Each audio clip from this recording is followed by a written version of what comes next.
Draft coverage starts now with over 50 different guests over the first 3 rounds, hosted by Dan Mater.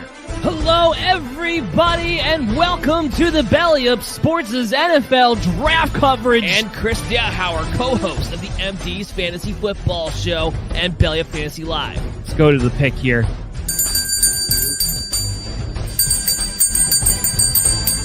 Terrace Marshall finally off the board. All the NFL fantasy football and pick betting analysis you could ever need through this draft coverage.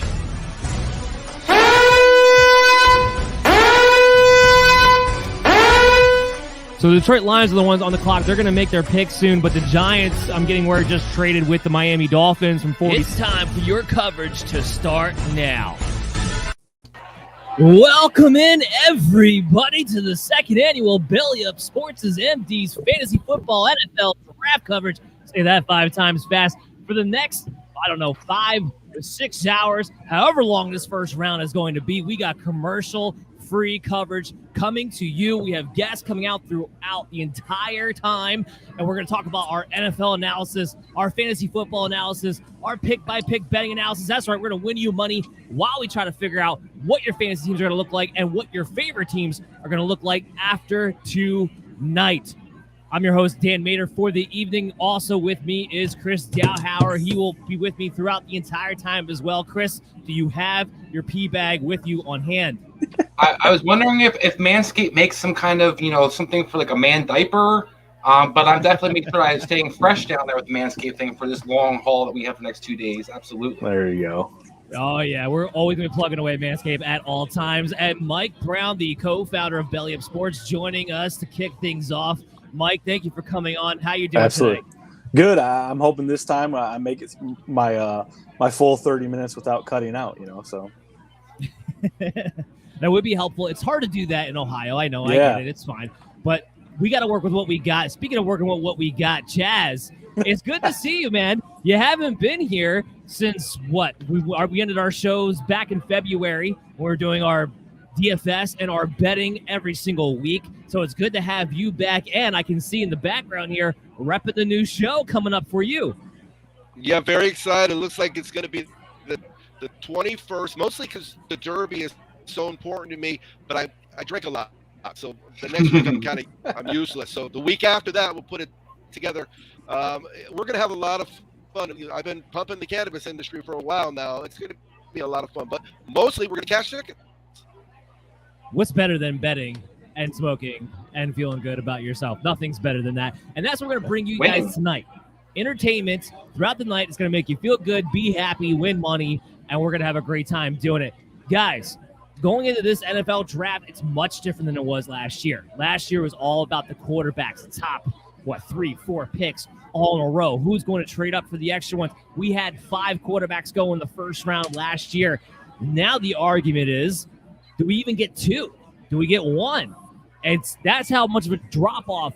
But that drop-off is not just the narrative about the quarterbacks heading into this year. That's the NFL draft narrative, because what that does now is open up everything. It's all about preference picks, and it's a strong class when it comes to defensive line, when it comes to offensive line, when it comes to wide receiver, and even deeper than what it has been when it comes to secondary players in some years to come. So this is a great draft for teams to fill out the rest of their teams and not get locked into that quarterback, which means we could see teams shock us up and down tonight, move up, move down.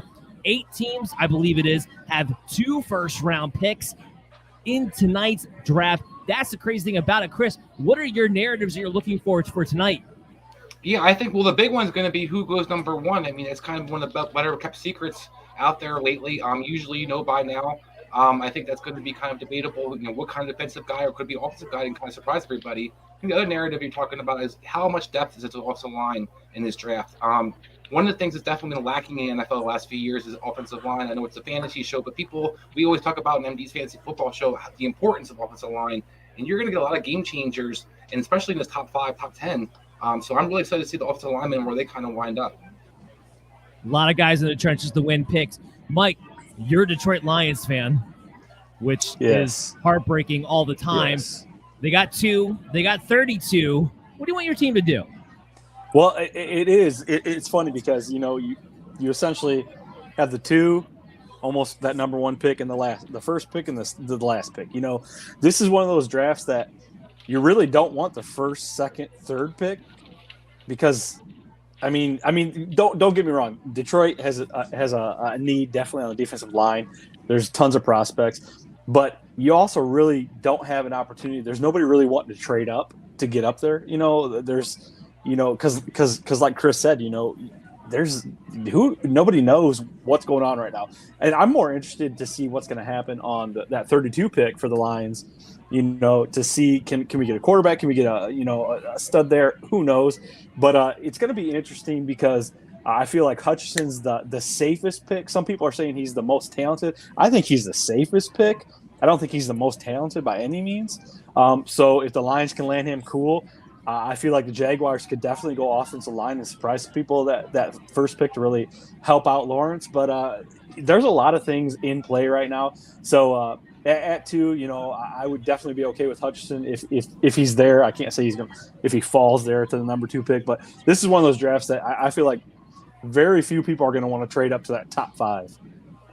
Yeah, it's interesting. A lot of teams want to trade back this year, but because of the lack of quarterbacks, not so many are looking to move so sky high like they have in years past. That number 1 pick is up for grabs. Nobody knows where it's going to go. Right now, though, the betting Vegas odds-on favorite is Travion Walker. Updated results from earlier this afternoon. He is now at minus 500 to be the first pick overall. Hutchinson is at plus 500. This was actually one of my bets heading into tonight because I believe Hutchinson is the better pick. He makes more sense, which could be why Jacksonville doesn't go with him. But at plus 500 with a pick that still seems to be wide open, I'm going to take that chance. What do you think about that, Chaz? Well, it's funny you mentioned that because I looked at, again, here's what I got. I got $100, and I've got 23 minutes to figure out what I'm going to bet on. So not that I'm stressing you out for time, but let's talk about what I'm looking at. You know, I don't have a team. Detroit's not my favorite. I don't like the Rams. My team. Detroit's nobody's favorite. I bet on. My team is who I bet on. So I looked at every single team, and I looked at every single draft choice this year. And it was amazing how when I saw some teams, I just laughed because you just know, like the Jets and the Giants, you just know they're going to find a way to screw up both of those picks. They're just teams that do that. You know, Detroit seems to be one of those. But I have the lines that I have. I went with the first offensive lineman, the first quarterback, the first running back, the first wide receiver, and then the 1, 2, and 3 picks. So that's what I'm going to be looking at your guys' help with. Which of those is the best? But I did print these yesterday, and the numbers you said were different. So I'm going to go and get the updated lines. But remember, in Vegas, they shut it off yesterday. Did you know that? Right. Yeah, they did. Is that? Hello? Hello? It's insane. It's absolutely like insider insane. trading in Vegas, you know. Trying to avoid that insider information. I was just saying. Yeah. The lines did just update about an hour ago, and that's where we got the updated things coming in from them. Some of them, not all of them, but he's up to 600 on mine. It's up to 600 on yours. So it's going to depend on what sports books you use as well. That's what's insane now. Betting on the NFL draft, it illustrates the word I'm looking for, the partnership that is now with gambling and the NFL moving forward. Since we're talking about it, I'm going to touch on this real quick and see what you guys think. Calvin Ridley gets suspended indefinitely for this past season. Is this something that's to come, or ultimately will gambling be a benefit for the NFL overall? Anybody can jump in. It's like anything. I know, Chaz, you guys are probably going to know more, but I mean, as you see states slowly bring it into play, it's like it's the inevitable. It goes hand in hand with marijuana. It's like as states bring these things into play, you know, these are only gonna. I mean, not to get too far off on things, but do you want people to get suspended for gambling and smoking pot, or do you want to see people behind bars for smoking pot when there's real issues, you know, at hand? Not to get too far again, but I feel like it's going to go hand in hand, and eventually it's like, yeah, where do you handle the Calvin Ridley thing right now when 5 years from now, you know, pretty much every state should be open to it. I think ultimately it's here to stay, and we're just whoever's not for it's just going to have to get used to that. And I don't think it's going to really tear down the integrity of the game. Things have happened in the past here and there before, but it's not something I think is going to run rampant and really, have these conspiracy theories of the NFL where is things fixed to begin with. They've been talking about that for years, even before gambling became as legal as it is now, and will continue to grow. I don't think it's going to be a big deal, but I'd love to know your thoughts, Chaz. Well, the median, it says right here, the median salary is like $860, right? And the minimum is $430.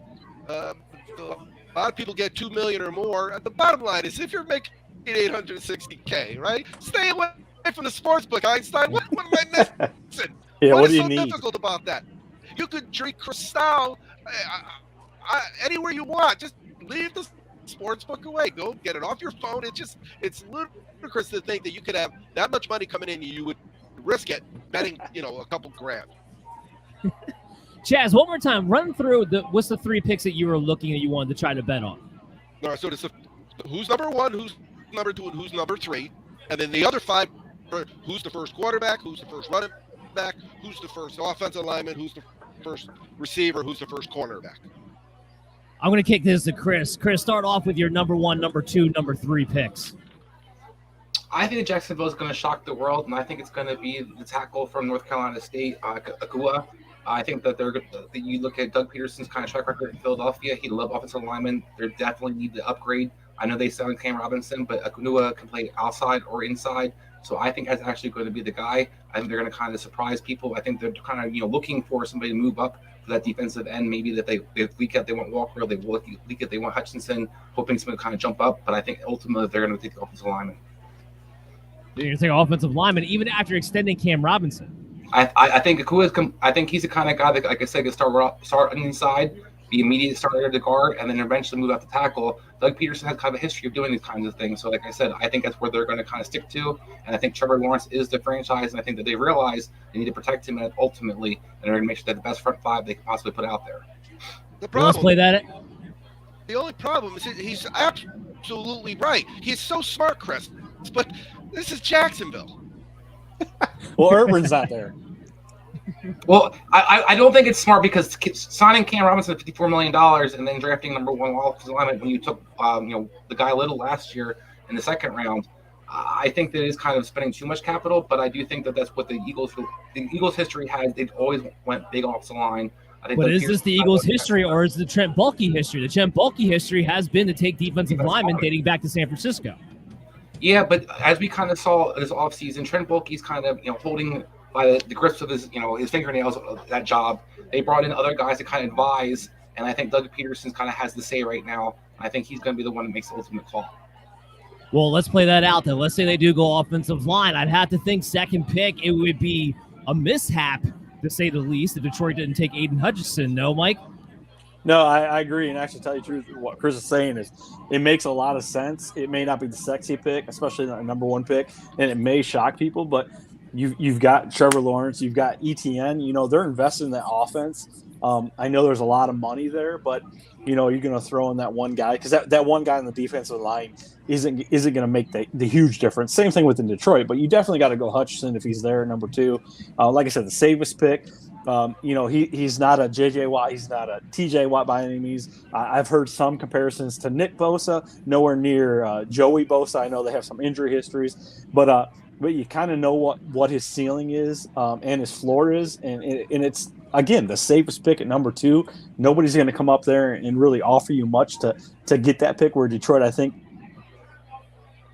in a draft, if it was really, really offensive laden quarterback. I'm not saying we take a quarterback at number 2, but I feel like this is the one year that, you're just kind of it's the worst thing. Again, I go back to the top 5 picks to essentially have this year, because nobody's outside of the top 10 is really going to trade up for you. So I think Hutchinson's there. You got to take him. So it's really interesting. Now we get the Go ahead, Chaz. Well, I always defer to you guys on personnel. You know that. I talk about it all the time. You do not know a name of a guy on a team and actually win a lot of money sports betting, but you're not going to do well in fantasy. So if the number 1 guy is minus 600, which we both would all agree that's a big favor, right? So, and then the guy skips him. I'm thinking he falls to me. I'm taking the best guy on the board. Why wouldn't Detroit do that? No, I totally agree. And that was the wind up being the case. I personally have Aiden Hutchinson going number 1 to Jacksonville. I think they're going to go defensive line, but it doesn't make sense to me. All the smoke right now, you're going to see how the mock drafts, everything is about Trayvon Walker going number 1. It doesn't make any sense because that guy who you hope Walker to be is already on your team in Josh Allen, who they just picked up the 5th-year option, by the way, earlier today. The guy that you would actually need to pair up with him would be a more all-around defensive end in Aiden Hutchinson, a guy who can not only rush the passer, but be a prominent factor in the running game too. Walker, not only he needs development in his technique as a boom bust project to begin with, but he's already a liability in the run game. And I was talking to Chris about this earlier. He reminds me of a guy who should be more of a 3-4 outside linebacker pass rusher type of guy than a guy who should be sticking his hand in the dirt. So that doesn't really bode well for what Jacksonville needs. So it doesn't make any sense to me that it would be Walker, which is why I go back to these bets. I'm just in a plus 500. By the way, Trayvon Walker, his over-under is 1.5 right now. The over, meaning he falls past the first pick, plus 295. I'm double hedging my bets on both of those as we speak to try to double whammy. As long as Walker doesn't go 1, I'm in a really good position with both those bets. But let's get to the 3rd pick because Chaz wanted to talk about. He wants to know what 1, 2, and 3 well, is. Let me interject here because it's funny. That one, the Michigan guy, he's not. Everybody else you mentioned, I could look at. We could have him, right? We could say if they don't go this one, we lose it. But if they get picked, we win the first lineman or the first. But they don't. I don't have that. The first defensive player. So Hutchins is the only option then is to bet him. Whether he's going to be first, second, or third. Yeah, exactly. But let's talk about the 3rd pick. Houston, Texas on the board. They're the wild card. They could trade back in that spot. They could go literally any direction that they want to go because they need everything. Chris, what do you think Houston does at 3? If this is how the board's kind of falling, I think they're going to take Walker. I think this is the kind of the team that's looking for an edge rusher that needs a kind of game changer for Lewis's defense. He's always kind of predicated on playing soft zone and then kind of getting that front 4 pressure. Whether he's in Tampa, whether he's in Chicago, he's always kind of looked for that defensive end to kind of be a game changer. And I think that he's still on the board. I think that's the guy that they're to look for. I don't think it's the smartest pick, but I think that's what they would take. I would tend to agree with you. Guys, we're going to have NFL draft. One thing else real quick. Then Walker kid, if he does go number 1, that is Trent Baalke making the call. I think that'll be the confirmation in the sense that he is still in charge. Yeah, I would tend to agree with that one. Guys, we're going to have NFL draft coverage throughout the entire night. Again, fantasy analysis. We're trying to get you winning some money too. But we're also going to be doing a giveaway throughout today's special Pristine auction. We're doing it through Belly Up Sports. One of our partnerships now is with Pristine. We're giving away a Jonathan Taylor jersey. Here's what you have to do. You have to get on Twitter. You got to follow at Belly Up Sports. You got to retweet. Then you got to register at Pristine Auction. When you do, use the promo code BELLY at registration. That's the way you'll get to sign up. We're going to be announcing a winner at 8 p.m. on Monday, May 2nd with Pristine Auction. So a chance to win a Jonathan Taylor jersey. Great opportunity. Things like that and others will be giving away throughout the evening. So make sure you're tuning in for that too. All right, guys, let's talk about some headlines that are coming into the draft that may or may not have panned out. So let's kick this thing off with the Deebo Samuel non-trade of it all. Now, at this point, it's not going to happen tonight. So basically what that tells you is that the 49ers are looking to try to repair whatever the damage has been done. Why Deebo demanded a trade out to begin with. My question to you all is, what is the best action for the 49ers on this issue? Is it to try to keep Deebo and repair, or would it have been to cash in while you can and get draft picks? A lot of reports that he was getting offered first rounders plus some for Deebo Samuel. Which one would you have done, Mike? Honestly, to tell you the truth, I'm not necessarily sure. I've heard a lot of different things. And Dan, obviously, you're going to know that's your team. You don't claim them a whole lot as of recent. So with that Trey Lance pick last year, but I would say Deebo, from what I hear, is he wants to go closer to home. That's the thing. And I know, people talked about how he's using Le'Veon Bell jumped in and stuff.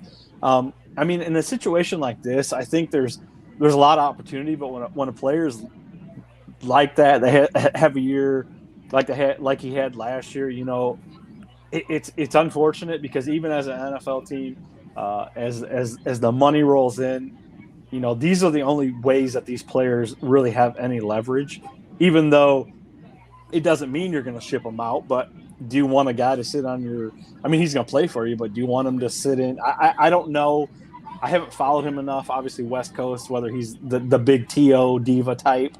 But I think when something like that happens, you know, you gotta really take these inquiries like serious because you know, if a guy wants to go home or whatever's going on, you know, you really gotta consider it because is that gonna create a cancer? Because year after year, San Francisco may not be that really hot commodity, but every year they make the playoffs or they're consistent.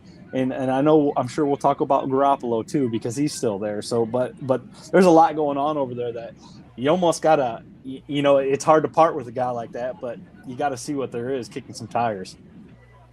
I will say this for Debo. If I'm him, I am not playing on a $3 million contract heading into this season, although the reports were that the 49ers were willing to give him the extension and up their dollar amount to the dollar amount that he wanted. I'm still withholding what my real opinion on this matter is going to be because I want to hear what Chris has to say first. What would you do, Chris? Well, I think Mike hit the nail on the head. That Trey Lance trade, that's still kind of scarring this team.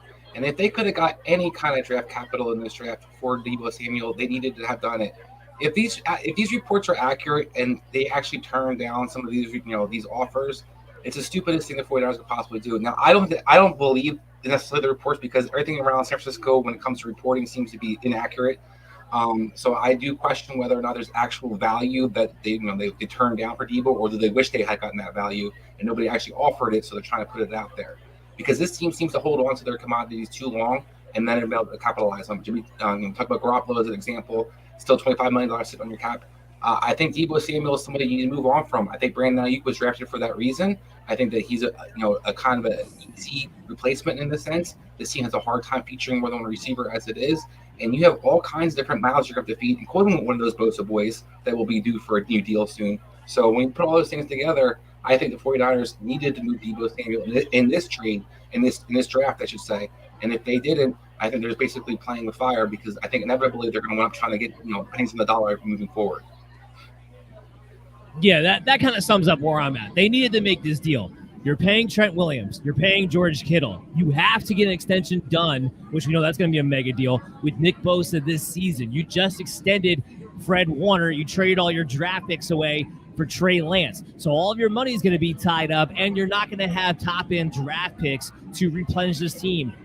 Something's got to give. And to me, that something had to be trading Deebo Samuel this week, getting that deal done, getting some of those first-round picks back, not having to pay a wide receiver who, by the way, up until this past year, had been an injury risk every single season dating back to college, who's now you're going to have to pay $25 million a year because that's what the market today now dictates that you have to do.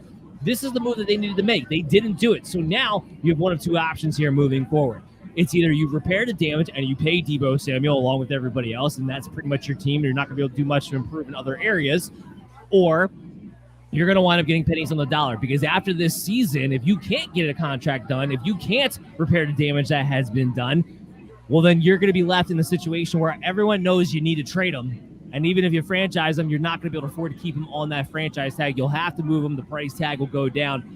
This is going to be very interesting to see what happens, but it could wind up being a big thing. I want to mention, too, Daniel Jones. He had his option denied this past today. Actually, I came out today. Good for the Giants. Make him play it out. There's absolutely no reason. Oh, by the way, Matt Rule in Carolina, take a lesson from this. This is what you do with a quarterback who's been a bust for the majority of his career up to this point. You don't pick up his option before he gets to play and prove it to you. Right, Chaz? One thing we know about the NFL is when you do something different, and what Deebo did last year was different than anybody ever, right? In terms of being a running back and a receiver at the same time. The lifespan of that is about 18 months, about a season and a half, because these NFL coaches just shut down whatever they do. The only way you're ever going to win in the NFL, you're going to have a quarterback like the kid in Buffalo that can run and throw, and there's just not a lot of those human beings out there. And that's why every single year it's the same thing with quarterbacks. We got 32 teams. We got 18 good quarterbacks. It's tough. All right, Chaz, I want to get back to your picks here. Let's get these bets in. We got 5 minutes to do it before this draft kicks off. So let's talk run through the player ones. I love the fact that I'm looking at plus 1,200. Trayvon Walker goes second because Jacksonville's ignorant. That to me is a true statement. It could happen. So that should be like maybe 15% of my budget, right? At plus 1,200.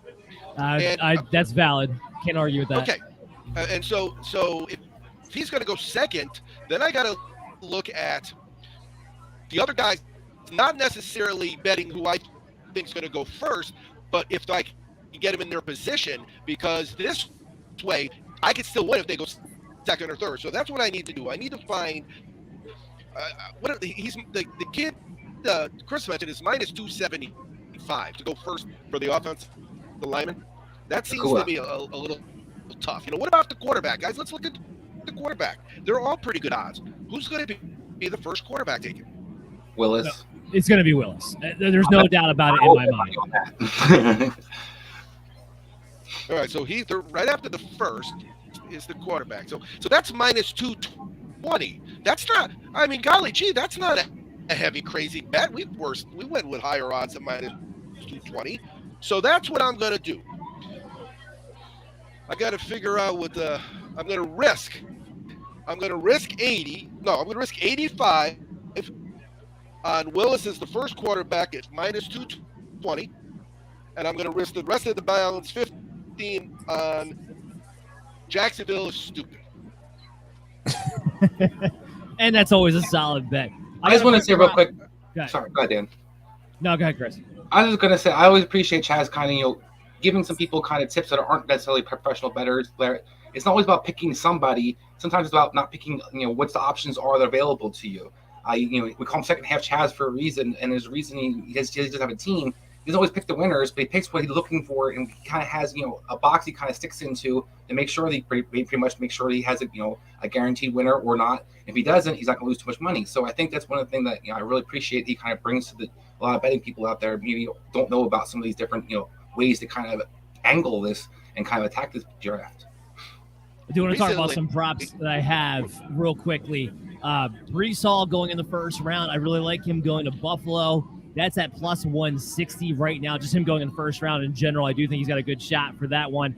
Chris, I want to kick this one to you. What do you think about this? Drake London as the first receiver is all the way down to plus 250. Garrett Wilson's the odds-on favorite now. Jameson Williams has now catapulted Drake London to be that pick. I like it at plus 250. Drake London fits a lot of systems. People have had him in the top 10 pretty consistently. It's only been within the past couple of days that Garrett Wilson has been talked about going in front of him within that top 10. I'm putting my bet there. What do you think about that? So here's where I think the bet lies. Will the Jets take him? The Jets. That's I think who it's he's pretty much going what to it boils down to. Because I think at 11, Washington's happy with whatever 3 remains and will willing to take any of them. But I think the Jets don't have a clear fit for Wilson. I think he is one of the best. He's probably the best receiver on their board. I know they love Jameson Williams. I know they wanted to trade down, possibly they could for that. But Drake London fits the team. So I think that I look at Drake London is definitely a definite possibility. But that's a hard one, Dan, because I just think. Do you really think the Jets are going to take a receiver at 10? Because that's really going to be the dictation of. I think they shouldn't, but again, they're like Jacksonville. They're stupid, so they might. That's the part we don't necessarily know. I got a parlay here. This one might be good for you, Chaz, because you were talking about quarterbacks in this direction anyway. There is a parlay special bet right now on DraftKings Sportsbook where they have Willis being the first quarterback, Pickett being the second quarterback taken. That's at plus 125. So you are getting pretty good odds to get that order. Oh, what do you think, Mike? I mean, your team, the Lions, have been the ones kind of rumored here and there, along with the Panthers, of taking a Kenny Pickett. Do you think Willis goes 1, Pickett goes 2? Yeah, I mean, I do feel that way, but I mean, there's a huge discrepancy between where Willis is going to go and Pickett. If we're sitting around 32, I'm reading Twitter all day long, and they're like, if Willis is there at 32, do you take him? It's like, are you kidding me? Like, for one, he's not going to be there, but yes, absolutely. But I mean, Pickett's there. Everyone's concerned about his hand size. Okay, I mean, I get it. There's always concerns in the draft, and you know, who knows, but everyone wants to link him back to Pittsburgh and stuff like that. But yeah, I definitely think it's Willis and then Pickett. I mean, I've even saw, you know, Corral or you know, those guys around there, but I think the way the weeks have worked out, it's definitely Willis and then Pickett and the rest of those guys to come. So it'll be interesting. But I personally, if you're going at number 32, I think Pickett still that's a high pick for me in the first round for a quarterback. I don't have him as high as a lot of these other guys. What's that parlay play again? That parlay plays on DraftKings Sportsbook. It's at plus 125 for Willis to go first and Kenny Pickett to go second. I really like those odds quite a bit. Guys, it's 8 o'clock, which means the NFL draft is officially kicking off. So, Mike, Jazz, you two are going to sign off. Mike, give me something that you're really excited about that's going on in Belly Up Sports for people to check out. No, honestly, to tell you the truth, and I'm not sucking up to the host, but Dan, I don't think you get enough recognition, you and Chris, and you know, the things you guys do. This is not something that you put together overnight. This is going to be all night long. You've got a plethora of guests, even going into tomorrow night. I appreciate what you're doing, you and Chris. Just in general, I mean, this is something that a lot of companies don't have. For us to have this, and you to really hone in on this, and the other things that you're doing with Belly Up TV, I appreciate it. So that's what I'm excited about. I don't need to plug anything else. You'll be plugging our sponsors and stuff like that. So really, it's just owed it to you guys. We'll send the check later, Mike. Thanks for that. We'll send the check later. Yeah. Thank you. You're making me blush. I will say this, because we can officially say this now. Belly Up Fantasy Sports, myself, Chris, and a few others included from shows that you've seen under the Belly Up Fantasy Sports umbrella. We will be at the Fantasy Football Expo in Canton, Ohio, August 12th through the 14th. We'll be there all 3 days, so come check us out then for sure. Chaz, when's your show going to kick off, man? When can people look for it? We're gonna give out the winner. It's gonna be SCA is gonna win the Kentucky Derby. Write it down, and then we're gonna get back to work. And I hope in the 21st, it'll that weekend of the 21st will be the first full wake and bake of the new season, where marijuana meets sports betting. But these guys have known each other a long time. Absolutely. All right, guys, here's what we're going to do. Take a quick break. Come back on the other side. We'll have our first 3 guests for the first 5 picks. So everybody stay tuned to the NFL draft coverage with the MD's Fantasy Football Show. We'll be back right after this. Fellas, have you started your spring cleaning yet? The carpets need cleaning, the drapes need dusting, and your lawn needs mowing. Spring has sprung, and the global leaders in below-the-waist grooming have the best tools for cleaning aisle 5 in your pants. Time to clear out your winter bush and join the 4 million men worldwide who trust Manscaped by going to manscaped.com for 20% off and free shipping with the promo code BELLYUPFANTASY. Manscaped has the full package you need for spring cleaning this year. The Performance Package 4.0 is the only tool you'll need to keep your boys looking and smelling like the fresh tulips your partner wants. To start off your spring cleaning, use the Manscaped Lawnmower 4.0 to get the most precise shave on your hedges. Did we mention it's waterproof? No need to worry about watering your grass with this tool, equipped with an LED light, so you'll know it'll be a major asset to the new shower routine. Clear your holes and smell the spring air with the Weed Whacker. This nose and ear hair trimmer provided proprietary skin-safe technology, which helps prevent nicks, snags, and tugs in those delicate holes. After clearing your nose, make sure you get rid of that foul ball smell with the Crop Preserver and Crop Reviver. Finish off your grooming routine with the Plow 2.0, the perfect razor for the finest shave on your face. Because if you're using the Lawnmower 4.0 on your balls and your face, you're doing it wrong, boys. Get 20% off and free shipping when you use the promo code BELLYUPFANTASY at manscaped.com. That's 20% off and free shipping when you use the promo code BELLYUPFANTASY at manscaped.com. It's time to throw out your old hygiene habits and upgrade your life. You're listening to the MD's Fantasy Football Show. Welcome back in, everybody. You're watching the Belly Up Sports' MD's Fantasy Football Show NFL draft coverage going all night long, and we have officially kicked off the draft. I have these fine gentlemen here joining us for the first 5 picks to kick this thing off. We got Peter Van Sventer, our betting expert. He was on our show, the MD's Fantasy Football Show, on Fridays during the season. He'll be back again this upcoming week. We also have Parker Ainsworth. Parker does a lot of things, okay? He's part of a lot of shows, but the Effin' Sports Show is one of the best around. And we have Adam LaRue, fantasy sports guy, BUFL football, does a lot of things for us too. Gentlemen, thank you for coming on. How are you all doing tonight? Doing all right. It's a fun night, Dan. Yeah, no complaints on my end. No better place to be other than in Las Vegas watching all the gambling and all these players being picked. So can't complain. Yeah, I'm excited for some fresh NFL content. We love it, getting some dose of NFL here in the spring.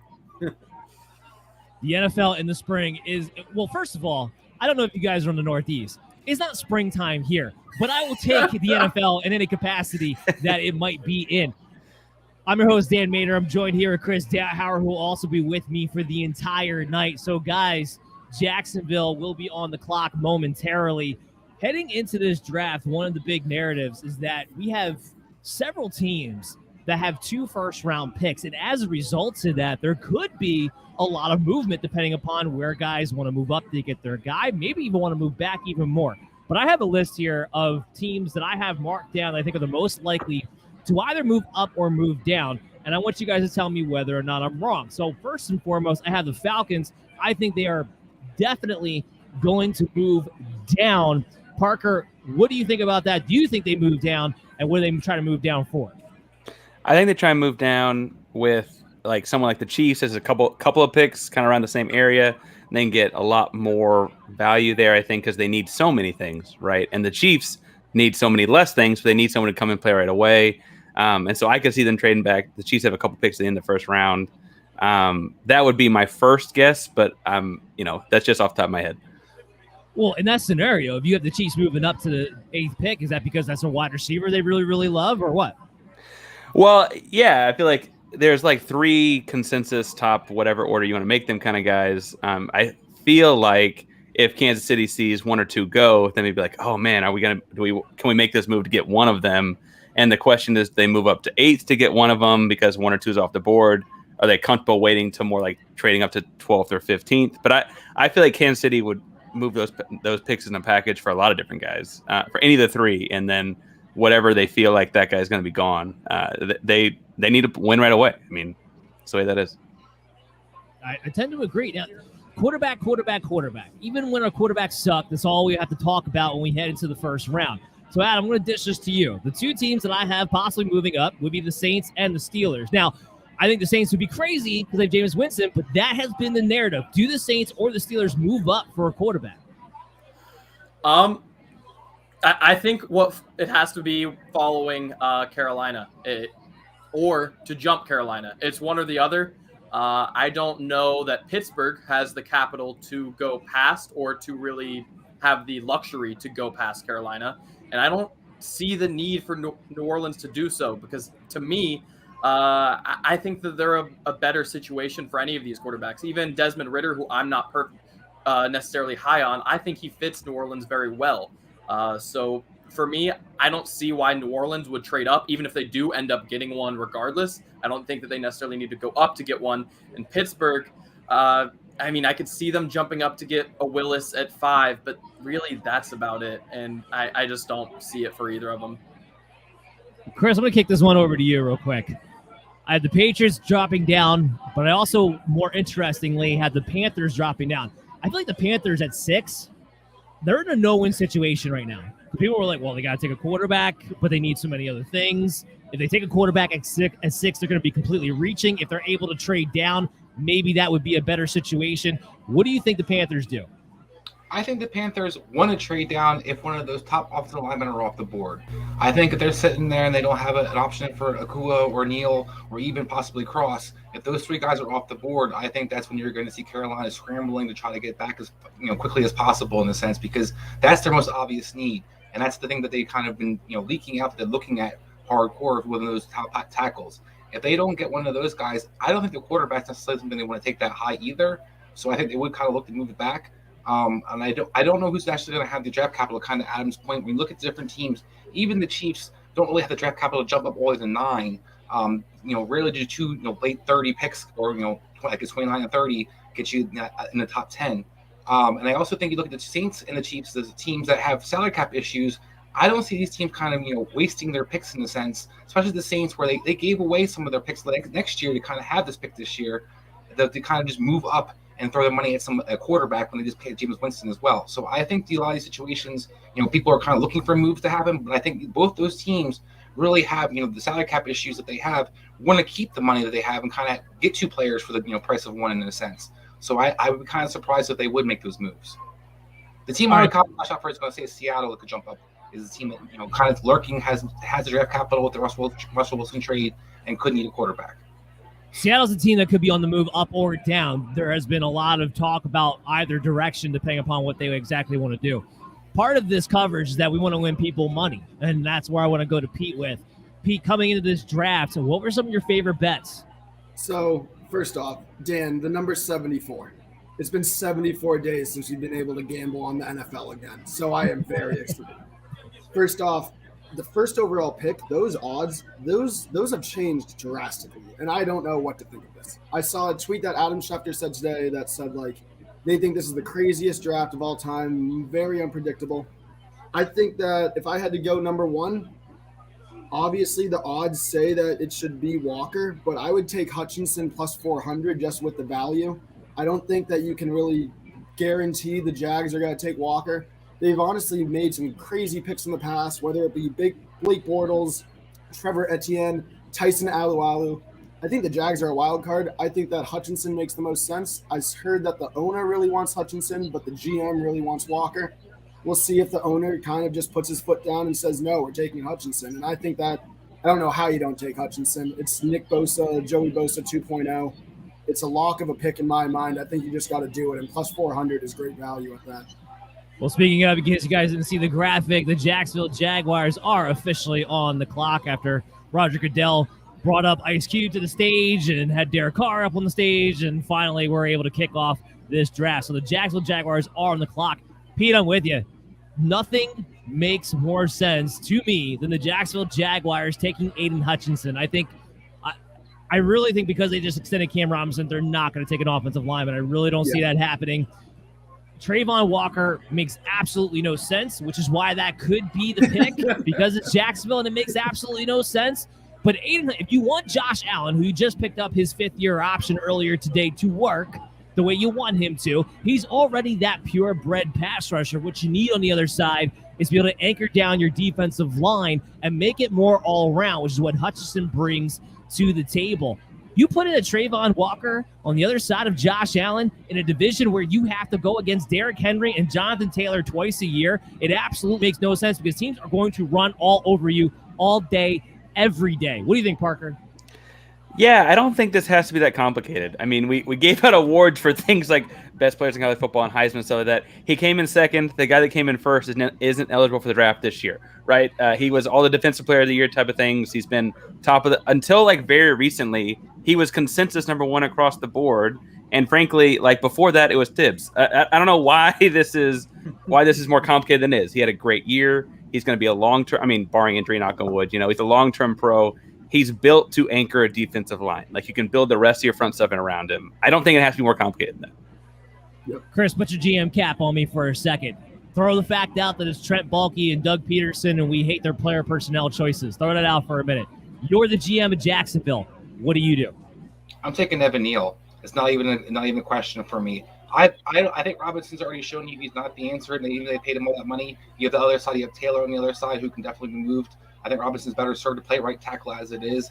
And Evan Neal, to me, is clearly the best player in this draft. I think you have a 350-pound guy who can anchor your team for the next 12 to 15 years, be a Pro Bowler, a guy that's already shown it in the SEC, able to stop top-tier pass rushers.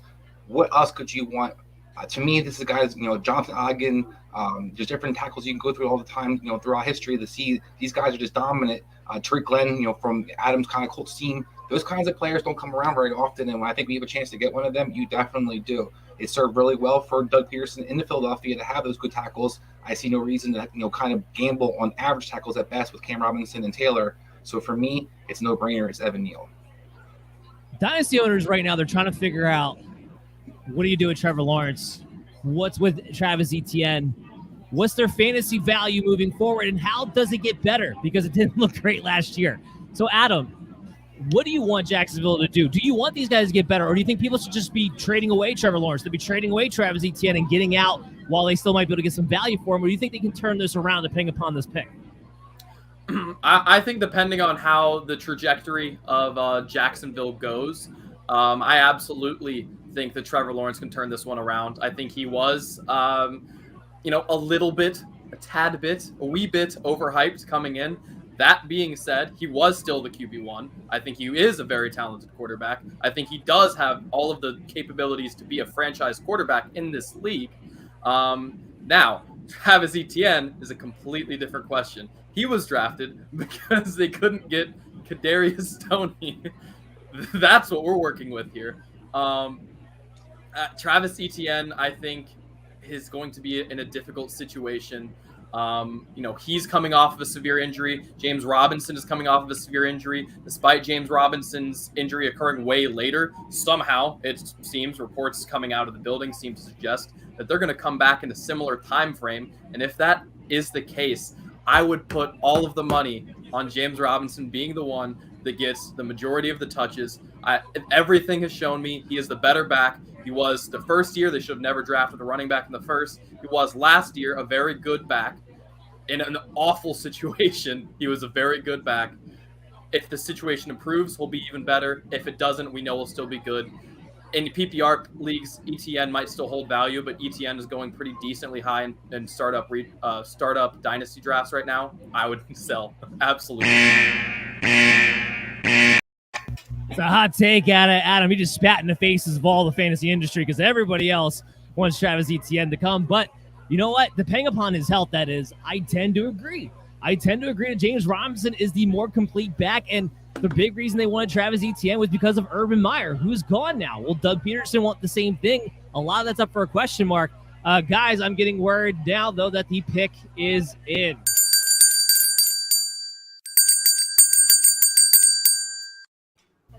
And I'll tell you what it is when they actually announce it because they're taking their time with it for some reason. But the pick is in at the moment. Going back to Pete. So, Pete, when we do this live betting, they usually go like a few picks ahead of time. So now this pick is going to be in. They're now going to give you number 5 draft pick.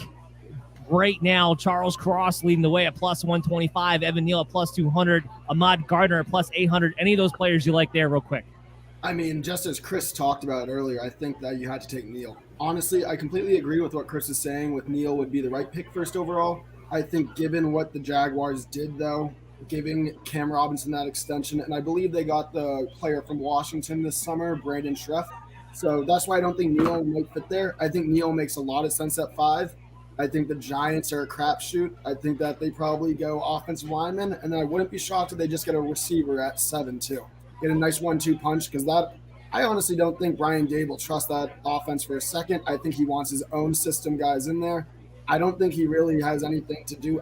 He doesn't owe anything to Kenny Golladay, the Sterling Shepherds, the Tonys of the world. I think he might just take Garrett Wilson at 7, and I think he gets Evan Neal at 5, and they have a slam dunk of a draft. You guys ready to make fun of Jacksonville? Trayvon Walker is the pick. They did it. Jacksonville stayed true to being Jacksonville and made the dumbest pick that they possibly could to pair up with Josh Allen. And to that, I say this.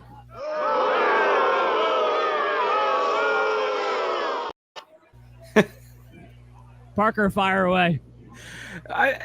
There's a reason they've got one winning season in the last 15 years, whatever it is, right? It's not quite 15, and it's the one year that they just like randomly lucked into having the tremendous defense and then traded guys like Jalen Ramsey away. Like that's why they are who they are. I will say, on the whole, Walker is going to be a good football player, and it would be in the right place and the right time. And frankly, just a few more picks later would have been a great pick. He's just not the number 1 pick in this draft. Agreed. Yeah, I want to be clear about something here. It's not lost on me the athletic upside that Trayvon Walker, in fact, does have, and the fact that he can make an impact on a defense in a couple of different ways. But it's the fact that he's probably the most boom or bust prospect in this top tier of the draft when you're comparing him to a Hutchinson, to a Johnson, to really any of the defensive ends up here, even Thibodeau to that matter. I have Thibodeau ahead of him because his technique needs a lot of work. And I don't know about you guys, but I don't really remember the last time Jacksonville did a good job developing players. And that goes back to even Doug Peterson on the Philadelphia Eagles as well. Chris, your reaction, you thought Jacksonville might shock us. They did not. So what do you think? Well, first of all, it seems like Trent Baalke still has, his fingertips in controlling this team. Unfortunately, they tried to get rid of him, but he, as you guys pointed out, there's a reason Jacksonville continues to stink year in year out. This is a great reason. Kaylan Chason last year was their 20th pick in the first round they took. I don't see how you're going to kind of fill Walker's role where you talk about Josh Allen being a similar player. They have two similar players now that kind of are going to be sharing time. They're just wasting their draft capital. I don't know what Jacksonville's doing. Wasted the Travis Etienne draft capital last year. So Chason the year before. This team just seems to not get it. Trent Baalke needs to get a new job. And Doug Peterson, you have learned nothing.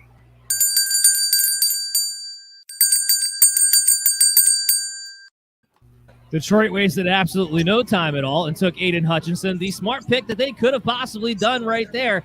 So, Pete, we'll get to you. What do you think? Detroit, Aiden Hutchinson, what's your reaction? That's the city of Detroit deserves this. I mean, this is the best thing that could happen to Detroit.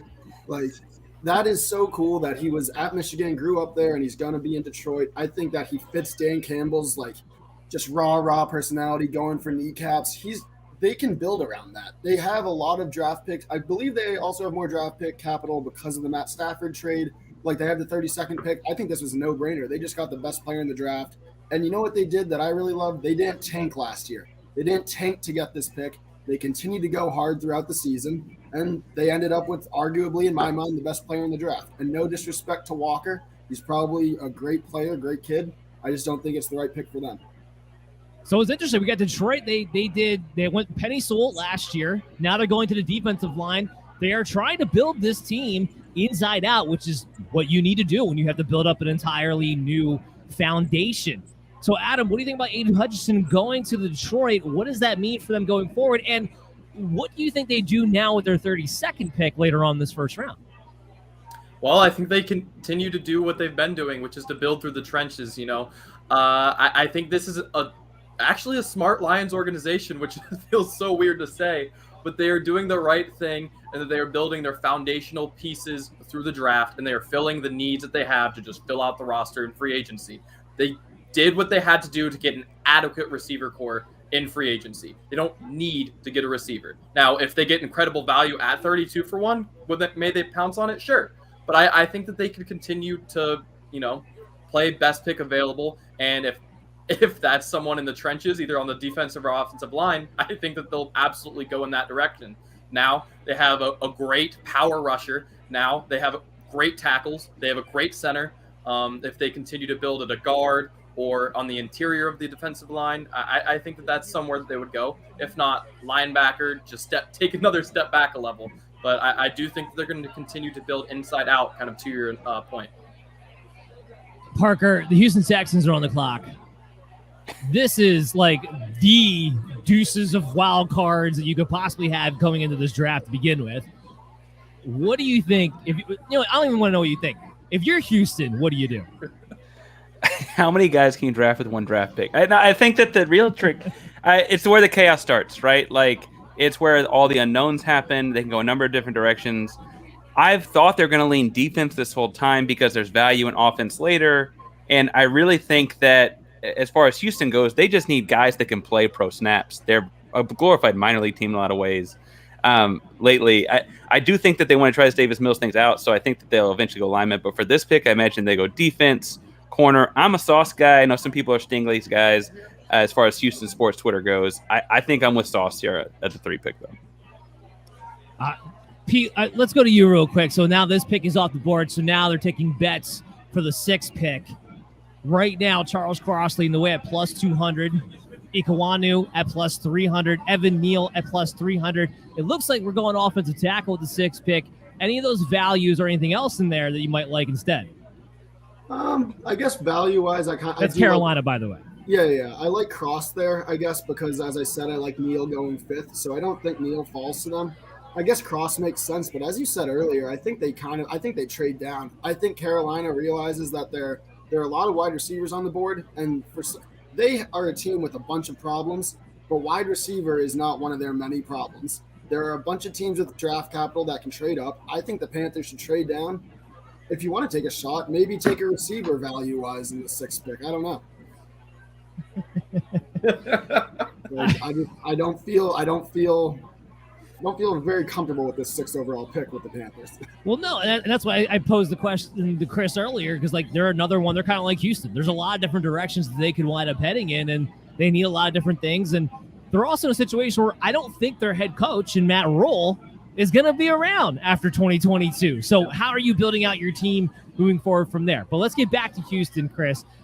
Lovie Smith's the head coach. How do you think that affects what they want to do?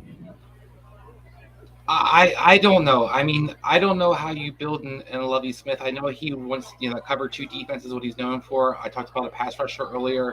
I think this team clearly has a huge hole in the offensive line all along it, so I can't see them passing on offensive linemen.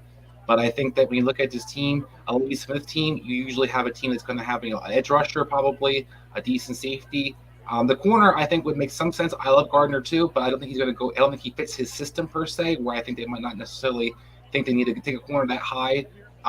Chicago never did really back in the day when Lovie was there in Tampa Bay. So I think that they kind of think they could find value in the guys that could fit his role, his scheme, so to speak. So I would really be surprised if they don't go off the line in this situation.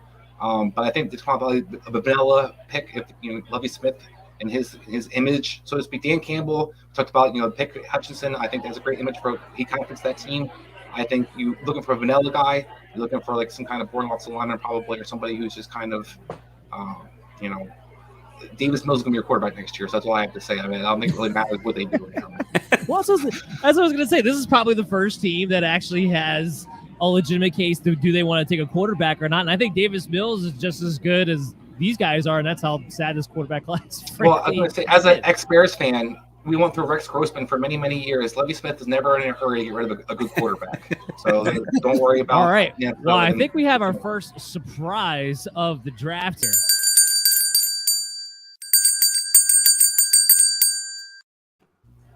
Derek Stingley Jr. is off the board. They decided to go with corner, one of the best pure coverage corners of this draft class. So Lovie Smith getting back to his roots, wants to attack that cover too. Look, I like Derek Stingley a lot, but here's my immediate reaction to this pick. I don't know what difference a pure cover corner makes when there's nobody else to do anything to put any time clock on the opposing quarterback whatsoever. Oh, and by the way, you can just go to the other side of Houston because it's wide open. Oh, and you can still run the ball in Houston.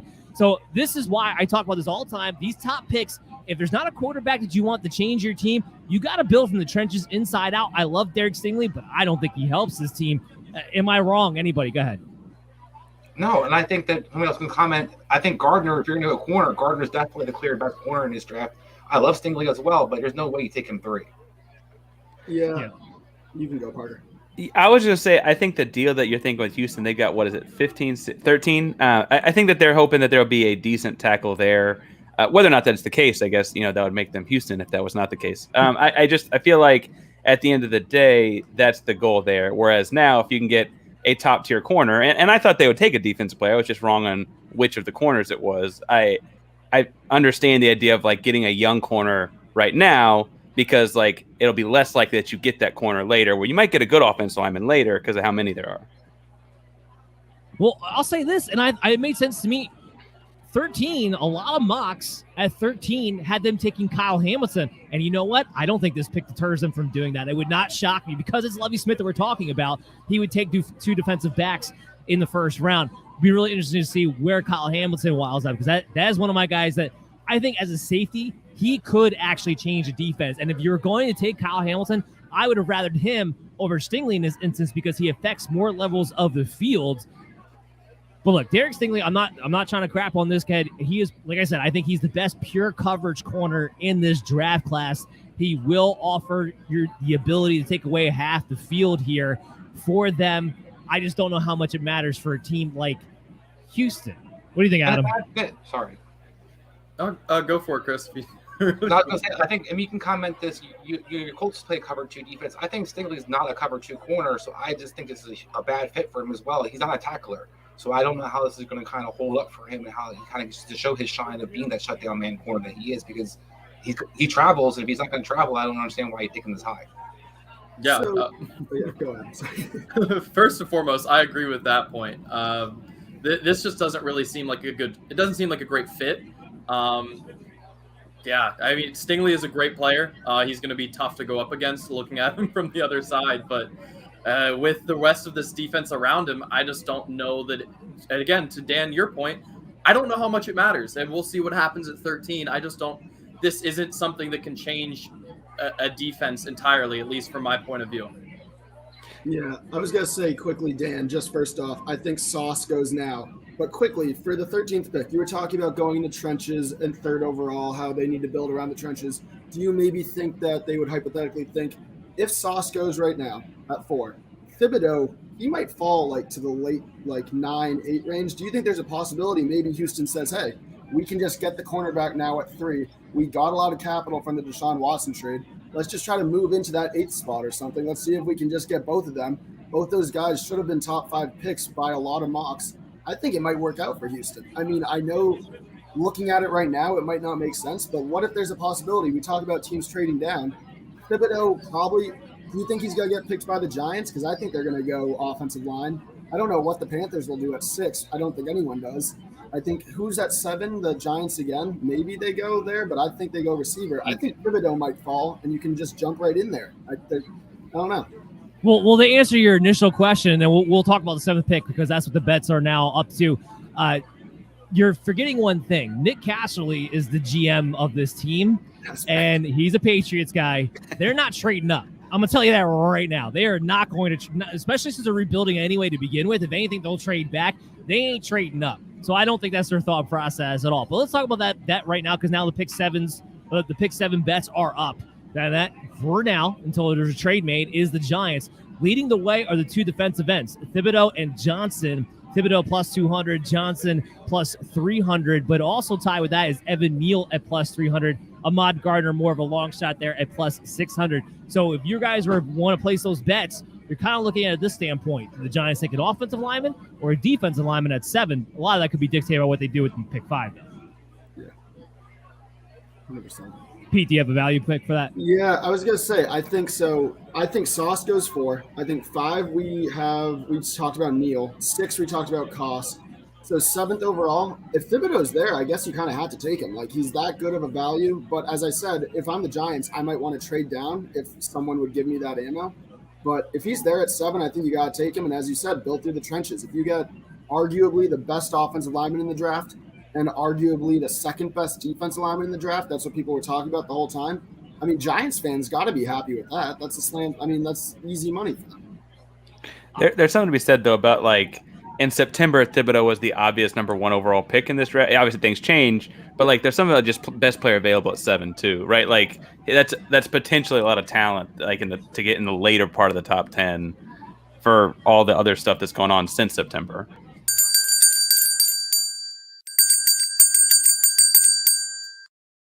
Well, Pete hit the nail on the head. Gardner's off the board with the Jets, so they go corner. Robert Saleh needs to get his defense moving in a typical direction.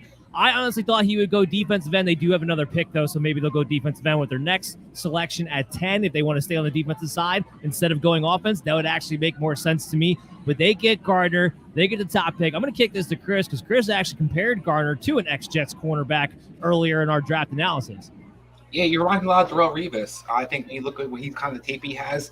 You know, Dan and I kind of talked off air about kind of what he is as a corner, and it's a little hard when you watch me. Like, is this guy really a shutdown guy? He's not as smooth as Stingley per se. Doesn't have quite the same hips, but when you think about how he shadows guys, how he's able to mirror different coverages, and how he uses his body, just tremendously, it's Revis. And I think you see so much of Revis Island possibility being reincarnated in the Jets right now. There's a lot of talk about this, this pick coming. The Gardner was a guy they really had a huge crush on in a sense. And I think when you look at the guys, to me, he's definitely clearly the best corner on this board. I think this guy's a true shutdown corner, and I think he's one of those guys who's willing to get physical as well, so he can play in any kind of coverage you're looking to play. I think this is an actual good pick by the Jets. Hopefully they don't screw it up like they did last year's draft, but so far so good. What do you think, Adam? Because you're formerly from Cincinnati. Yeah, no, I like Gardner a lot, and I think he fits where the league is going really, really well. And I say that this is a guy who, granted, at Cincinnati against smaller receivers, but this is why I say where the league is going. He had a lot of success in press, kind of to your point, Chris, about the physicality. And at 6'3", 190, a little thinner, one would think, okay, maybe less so at the NFL level. But the receivers coming in and being these number one guys now are a lot on the smaller side. So I don't think that's going to be necessarily the same concern that it would have been, say, 5-10 years ago, that, you're 6'3", 190, a little lanky.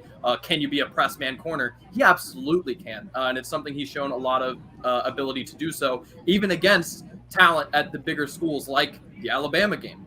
So I definitely think Gardner's a good pick here. And Chris, we've loved the Jets picks over the last 2 years. It's just been the deployment that has been our gripes with the Jets. That's our coaching tree. Hey, no, I'm not going to defend him at all. Yeah. I will say this for them. The corner for the Jets makes a lot more sense than it did for Houston because they do have some talent along that defensive line. You have Quinton Williams. You have some basic fundamental blocks that you've been building over the last couple of years. I like Vera Tucker, who they took last year. I like Mekhi Becton. So they have some trench players already where I think you can take a corner. If you think he's just going to shut down the other team's number one guy, you need that, especially being in that division there with Buffalo. So I actually do like this pick quite a bit. Probably not the way I would have gone, but not a bad pick at the end of the day. All right, so now we got receiver. Tyreek Hill's also there. You got to pay attention to as well. So Tyreek Hill as well. Well, Tyreek Hill and Jalen Waddle. Which one are you going to take out? Hey, don't forget about Kendrick Bourne here. Come on now. Oh, the Patriots. No, they don't believe in talent anyway. At least not on the perimeter. Pete, they got us up to pick 10. So that's what they got. That's what they're going with now. Pick 10. That's the Jets' second pick. So this goes hand in hand here. Now they pretty much have the Jets. They push all the wide receivers up to the top of the board as far as the favorites going. Jameson Williams, Garrett Wilson, and Drake London, all at plus 250. I might add, before the draft started, I had Drake London as number one receiver taken off the board at plus 250. So I'm probably going to double down on that idea here in this situation myself. But what do you think?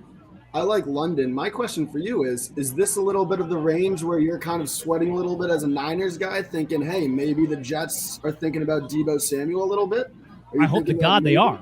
I wouldn't be sweating. I hope they ship him off. Please give me the number 10 pick. I don't want to pay Deebo. This might be where you get it then. I mean, I don't think the Jets should trade it, but like they clearly were interested in Tyreek Hill. They've definitely been interested in Deebo Samuel. They have the young QB. Do they want to go with the rookie contract, which I think makes more and more sense? It's almost like people talk about the rookie QB contract.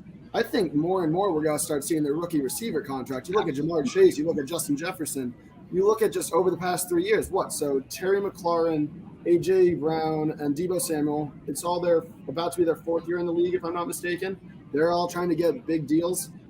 I'm interested to see, I think people are going to be – that's why I took the over on receivers too. I think people are trying to get that capital on receivers and take advantage of it while they can. But I like London. I think it's almost become the second quarterback. No, look, as far as the Deebo thing, it's not going to happen. If it was going to happen, it would have happened beforehand because now logistically it's pretty much impossible because when you trade Deebo, you also have to have a contract extension pretty much in place for the other team before they would make that move because otherwise a team's not going to make that move. That's not going to happen tonight. So very slim to no chance that's going to wind up happening. But I think you're better served, kind of what you pointed out there, Pete, to take these wide receivers down the first round and get those fifth-year options because they're coming just as expensive as the quarterbacks. So, Parker, you had your hand up. What do you want to say, man? I was just say there's a really cute video of Sauce Gardner at age 13 or 14. It looks like a freshman in high school, saying he's going to be a New York Jet one day. It popped up. That played out. Why would he dream that though? Couldn't he have chosen he was a kid. He had a press pass and was in their locker room, and it's well, Pete, that's the same question you have to ask Jets fans in general. Why would you choose to be a Jets fan to begin with? Having said all that, so your mother or father just completely screwed you over. There's nothing else to debate about it. Chris, the Giants still have not made their selection. They're probably on the phone trying to make some sort of trade, but let's say they stick right here. If you're the Giants, what do you do? I mean, my top eye is still on the board, Evan Neal, but I guess there's a lot of, maybe the rumors of the injuries or the injury concerns, maybe that's something to do with him, his fall or drop. I think that this team clearly needs an offensive line. upgrade. I know, Gable doesn't necessarily always prioritize that. Peter kind of talked about earlier in the show about him kind of getting his weapons and his guys that he wants. But I think when we look at this Giants team, it's clear that they need guys to protect whoever that quarterback and whoever the receivers are going to be. That line was atrocious, and I think that they need to clearly take one of the better tackles on the, in my opinion, in this draft that's still on the board. Well, they're definitely not going to make a trade. I'm getting where the pick is at. I don't know what it is just yet, but I'm pretty sure Giant fans would rebel and totally tear the city apart if they didn't take at least one offensive lineman with these top 2 picks, how bad it's been. Adam, if they do, what do you think it would affect Saquon Barkley's value if they finally had a decent offensive lineman for him to run behind? Yeah, exactly. That was my thinking, is that they need to get an offensive lineman because they've already spent the money for Saquon Barkley. Those assets are gone. And if you never mind, I'm going to cut you off there because that's not what they did.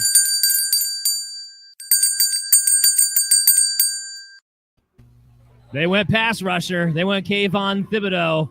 That's what the Giants decided to do. So, not surprised. Look, they need defensive line just as much as they need offensive line. So, Adam, since I cut you off, what's your reaction to Thibodeau here? Yeah, I mean, it's not where I was going with what I was saying, but this is a good pick nonetheless. Again, Parker, to your point earlier, this is the guy that, come the beginning of college football season, this was our number 1 overall pick. They get him at 5. They get a great pass rusher here. And this is a team that needs talent, both sides of the ball, build the inside out, kind of as you were discussing. I think this is a good fit for them. All right, Parker, give me your reaction as well. They've got to, I think this really tells us a lot more about their 7th pick, and I feel like that means they think of Neal and like Icky or somebody that's fairly close enough to get Thibodeau here and then takes one of the others at 7. And they might have thought Carolina was going to take Thibodeau. I still think they go offensive line at 7. They just must feel like they're relatively similar enough or know something about Evan Neal that we don't know. Pete, is there any bets that you want people to know about before we say goodbye to you guys? Yeah, one bet I think I love, as we were talking about receivers and taking receivers early. This isn't going to be an early pick, but I think George Pickens under 36.5. I think it was around plus 120-ish. I like that pick. I think he gets taken in the first round, whether it be by like a Green Bay or whether it be by a Kansas City. And another thing I just want to say briefly, 6th overall, I think that the Panthers are they're like the Lions last year. The offensive linemen fell to them, and they're so happy right now. If they get Evan Neal right now, they're probably thrilled out of their mind. You got to keep Christian McCaffrey healthy. You already paid him the contract. Don't take a QB. Just get the offensive lineman. Keep it simple, stupid. Let the people know where to follow you at and what you're working on. You can follow me on Twitter at Pete Van Sevender. Right now, I'm really diving deep in the NBA playoffs. I'm a big Celtics fan, so we're very excited for the Bucks game 1 on Sunday. I'm going to the game, so I'm very excited. So, hopefully I'll have a piece out for after that game. I don't think it will be the same vibes as the Nets game 1, but I think it will be great. Adam, how about you, man? Yeah, go ahead. Follow me at LaRue Adam. It's on the screen here if you're watching along. I just released my pre-draft Dynasty fantasy football rankings, 5 deep at quarterback, 5 deep at running back, 15 deep at receiver, and then another 5 at tight end. So go check that out. It's on my Twitter or at BellyUpFantasy. And we'll be extending that to 10 running backs come post-draft because obviously that position is very landing spot dependent. But go check that out, and we'll be updating it for the post-draft. And Parker, how about you? Yeah, so I do a lot of work with Belly at Basketball. So as Peter said, the playoffs are providing a lot of content there. So go check out all the fun stuff there. My Twitter is at Painsworth512 as on the screen. And then my podcast is F in Sports. Comes out a few times a week. So check that out too. Gentlemen, thank you so much for coming on. We got more action. We're going to take a quick break. We got more guests coming in for the picks 6 through 10. So everybody stay here with the NFL draft coverage with Belly Up Sports and the MD's Fantasy Football Show. We'll be back right after this. Do you have trouble waking up in the morning? Well, not anymore, because Invader Coffee is here to make you look forward to that morning sunshine.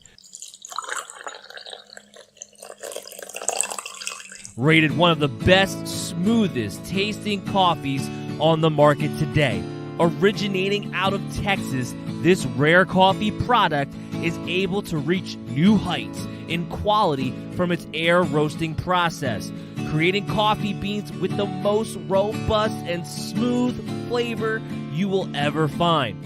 So make your mornings more enjoyable by going to invadercoffee.com and use the promo code BELLYUP for 15% off your next purchase. Again, that is promo code BELLYUP for 15% off of your Invader Coffee purchase today at invadercoffee.com. You're listening to the MD's Fantasy Football Show. Welcome back in, everybody, to the NFL draft coverage here with the Belly Sports' MD's Fantasy Football Show. I'm your host, Dan Mader. We're going strong for the first 5 picks here. Chris Dowhower, you're here with me. I'm going to get to you in a second, but we got to welcome in our 2 new guests for these next 5 picks. We got Nick from Scoreboard Addicts, and we got Kendrick Lindsay. He runs the football department here at Belly Up Sports. So we got 2 great guests for the next few picks. Fellas, how you doing? Let's start with Nick. Doing good. I'm really I'm curious as to what the Giants are doing. I'm not sure what they're doing with their top pick. I would have gone tackle. I don't like them leaving everything up right now to Carolina to go ahead and have their pick of who's who. But hey, the Giants are the Giants are going to giant. Well, Nick, you're a Giants fan too, are you not? I'm a Jets fan. Jets fan. Okay. Well, see, I want to ask you this question because we asked the question earlier. How is it you become a Jets fan when you live in America and you have free will to choose what you want to do? How did you come to that decision? So when I was a kid, my family's a baseball family, so we're not really into football collectively. I'm into football. I like football. I played football in high school, but my family is a baseball family, as most Hispanic families probably are, baseball and boxing and whatnot. My best friend in junior high, he's a Jets fan, so that was my first real exposure to football was at being at my friend's house, and he was a Jets fan, so that was the football that I watched. I actually learned about football playing Madden. Okay, all right. Well, that's one way to do it. Chris, I didn't get a chance to get to you for your reaction for the Giants pick. So what is it? Yeah, I mean, I don't hate it, but I don't love it. Kind of to Kendrick's point, I think this is you're kind of putting the ball in Carolina's hands. Thibodeau is a guy that not necessarily the top guy on my board, edge rusher. I like Johnson better, but I think that this team definitely has a hole at the pass rush situation. We lost Carter this past offseason. Needed to get something out there. But I definitely went with the lineman there. I think this is, passing with Evan Neal was stupid, but I don't necessarily think that it was going to be something that they can, they can still kind of make up for it, depending on what Carolina does. Yeah. Now, I was going to say, Kendrick, speaking to that, if you're Carolina, what are you doing here? A lot of people thought this could be the destination that takes the quarterback first, but really they need a bunch of things. So what do you think? If I'm going with them, and look, I like Evan Neal as well. I do like him. I would go Icky, I think, would be where I would go with this pick. My only concern with a guy like Neal is, and you can go ahead, and Chris, but you can let me know, what you feel about this. My only concern with a guy like Neal is when you're playing tackle in the NFL and the way that guys, you look like the Bosa's and you look like a guy like Hutchinson, you look like a guy like Myles Garrett, they're getting faster. And I guess my concern is when Neal gets his hands on you, I don't think you necessarily get past him, but his feet, I think it's a quickness thing. He's a really big dude, and I think it's more of a quickness thing for me. I don't know. I feel like he would maybe struggle with some of the quicker defensive ends. I don't really see that with a guy like Icky. And so if I'm Carolina, I would go there.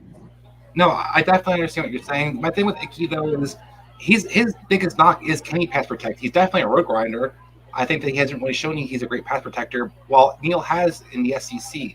Talk about the different guys, the speed guys and different rushers that are available. The SEC does a pretty good job of pumping out a lot of those edge rushers that want to be getting drafted. And Evan Neal's been one of the top tiers of the guys against that. I think he's better than Orlando Brown Jr. is. Orlando Brown Jr. had kind of that knock against him as well. Yeah. Teams definitely still were happy with and tried to definitely trade for that guy. But Neal to me is a guy that's even more has better technique than Brown did. And he has more of he uses his body better. I think this guy looks, to me, reminds me of Jonathan Ogden, Trick Glenn. So I think that while you talk about the guys getting faster, I think he's kind of already shown you with his pass protection over the last 3 or 4 years in Alabama, he can handle that.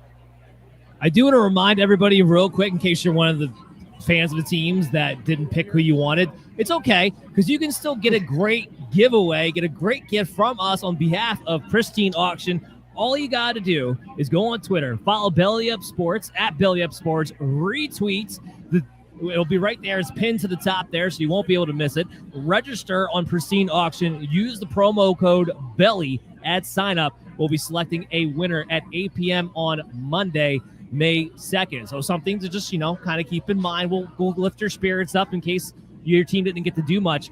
While we're waiting for this pick to officially come in, actually, I have to take that back. This pick did officially come in.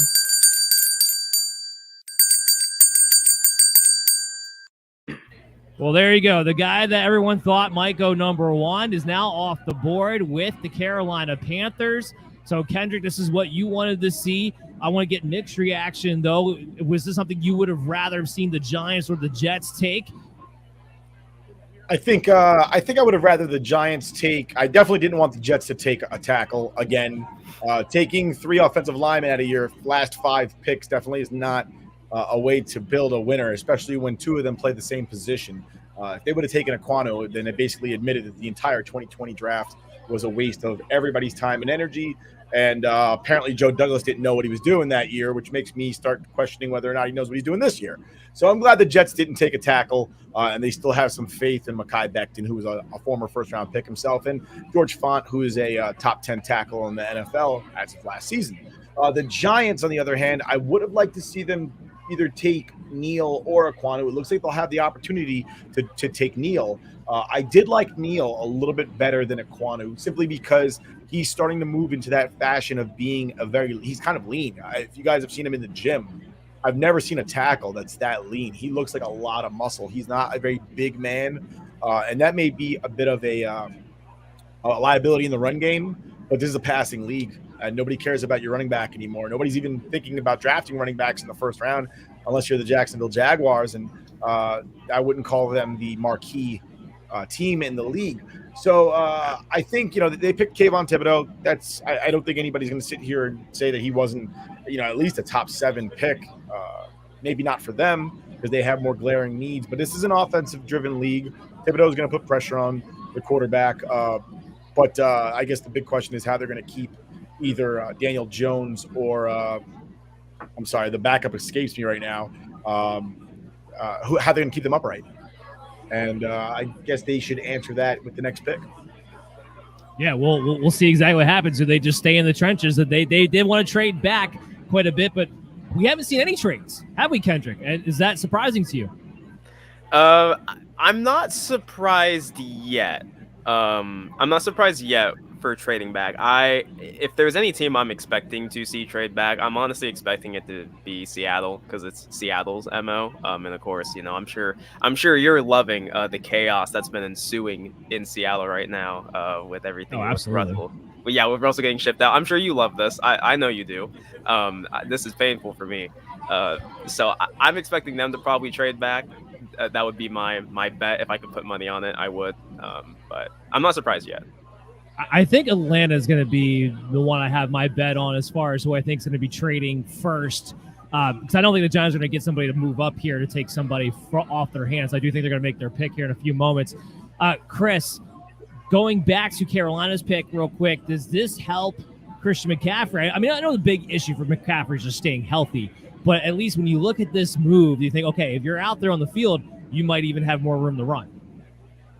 I mean, yes, in theory it does. I think that, having a guy that like road grinder like Nakua is, a guy who's definitely physical, be able to kind of generate, definitely push in the line. Christian McCaffrey can, utilize anything he can kind of get in front of him. I think that you look at the offensive line the last couple of years in front of him, it's been, horrendous at best. He's been very effective with that. So I think this, could be even more effective in a sense. But his game's kind of built on him, kind of his quickness and his speed. So I don't know if Akua is going to be the game changer. I think one of the biggest things that they showed last year is that they can't pass protect. This team falls apart, regardless of what Christian McCaffrey's out there or not. So I do have some concerns that they're kind of, I'm not surprised they took Akua, because I said Evan Neal would be the best pick I thought there, but I think Akua is the guy that kind of fits what they, their MO in a sense.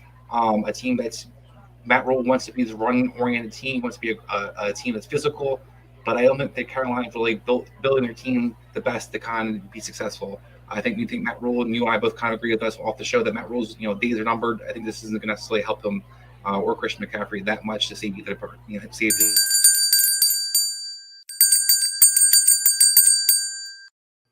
Chris, you can pick up where you left off. Evan Neal off the board. He goes to the Giants. And before you actually say anything, I want to give props. It's the first time I'm able to hit that button all night because I haven't been a pick that's blown me away yet. And now the Giants get Neal, who was the number one guy off of my board overall. I had him ahead of Hutchinson. I had him ahead of everybody. I'm glad to finally see him go, and this was exactly the pick the Giants needed to make. They addressed both the offensive line and the defensive line. My hat's off to them, but go ahead, Chris. Yeah, I think this is – I mean, the Giants did something smart. It's really hard for me to kind of say that out loud, but they absolutely did. I think they basically – the league handed them an all-pro tackle for it's going to be a starting Pro Bowl for the next 10 to 12 years. It's something that, definitely solidify this team, help Saquon, help Daniel Jones, whoever the quarterback winds up being, but definitely a great building piece and helps Brian Dable kind of establish his offense. He's got to love to throw the ball over the place, so they have a guy that can actually pass protect and help with that. So this is a great pick by the Giants. Does this, well, I got you here. Does this put Saquon on your radar in a first or second round come redraft time?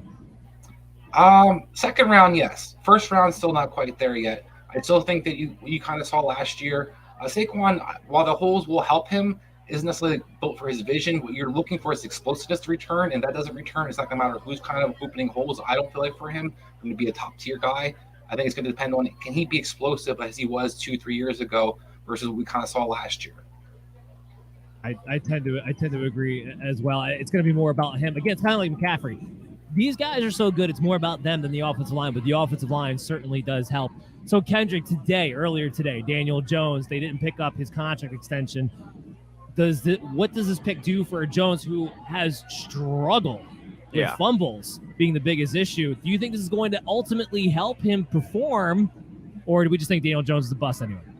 So I would have definitely thought. See, my whole thing with the Giants not taking a tackle with their first pick, I thought, this whole year is dedicated. Really, the Giants, they don't need to win this year. This is not a year where the Giants need to be a playoff team and they need to be even 500. This is a year where they just need Daniel Jones to look good. They just need him to look decent. He's had stretches, or he's had moments where he's looked really good, but then he's had the moments where he just looks bad, and the fumbles are there, and the interceptions are there, and just the really dumb plays. With this, obviously now you have by all accounts, they have one offensive lineman they liked, and it was Thomas, their left tackle.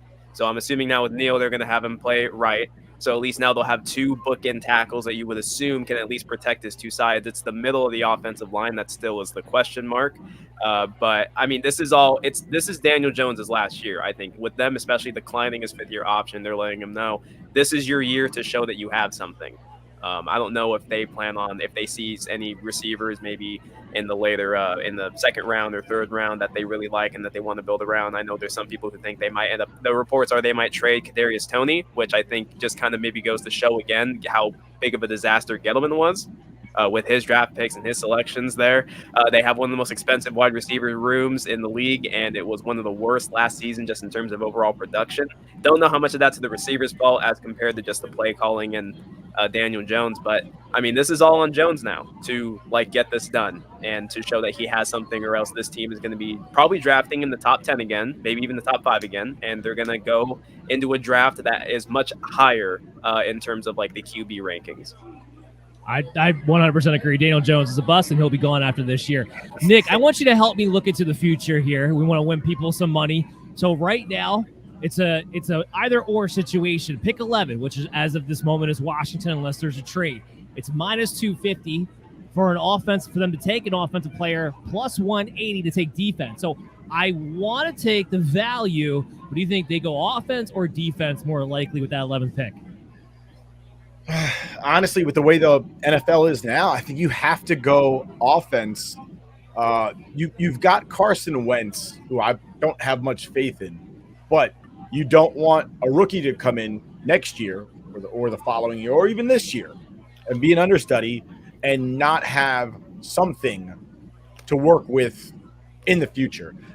Bringing a rookie in with nothing on the table for him to work with is not a way to set him up for success, even if he's the greatest college quarterback that ever lived. I mean, look at Trevor Lawrence, who is supposed to be, the greatest thing since sliced bread, but we really didn't get to see it last year with him, Justin Fields, or Zach Wilson, because they had nothing to go with. And anybody that knows anything about football is without a solid quarterback, everything else is kind of moot. You could have the greatest team in the world. If you have a trash bag for a quarterback, you're not going to win games, not in this league, the way it's built anymore. So I think that building a solid foundation for your quarterback before he gets there is probably the best route for you to go. Now, you may not be able to keep some of those playmaker types happy until that quarterback gets there. But when he gets there, he's going to have some stuff to work with. So the fact that they have McLaurin in there, that's a good thing. They should probably try to hold on to him. Although there's a lot of rumors. There is. I think it'd be really interesting. I think that's a team that I've had pegged for a wide receiver, but I also think they could go Hamilton. So I might throw a few shekels on the value because I do think there's a shot they could go Hamilton. But Chris, what do you think the Atlanta Falcons should do here? Yeah, I think we look at the Atlanta Falcons team. If they can, this is a team that desperately needs to trade down. They need as much draft capital and many players as they possibly get their hands on. I think this is a team that you look at the board, there's a lot of value starting to fall down. So I think if the Atlanta, they should try a trade if they can. If they cannot move out Chris, of this, I'm going to cut you off.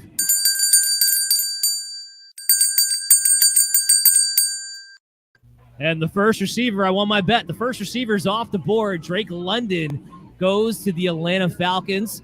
Look, Calvin Ridley suspended indefinitely. They don't know how long it's going to be. They need pretty much everything. So you get Drake London. You're going to pair him up there with Kyle Pitts. You're going to have two big targets.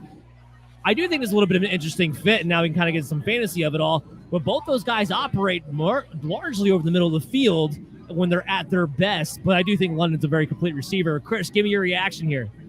I love Drake London. I'm not opposed to him going in the top 10.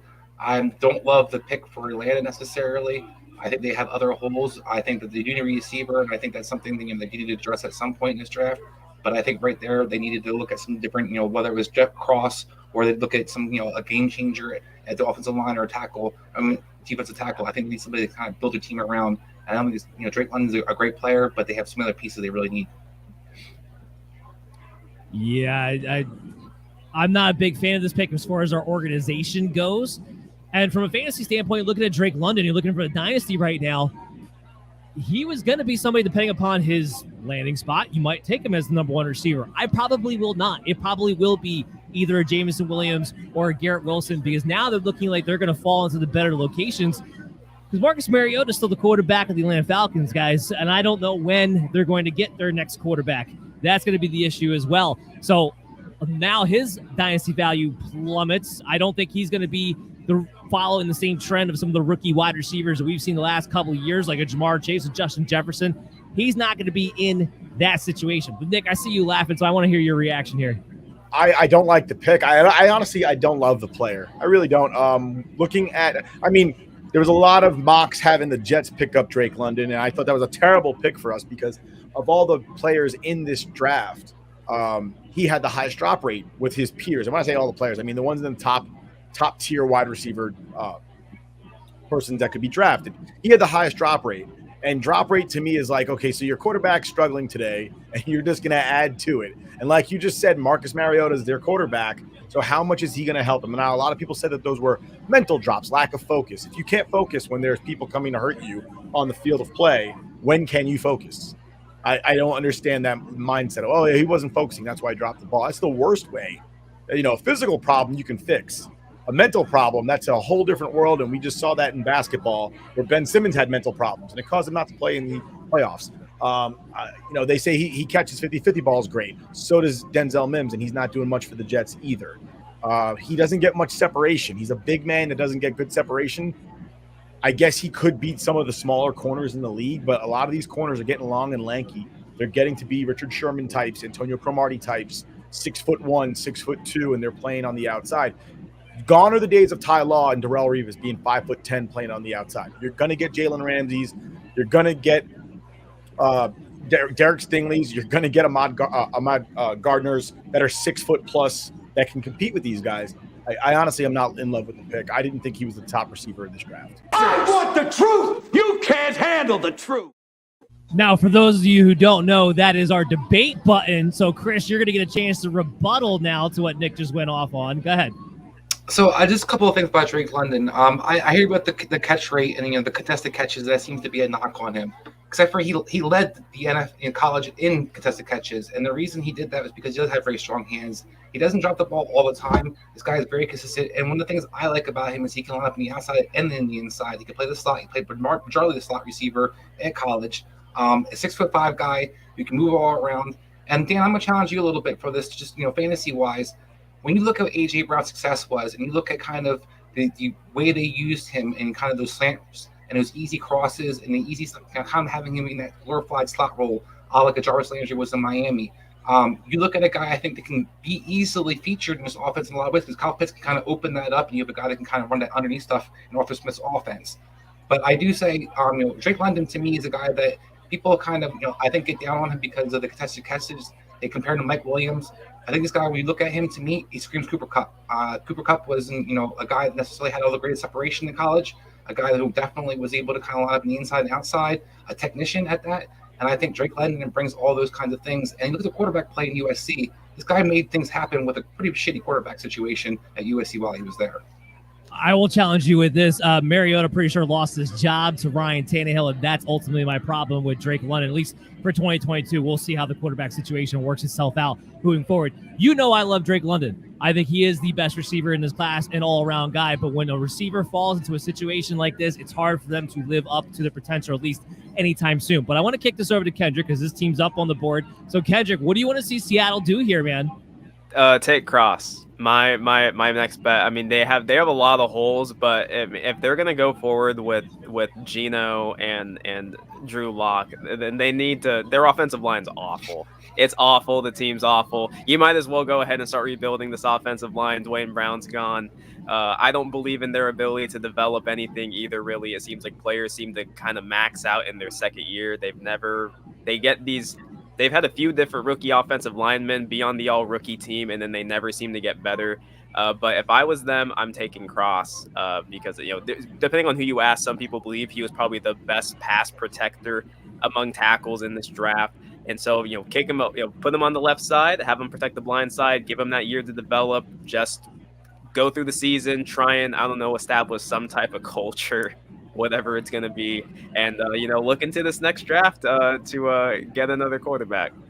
Hey, real quick, can I give some credit for being able to say Drew Lock and Geno Smith and not throwing up a little bit in his mouth as he I just want to tell Kendrick, I'm sorry, I'm not sorry that we took away way too much in that Jamal Adams trade. You don't even understand. This is the most depressing summer of my life. This is so bad. We got rid of Russell Wilson. Call up Jamal Adams. Jamal Adams was really depressed playing for the Jets. I want to know how he feels about playing with the Seahawks at this point. Yeah, he got one winning season, and now he's with the Jets out west.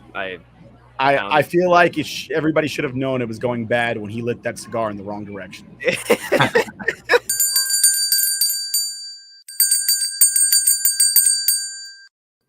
All right, Kendrick, you get your wish. Charles Cross goes to the Seattle Seahawks. So they are going to start rebuilding the way a team should rebuild, which is rebuild in the trenches and work your way out from there. So go ahead, give me your reaction now that you got what you wanted.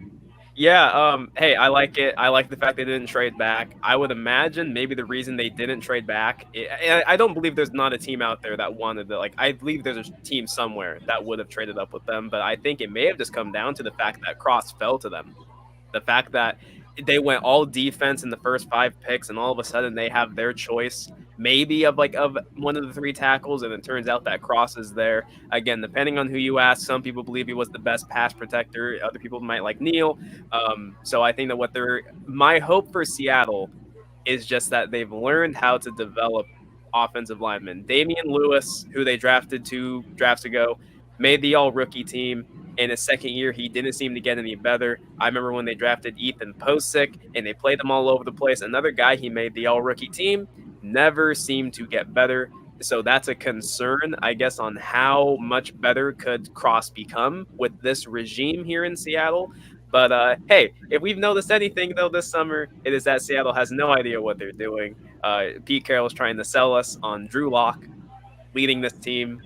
And so for that, I'm already kind of out on this season. It's going to be a lot of wine drinking this season. I'm going to say I'm a little curious about this. There was a report that they were talking about trying to bring Dwayne Brown back. If you're able to have Brown and Cross, look, we know that at least with Locke and Geno, you're probably going to be a run-first team. So if you're able to bring those two guys together with that offensive line, Chris, I'll kick this to you. Rashad Penny, Chris Carson, depending upon what his next situation is, they might have a decent offensive line to be able to run behind, which is probably going to be the emphasis of that team, I would imagine. Yeah, I mean, that's what, Pete Carroll always kind of wants to have as a physical football team. One of the things I think is kind of funny is, Russell Wilson has been complaining for the last how many years about getting an offensive lineman, and he leaves, gets traded, and they get a top-tier tackle right off the bat. Well, they didn't have the draft capital to get the offensive lineman. Yeah, I know, but it's kind of ironic that he's been complaining about getting somebody. You talked about Ethan Posick and, Damian Lewis. Cross is a whole world different talent-wise, what he comes to bring with. Ethan Posick was, I think, a third or fourth round pick. A guy who was kind of a hybrid center guard. A guy that, he was serviceable. Damian Lewis is a guy who's serviceable, but these guys aren't necessarily top-tier talents. I think Cross is definitely a top-tier talent. One of the best tackles. He talked about the pass protection that was on the board. An agile guy. He's been very successful in the SEC. So he put all those things together. I think this was a great pick by the Seattle.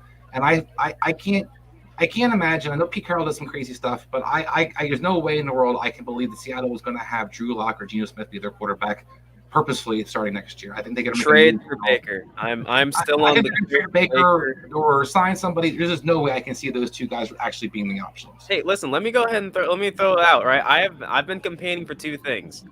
Either trade for Baker, because I think you can get him right now for like maybe a fourth rounder. I don't think he has too much trade value. I would love to get Baker. Either that or, hey, if we just want to have fun and we want the season to be interesting, you want to sell tickets, bring in Kaepernick. That was my thought. I'm like, hey, let's have some fun. I will buy into the season if you go and get Kaepernick. I would love to watch it. It would be exciting, and I would love to just see it. Nick, I don't know why, but I'm getting this clairvoyant vibe off of you. So I want you to look into the future again for me to number 13 with the Houston Texans. Right now, the odds pretty evenly split. Offensive player, minus 125. Defensive player, minus 105. So even though the Texans took a cornerback, right now the odds are pretty good for a defensive player. Do you take that value, or do you think they're going to go offense since they went defense first? I think they're going to go defense. Lovie Smith's their head coach now. I think they're going to go defense. Defensive head coach, defensive mind. I agree, and that's why that's one of my lock live picks of this draft so far. Put your money on minus 105 for a defensive player, because as this draft continues on, I believe it's going to be Kyle Hamilton if Washington doesn't take him at 11. I think it's going to kind of shape up to be that way. All right, Nick, the Jets are back on the clock. What do you want to see them do here? A lot of people have asked me that. The only caveat that I had for the Jets in this draft was, A, don't draft a tackle in the first round because you're basically giving up on your previous first-round pick. And B, whomever they draft, in 3 years, he better be in the Pro Bowl. Somebody, because they've missed on so many first-round picks that it's not funny anymore. But I think they go Jermaine Johnson the second right now out of Florida State. I could be wrong, but they fell in love with him pretty good, but they could go wide receiver right now as well. Pick is in. Yeah, we're going to get to that in just a second. Chris, I want to know what you would want if you're the Jets right now. I think that I'd actually be in the defensive tackle, and I would go Davis right here. I think they need a game changer in the middle, and I think that would be something to kind of build their team around, especially that defense with Gardner and him. But I think they're going to go Hamilton personally. I do think that's an interesting that would be an interesting combination to have him and Quentin Williams, kind of your run stuffer defensive tackle with your penetrating type of guy. That would be curious to me. Well, I'm waiting for this pick to be announced. I don't know if you guys got it yet or not, but as we're waiting for it to officially be announced, as we get a picture of the Jets draft room, all applause is all around. Yeah, we've been great for never. 69. 60. Nice. 9.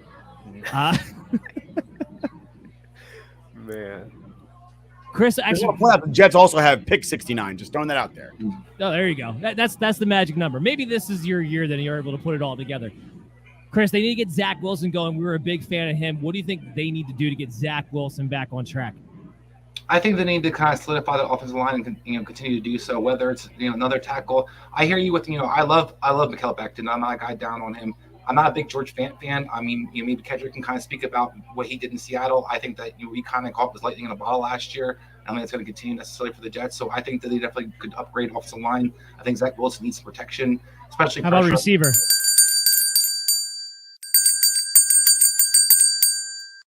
They're going to do Wilson. How about wide receiver with Garrett Wilson on Ohio State? So here we go. I'll get Nick and then I'll get Chris. I think we're going to have a similar reaction here for two different reasons, but a similar reaction. Nick, go ahead. This is your team. Garrett Wilson, he's your guy. So Garrett Wilson, I had him pegged. If Jameson Williams doesn't get injured, he's the number one wide receiver in this draft. But he does. Garrett Wilson was my number 2. I honestly don't hate the pick. I said I only had one caveat for this whole draft was I didn't want to tackle in the first round. I didn't get that, which I'm happy for. We got a wide receiver. The most important thing right now for the New York Jets is to ensure that Zach Wilson is their guy. And getting playmakers on the offensive side of the ball is the best way to do that. The biggest problem the Jets had last season is all their wide receivers went down with injuries for the most part and missed significant amounts of time, and they couldn't keep their hands on the football. A lot of drops last year from a lot of guys makes Zach Wilson's life more difficult. A lot of tipped balls getting intercepted on the other half. That made his life more difficult. They picked up some tight ends in free agency with CJ Uzomah and Conklin. So they kind of addressed the tight end position, which we haven't gotten any type of production from except for a 4th-round pick for Chris Herndon from the Vikings. That's the most production we've gotten from the tight end position in probably 15 years. I don't hate the pick. I like the pick. He was my number 2 after Williams, who's injured. So, damaged goods. I'll take Garrett Wilson all day. All right, and let me know, where can people follow you at? What do you guys got working on over there, Scoreboard Addicts? So you can catch me, The Rook, and TJ at Scoreboard Addicts Podcast on Belly Up. You can catch us over at Score Addicts Pod on Twitter. We're on TikTok. We have a whole bunch of stuff like Does Gen Z Know with our intern stat guy Sal, where we ask him questions about the 90s and the 80s and find out whether Gen Z knows what the hell they are. He actually knew what a rotary phone was. That was pretty cool. We're everywhere you can find a podcast. We're on Audible. We're on Google Podcasts. We're on Apple Podcasts. We're on Spotify. We're on YouTube. We're everywhere talking about everything from golf to football to hockey to baseball to basketball, college basketball. We'll do anything and everything. We also have wrestling trivia once a week. And that's mostly focused on the Attitude Era of WWE. So the Monday Night Wars type of trivia, that's a lot of fun, and we have a lot of guests on that for that as well. And if any of you guys are interested in hopping in to have that little competition, we'll be more than happy to have you on. But that's where you can catch us all. Score Addicts Pod on Twitter. Love it.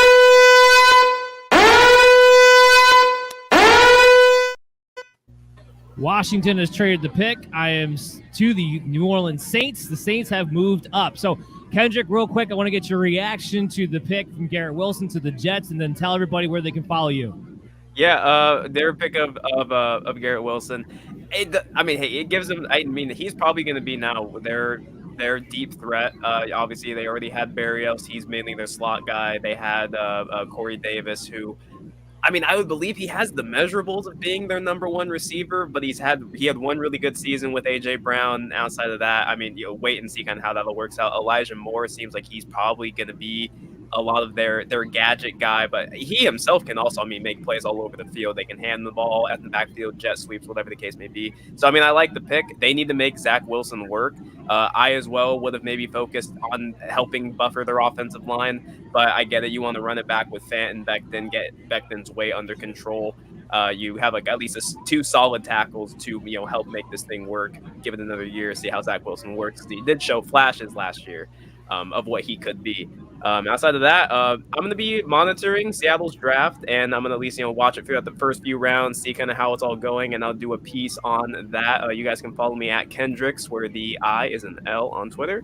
But yeah, I'm hoping that the rest of if this first pick is things to come for Seattle, this should be a great draft, and I'm actually going to look forward to this. And curse the Niners and everything that they have for this coming season. Curse you. I give you a lot of props for just being able to stay positive right now. Guys, what we're going to do is take a quick break. When we come back on the other side, we got more guests coming in to talk about from picks 11 through 15. But a big shout out to Kendrick and Nick. Thank you so much for coming on. We'll talk to you guys soon. The weather is changing, and there's only one way to keep your drink cool this season. As we get back to normal and get back to places like the beach or the park or backyard barbecues, you are going to want to be able to keep your drinks cool. Why not use the best products available for the job? All you have to do is go to our website, bellyupfantasysports.com, and hit the link for Yeti, and it'll have the greatest and latest Yeti offers for you to enjoy. They have the best coolers, the best tumblers, and everything else you could possibly need to enjoy your life this season. So hit the link in the comments below or go to bellyupsports.com and get our link access to the best deals available today from Yeti. You're listening to the MD's Fantasy Football Show. Welcome back in, everybody. You're watching the NFL draft coverage by the Belly Up Sports and MD's Fantasy Football Show. I'm your host, Dan Mader, with Chris Dowhower. Been going strong so far through the night. We're almost halfway there. But joining us now, we got Lucas Coronado, one of the Belly Up football writers. So, Lucas, thanks for coming on, man. How you doing tonight? I'm doing good, man. Thanks for letting me on here as well. Yeah, very happy to have you on. But I got to kick this thing back to Chris because there's a lot's happened. I haven't looked at his reaction. So, Chris, two things from you. Garrett Wilson to the Jets, and then the Saints trading up here. Hate the Wilson draft by the Jets. I love Wilson as a receiver. I think he's definitely debatable. You know, he could be the top receiver on this draft class. But when you look at the pieces that what the Jets have in place, you know, Kendrick kind of come out of the 49ers and the curse in the 49ers. The 49er curse went to New York, and they can't use more than one receiver at a time. And you saw that last year. You know, Nick kind of talked about them having injuries and receivers having injury issues last year. But the receivers weren't productive when a guy was injured. You have three receivers who pretty much fill the same role. I think it's just a redundant draft pick. We saw the Giants try to do that, you know, make Daniel Jones better by getting more weapons last year, quote unquote, and not addressing the off the line. How'd that work out? I think the Jets are going to have the same issue again this year.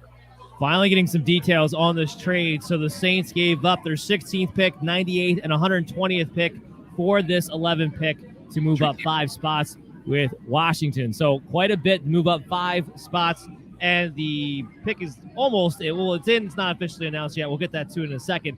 Lucas, what's been your reaction to the Saints moving up here? What do you think they're about to do? I have thought that they'd move up even earlier, maybe somewhere in the top 10 to maybe get a quarterback. And I did talk about this a little, but I think they do have a couple years out of Jameis, but he's obviously really not the long-term option there.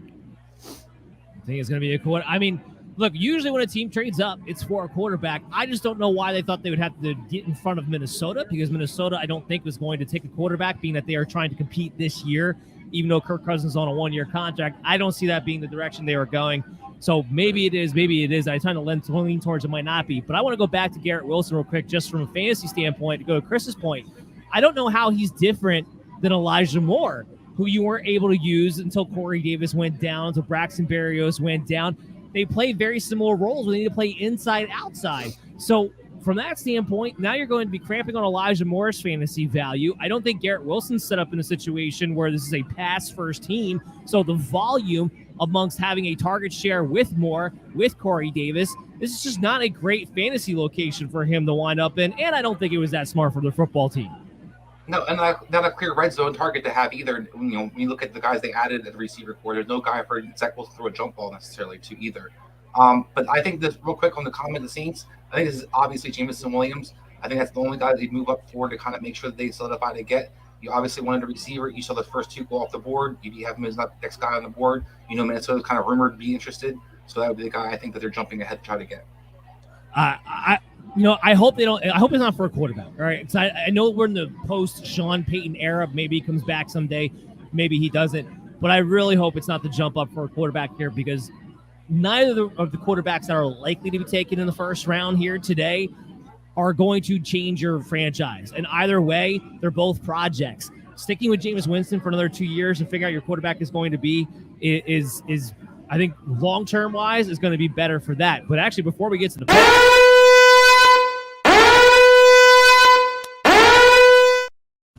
Detroit Lions just traded up to 12. They just traded up to 12 with the Minnesota Vikings. So they went probably from 32 to 12 here. I don't have the details in front of me, but I'm assuming that's going to be part of the deal. So waiting on the Saints pick, we've got the Lions moving all the way up to 12. Things are happening all over the place here.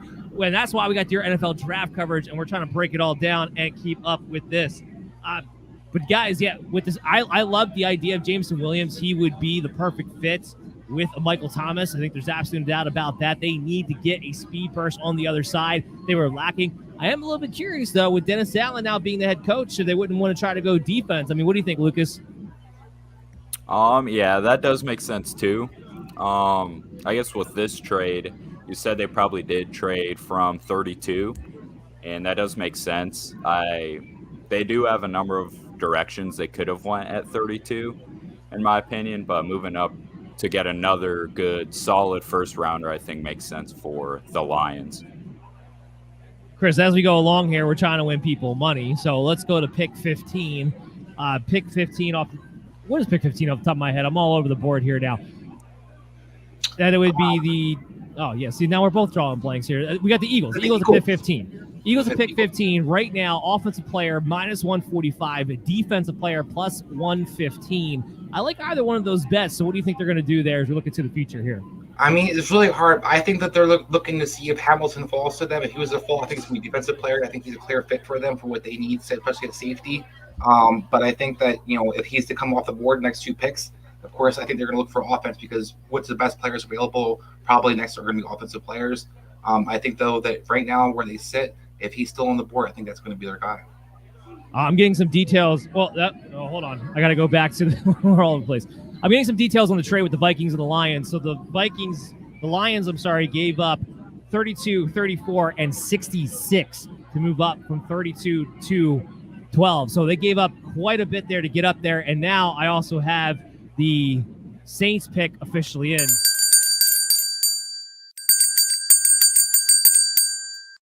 It is for a wide receiver. It was not for Jameson Williams. It was for Chris Olave. Similar type of deal. Field stretcher guy. He can play inside, outside. He'd be explosive. And again, still a good matchup with Michael Thomas. But Chris, you looked a little bit surprised there. So why are you surprised that Chris Olave is the pick instead of Jameson Williams? I think Jameson Williams is clearly the more talented guy. I think he's more the guy that fits Jameis Winston's kind of MO if he's going to be your quarterback moving forward. I don't know if you need to necessarily move up to get Chris Olave as much as they did, or give the capital they did to get him as well. Maybe Jameson Williams isn't kind of going to be ready. Like people kind of talk about him being ready in the spring. Maybe that's pushing his draft value down. But I think when you look at the 2 players, I think Williams is the guy, clearly the next top guy remaining on the board. And the other receivers are kind of pick your poison in the sense of who you like more. I think Olave is definitely a first round.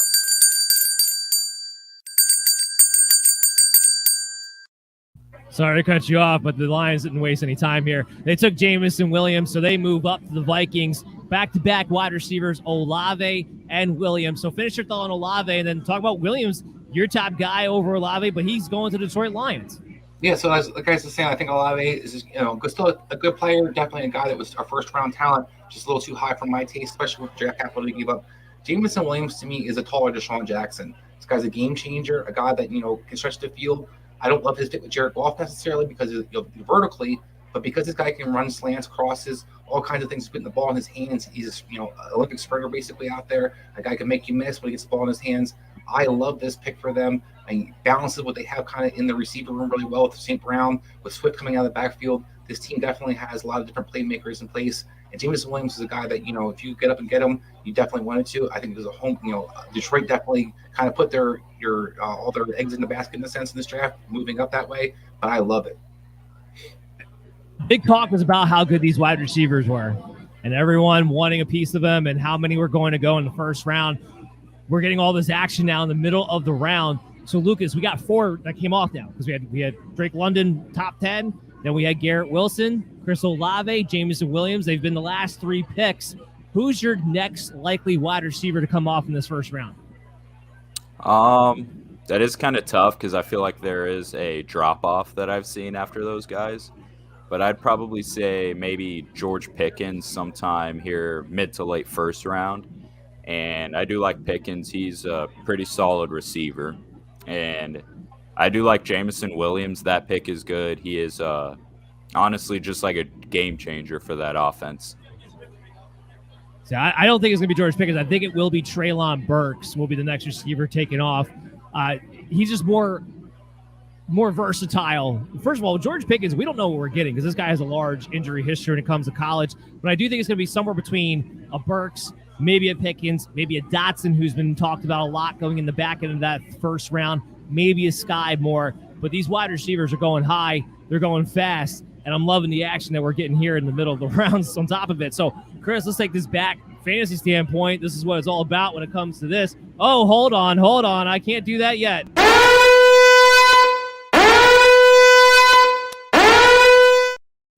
The Eagles just moved up to 13. So that means the Eagles are now going to be on the clock. So what the heck are the Eagles moving up for, Chris? I think it's got to be Johnson or Hamilton. I think Jermaine Johnson fits a clear need in an edge rusher that they really could use a game changer on the outside. Eagles traditionally usually like to have lots of edge rushers. But then you look at Hamilton, a guy who's, a top player on a lot of people's boards, a guy that fits really well what they kind of do, especially with that cover 2 system, cover 3, 3 shell they like to play out there. A team that, looks at around the Colts defense are kind of trying to emulate in a lot of ways. We talked about Hamilton off the air about kind of like a Bo Sanders type of player. I think this guy kind of fits what they would need in Philadelphia.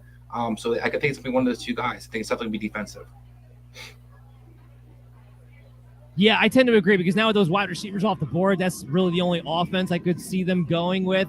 And that makes a lot of sense too, though. I'm a little surprised that Jermaine Johnson has fallen this far, and I think that's a good pick there too. What do you think, Lucas? I do like Kyle Hamilton as well. If they were to pick him, he is just versatile safety, bigger safety as well, so he could play in the box if they asked him to. And this is kind of a slide. I guess I probably thought he'd go top 10, maybe top 12, somewhere around there. So not that much, but this is a bit later than I was expecting if they were to pick him. Yeah, I'd be curious to see what they go. I think Hamilton for them would make the most sense because when the Eagles defense is really good, historically speaking, Brian Dawkins, Malcolm Jenkins, it's usually because they have a level changing type of safety. That has what made their defense really dominant in the past. I wouldn't be surprised if they are trying to have history repeat itself. I mean, remember, Howie Roseman, while the coaching staff might be new, Roseman's been there for a very long time. He remembers those Eagles teams and what made those defenses special. So I wouldn't be surprised if maybe that was the case here. But I am getting down the details of that trade. So it's 13 for 15, 124, 162, and 166. So quite a bit there to move up a couple of spots to make sure they're able to get whoever their guy is going to be at that pick. Chris, what's your reaction to that kind of a haul? I think it's going to depend on who they're thinking to jump ahead to get. If it's Johnson or Hamilton, I'm okay with it. The other guy I'd be okay with it is Treylon Burks. But I think right now you're looking at the Texans team that's going to draft next. Those three guys probably would be their top players that we would think that Texans would be looking at. Texans definitely need a receiver. They definitely could use Hamilton. We talked about that fit earlier. And then we talked about the need an edge rusher from Lovey's defense. So those three guys were the guys kind of in my mind. The Eagles are trying to have one of those three because why else would you want to give up all that capital to kind of move ahead of Houston? If this does wind up being a wide receiver, these teams all just jumped. I mean, leaps and bounds. Some of them leaps and bounds. The Lions went up, 20 picks basically to get this guy. So are these receivers really that worth it that you're trading up for? You're not trading for quarterbacks now. We're trading up for wide receivers. I think so. I mean, when we talked about, as Lucas kind of hit on, I think there's a big drop-off after the top-tier guys as well. Now, I wouldn't necessarily have paid that price yet because Treylon Burks is still on the board. I think that this guy still really value. But I know a lot of guys around the league aren't as high on him after his, combine. So I could see maybe if you think that these guys are the guys that you have to have.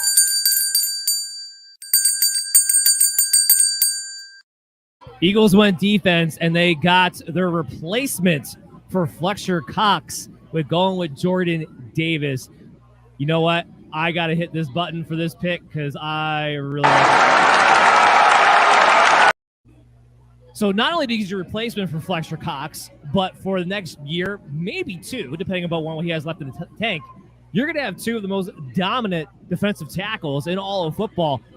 I'm telling you right now, guys, you're not going to be able to run the Philadelphia Eagles. And when you see them on their schedule with that fantasy running back of yours, yeah, you might want to have to put somebody else in because you ain't going to be running up the middle on them. What do you think, Lucas? Yeah, this like I said, I was expecting maybe Hamilton, so this isn't exactly what I was expecting. But I'm not really surprised by it because with Cox aging, this is kind of his replacement. And what Jordan Davis does against the run really does just help any defense and really stop that run. I will say this. It makes more sense now why the Eagles wanted to jump up because the Ravens are now on the clock, and a lot of people thought the Ravens were going to be taking Jordan Davis with this pick. So it makes sense why they want to jump up a couple picks to get that guy.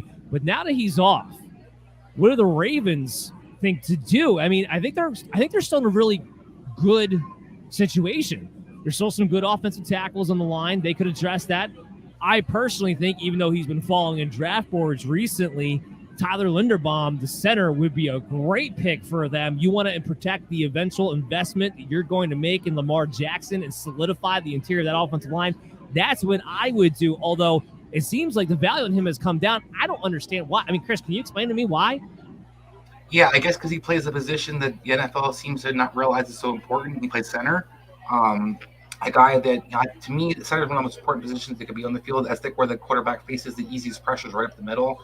When you have a legit center and a top-tier guy, I think that, you usually want those guys.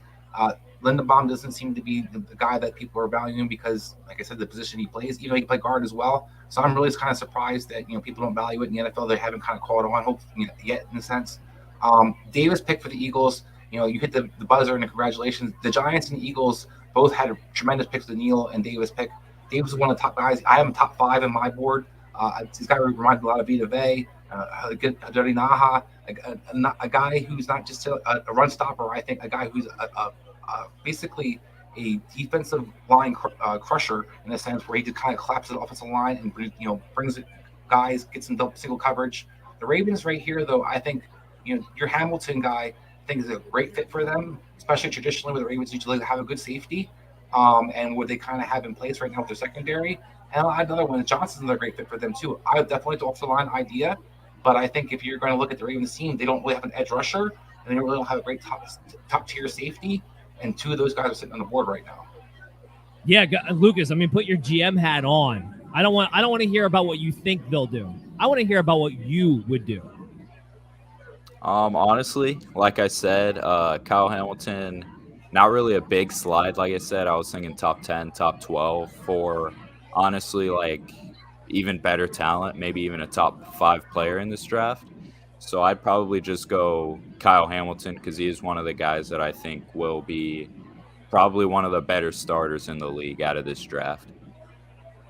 So I want to make sure we're winning people money, and it's been chaotic last few picks. We haven't been able to talk about it, but next prop up, pick 17, which is the Chargers.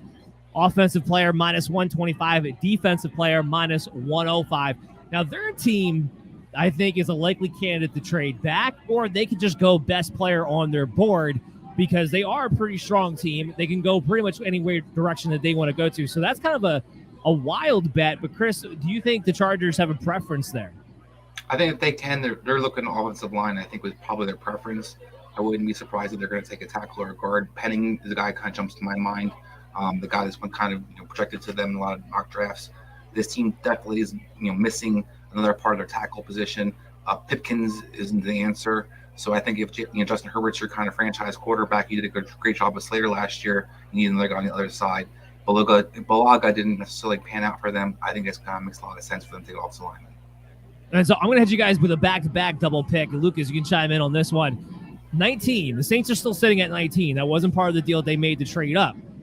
Vegas still has them going offense again at -200 as the favorite because the defensive player is +155. What do you think? What do you think they're going to do there?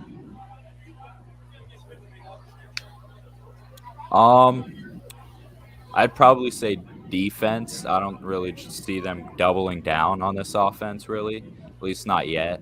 The only way I could see it would be as an offensive lineman. No? Yeah, especially with Armstead leaving, I guess, this offseason. That does make sense, too.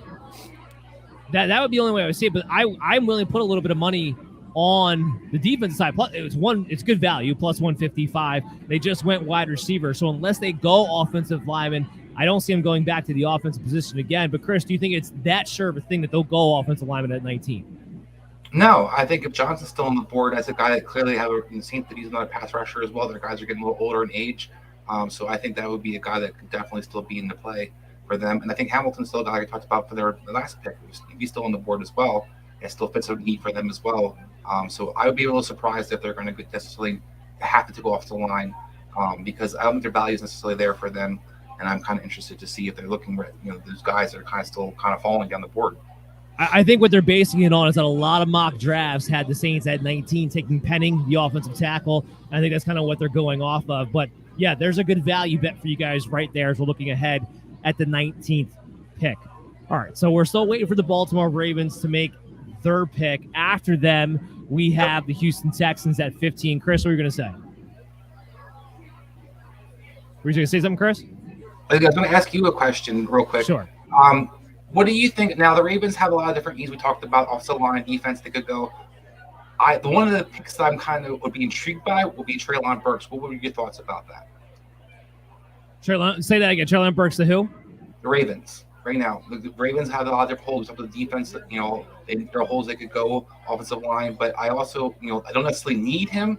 But I think he'd be kind of a nice fit. Marquise Brown, Bateman, he kind of fits that next kind of role for them in a sense. If they didn't already have Bateman, I would say it would be. But because Bateman's going to kind of be that bigger receiver who can play inside, outside to begin with, I don't see it being a Treylon Burks pick. I think for them, they're another team that even though they make the playoffs last year, this is a team that's maybe a couple of good draft picks away from being a Super Bowl contending team in theory. I think they're going to address need more so. I would be really shocked if it wasn't either Johnson or Hamilton here. Treylon Burks doesn't make much sense to me. If they had moved on from Marquise Brown, maybe, but because they didn't do that either, I think they're looking at the team as they have the weapons they need. This is not a air it out offense to begin with, so I don't think adding another wide receiver would be prudent for them. No, they're officially announcing the pick that we already knew about, which is Jordan Davis to the Philadelphia Eagles. I thought maybe it was the Ravens pick, but it was not. I will say this from a fantasy standpoint, though. Let's talk about the Ravens. Lamar Jackson did not have a very good year last year. There was a lot of different scenarios going on with him. But right now, his ADP is somewhere between QB 6 and QB 8, depending upon where you go. If you look at his numbers from last year, he was still on pace to rush for 1,000 yards had he not kept missing games due to being sick with who knows what, because it wasn't COVID, actually, that he was missing games for towards the end of that season. You're telling me a quarterback who's going to be rushing for 1,000 yards could be the fourth year in a row this year, or would have been the fourth year in a row had he been able to play last year, is really a QB 6, QB 8, Chris? Yeah, I think that's ridiculous. I mean, we've seen this happen before where people kind of overreact to the previous season. Lamar was hurt most of the season, as you kind of pointed out. Rashad Bateman, the guy we talked about just now, wasn't their guy for most of the beginning of the season either. So you have kind of different factors kind of going into next year. This offense should be much more efficient. Should be more healthier, and they should hopefully address some of the offensive line issues they had last year. If some of those things are kind of addressed, Lamar Jackson should still be the top 3 quarterback in my book. Yeah, at least top 3. I can understand like Josh Allen being ahead because he runs and he's got the throwing going on for him now. But it's not going to be Patrick Mahomes this year, not without Tyreek Hill. It's not going to be Aaron Rodgers without Devontae Adams. So there's more of an opening now, I believe, that upper echelon. We've seen Kyler Murray get hurt time and time again. Now, I think we're talking about Lamar Jackson and Josh Allen. And I think it's up for grabs after that. Maybe a Justin Herbert's able to perform again the way he did a season ago. Perhaps he'd be up there in that conversation. But Lamar Jackson right now, keep your eye on it. Best ball and redraft league, especially early on. I think he's coming out of value right now. And the Ravens are primed to bounce back. They'll get J.K. Dobbins back. They'll get Gus Edwards back. And that's going to help their offense get back on track in a big way, too. I'm waiting for them to officially announce the Ravens pick here. Washington moved back to 16. So, Lucas, as far as that trade, what do you think Washington's going to do now they're moving back and some other players come off the board that we thought might go to them? I guess they could go in a number of directions. I know they have McLaurin, who has kind of been plagued by his quarterback almost his whole career in the NFL. And now having Wentz, I don't think that's really a long-term option, so I wouldn't be surprised if they took a quarterback either. again, maybe Kyle Hamilton. I think he could really help out any defense in a big way. And yeah, so I wouldn't be surprised if it's one of those guys. Then, of course, you have Houston at 15. They had moved back. Houston's another team that can keep going in another different direction. So, Chris, what would be the best value pick for Houston? I think that we're going to, continue to talk about them, but I think it's going to be Lindenbaum or Kyle Hamilton, one of the two guys. I think Hamilton's a game changer for them and fits their defense really well, especially what they have, the hole they have without having Reed there anymore. And then offensively, we talked about Lindenbaum and the importance of having a top-tier center in my book. And I think that this Texans offensive line, without other than Tunsil, is definitely questionable at best. Whether Davis Mills is your quarterback or not, you want a guy who can kind of open up holes and a guy who can keep your quarterback upright. So to me, that should be the two guys I'm looking at. So this is really funny. I'm keeping my eye on the live bets coming in, and now we're up at number 20, which right now is the Pittsburgh Steelers. Minus 600 for an offensive player, plus 425 for a defensive player. Pretty much pointing to Malik Willis still on the board. Everyone is pegging the Steelers to take Malik Willis with him still there. I guess my quick question to you guys would be, does he stay on the board? Does somebody try to jump in front of Pittsburgh, do you think, or will no one bother to give up the capital necessarily to do so? I mean, I think right now I don't think anybody's going to give up the draft capital. It seems like there's some kind of, we didn't know what's going to happen in this draft. Some of these guys seem to have a good idea of how things are going to fall, and it seems that they're not essentially pressing you with the quarterback. So I think Willis is a guy that you don't necessarily have to move up to go get.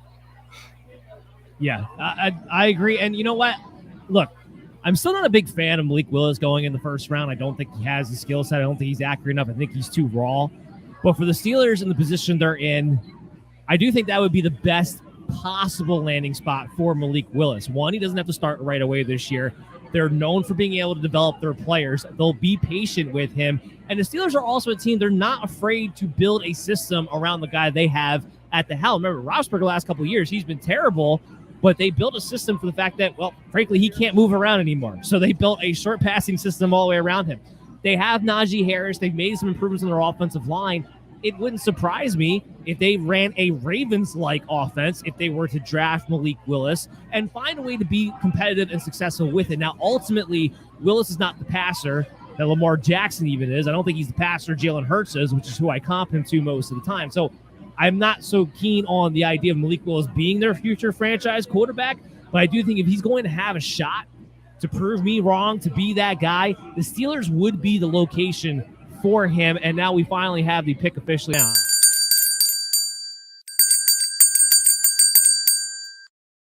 Yes, because it makes too much sense. It is Kyle Hamilton. They get their safety, a long line of great safety play with the Ravens. This is a big pick. They needed this. The Ravens defense was not the same defense it had been in years past. Hamilton's going to go a long way in being able to prove this team. So, Lucas, what's your reaction? What do you think the Ravens defense is going to look like now that Hamilton's going to be back there? He's honestly a game changer. Like I did highlight him a little bit earlier, just because of his versatility being 6'4", 220, and his instinctual play being as good as it is, being able to just know almost exactly what the offense is doing and be there so quickly despite his 40 time. And I really do like this pick as well with that Ravens defense. Chris, we've talked about Hamilton and our opinion on him compared to the rest of the industry. So just touch on that real quick. What do we see out of Hamilton? Yeah, I think I kind of talked about him before with the Colts fit. You see a guy that to me reminds me a lot of Bob Sanders, a guy who can kind of play in that box, but also play that deep center field and be able to kind of show you different coverages, especially in the zone coverages. I don't love him as necessarily a coverage guy. So I talk about him playing, a slot corner, kind of a hybrid nickel role. I don't love that.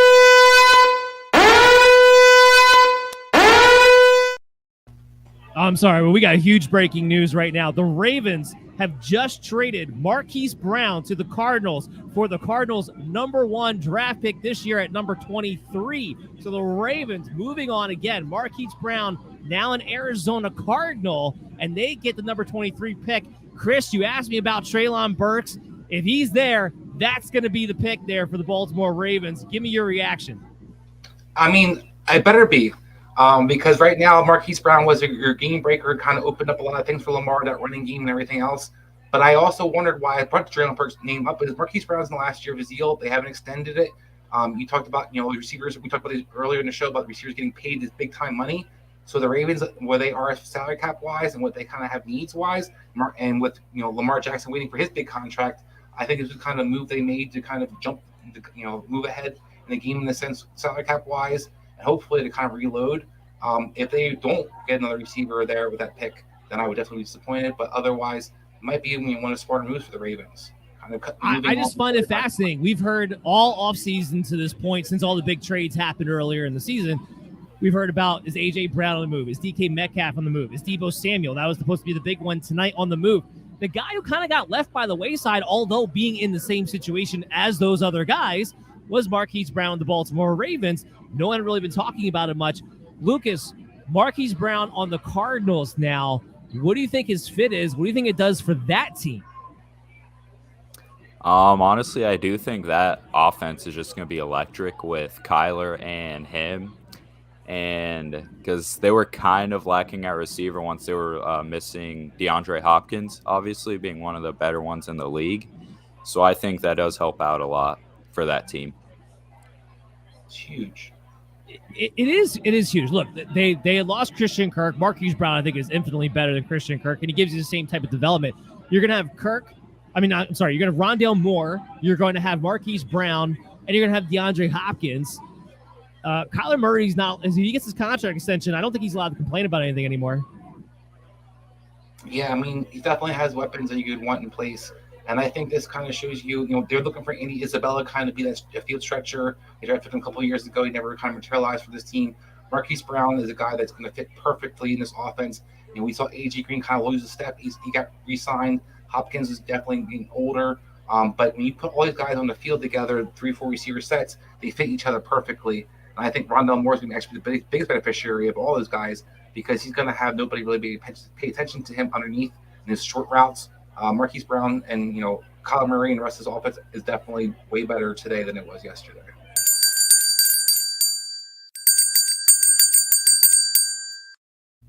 All right, so we got Kenyon Green, the first guard, off the board. He goes to Houston Texans. So the Texans trying to build out their fundamentals. This is a good pick. I personally had Zion Johnson higher than Kenyon Green, but either way, you need somebody to try to help bear down that interior of that offensive line. So, Lucas, give me your reaction to them taking Kenyon Green here. I guess that's not exactly what I was expecting, but I guess nothing is. And going interior line is good, I think, because I have heard that they might just try and see what they do have in Davis Mills, the rookie quarterback from last year. So getting that O-line better and bolstering that part of the game will really help out, at least see how you can do at quarterback. I can't agree more. Okay, Lucas, where can people follow you at? What are you working on? All right, well, on Twitter, my Twitter handle is LucasCoronado10, and I did just have my first episode of our podcast come out today at Footballytics. We do have a Twitter page for that as well. It's just Football YTIC. All right. I like it. Thank you so much for coming on. We'll be seeing a lot more of you real soon. Guys, we're going to do is take a quick break, come back on the other side. We're going to have our next wave of guests come in, and the Commanders pick is already in too. So I'll have that right after the break. Get your party started with the Kong Beer Bong. You get a can cooler for those chilled, laid-back get-togethers, and a built-in beer bong for when things start to get a little wild.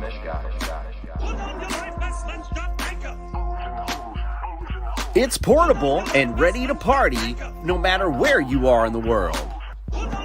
It's perfect for any holiday event.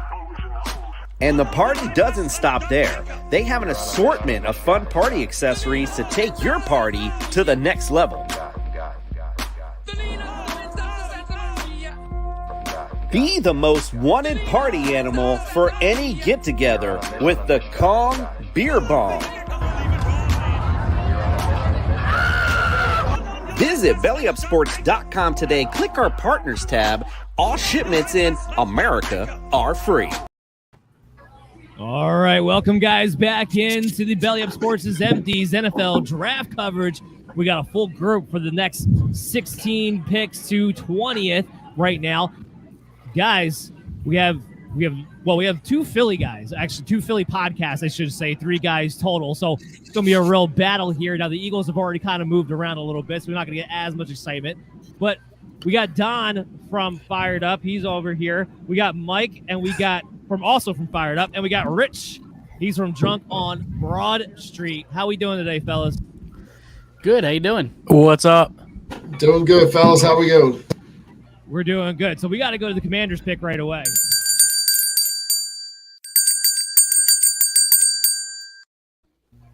And this is the biggest reach of the draft so far, in my opinion. Jahan Dotson is going to come off the board here for the Commanders. And I'm just going to go first on this one because, Chris, you and I had this debate in our show last week. Dotson is somebody that I thought could have been a reach in the second round. He has okay speed. He has decent route runs. He has decent shiftiness. Everything about him is just decent. You watch this guy on tape, nothing special jumped out to me whatsoever. And I also think he might have to be a slot receiver. He doesn't do a very good job of getting off the line when he goes out in the perimeter. And he wasn't playing against the toughest competition all the time, even though he was there at Penn State. I think he's going to be pigeonholed as a slot guy. It might work with Terry McLaurin, but this is a reach, not a game changer. And the Commanders, who haven't had a first-round pick in what feels like forever, need game changers. So, Chris, go ahead, because you had a different opinion than I did on Dotson. Well, I'm definitely more of a Dotson fan than you are, and I don't think he's got average speed. I think he's got good speed. Ran a 4.41, one of the more explosive guys in the draft this year. Having said all that, it's a terrible fit. Terry McLaurin and Brown, they drafted last year from North Carolina, and they have Curtis Samuel. You put all the 3 guys on the field, and you add this guy to the mix. Where does he play? So I look at this team, and I look at what Carson Wentz has been more successful with. He can throw the ball. He can throw the ball deep. He likes tall receivers that have some guy, for the red zone. This team is screaming in need for red zone target. If they were going to take a receiver, I think Treylon Burks was definitely the guy they should have went with. To me, this guy's definitely a reach. I don't argue strongly that Dotson isn't a first rounder. I like him more than you do, but I don't think he's a guy that you should be, necessarily the Commanders being happy taking. They have so many holes in the offensive line. Their guards are terrible, and their safety plays those questionable at best. So I look at this team. There's definitely places they could have gone. Even Lloyd. They took the kid last year from Kentucky. He kind of got moved from middle linebacker to outside linebacker, so they kind of still look very need middle linebacker as well. So there's so many different holes there in this Commanders team that I just think this was just a huge reach.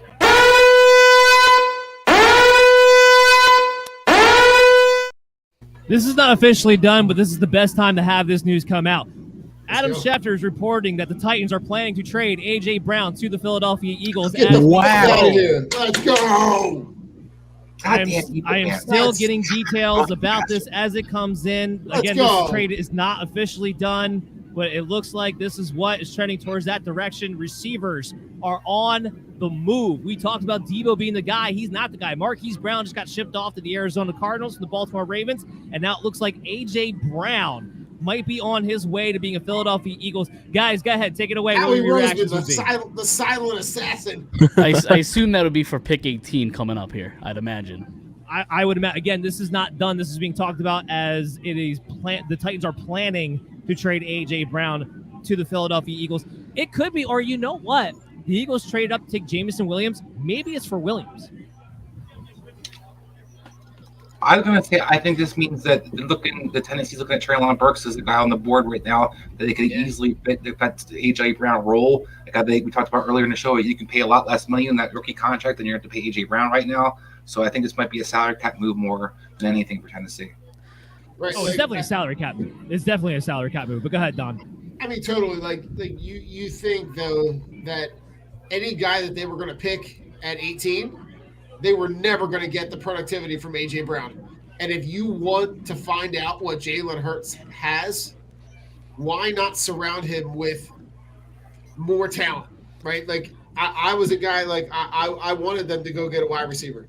You're not going to get a better wide receiver at 18 than you are going to get in getting A.J. Brown. And the idea that, they were working out the last, 2 weeks together in LA. Right. AJ Brown and Jalen Hurts, because no, they didn't go to. I guess they grew. I don't even know if they grew up with each other, but they knew each other before the NFL. So that was always like a little talking point. That was pretty interesting. I'm shocked. So it's for the 18th overall and a 3rd round pick. Yeah, that's what I'm getting now too. Yes, for 18th overall and a 3rd round pick. So the Titans will be coming up within the next pick or two. The Chargers are still the ones on the clock. We're waiting for their pick officially to come in at the moment. But yes, it looks like the Tennessee Titans are going to. I agree with you, Chris. It's going to be Treylon Burks. There's been people who have comped Treylon Burks to A.J. Brown, so they could stick with that and just go in that direction. But we do have the pick in for the Chargers.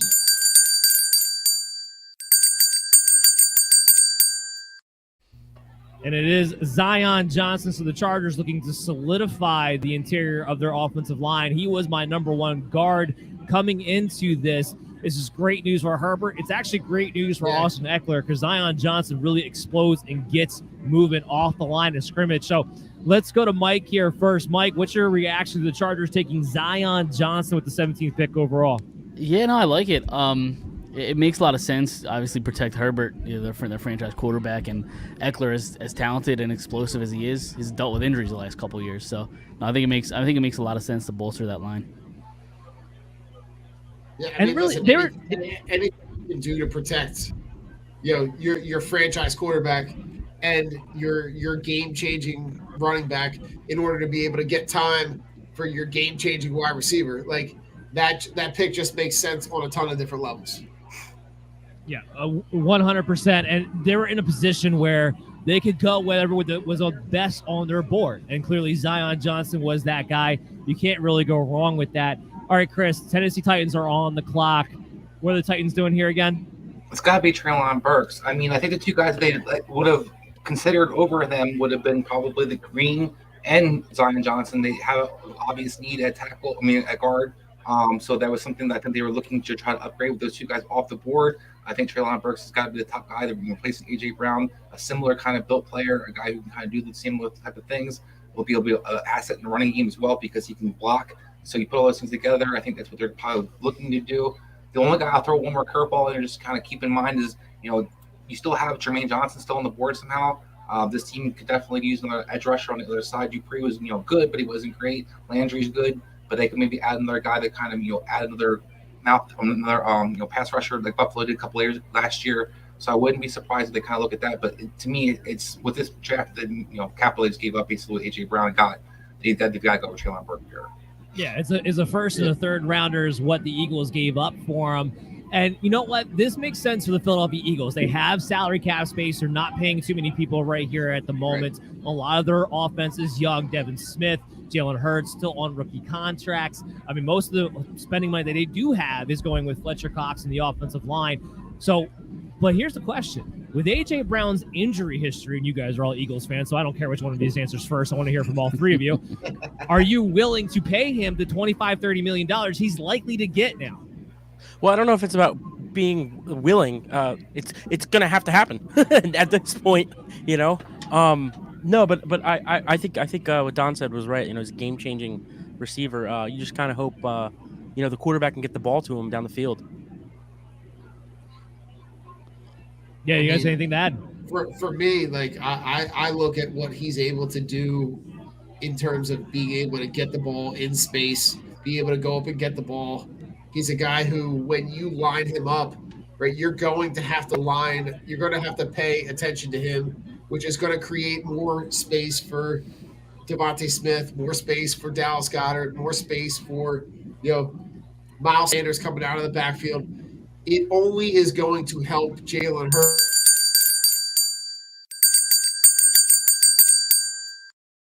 And as Chris thought, it is Treylon Burks. He goes to the Tennessee Titans. Yeah, so they get the guy who pretty much does what A.J. Brown did on a rookie contract.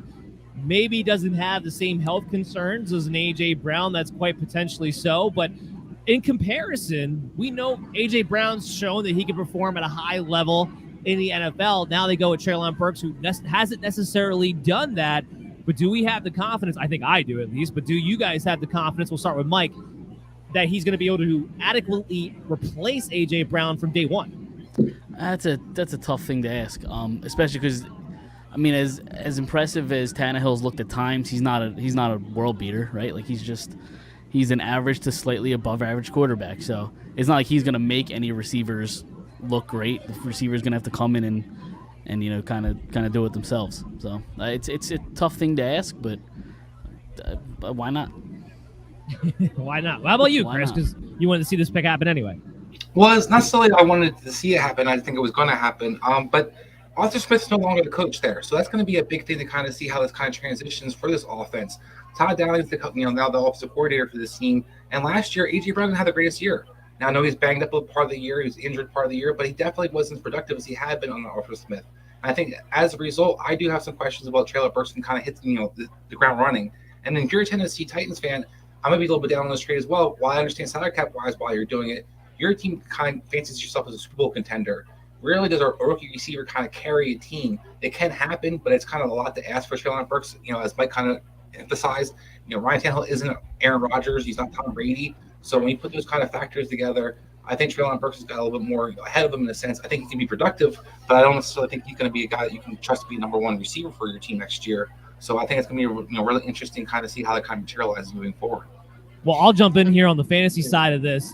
I love it for Treylon Burks because he's going to have to be the number one targeted weapon on that team automatically. He walks in day one. On the flip side of it, Devin Smith takes a hard hit because a lot of what kept him afloat was volume. The Eagles showed last year with Jalen Hurts, and I'll love to get your guys' take on this, they don't trust him throwing the ball 40 times a game. They had to go to being a run-first team. So now you're going to have a target share with A.J. Brown, who's going to have to be the lead guy because of what he's going to get paid after all this is said and done, and be on a low-volume passing offense. So now Devin Smith, to me, is a fantasy bust, or maybe not a bust in the long run, but right now his value's on the downslide. Listen, I think your goal, if you're designing this offense to be productive, you're going to design the plays to get these guys in space. You're not designing these plays to go 40 yards, asking him to throw 40, 50 yards down the field. You're going to ask him to get the ball to guys in space when they're open and let those guys make plays. Devontae Smith is a guy that can catch the ball at 5 yards and break it 40 yards. Right? A.J. Brown is the same kind of guy. He can take a short pass and break it, for a long gain. That's the kind of play design that I'm looking for if I'm Nick Sirianni, because we know that Jalen Hurts is not going to be the guy that's going to throw the ball 65 yards in the air down the field. He just can't do it. So for me, you have now given him the weapons to be able to find out what he can do and find out if this is the guy, because they also have the ammunition in next year's draft to be able to go and get the quarterback if they really want it.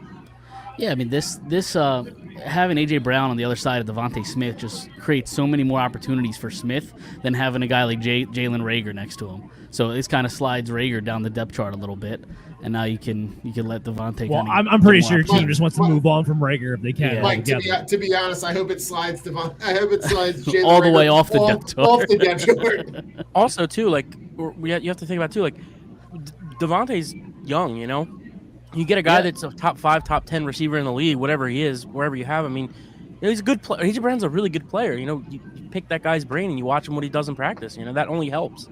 Most definitely. Chris, all that's left is Debo and DK Metcalf. Are we going to see these guys get traded soon too? Because every wide receiver who's got a contract coming up got traded this year.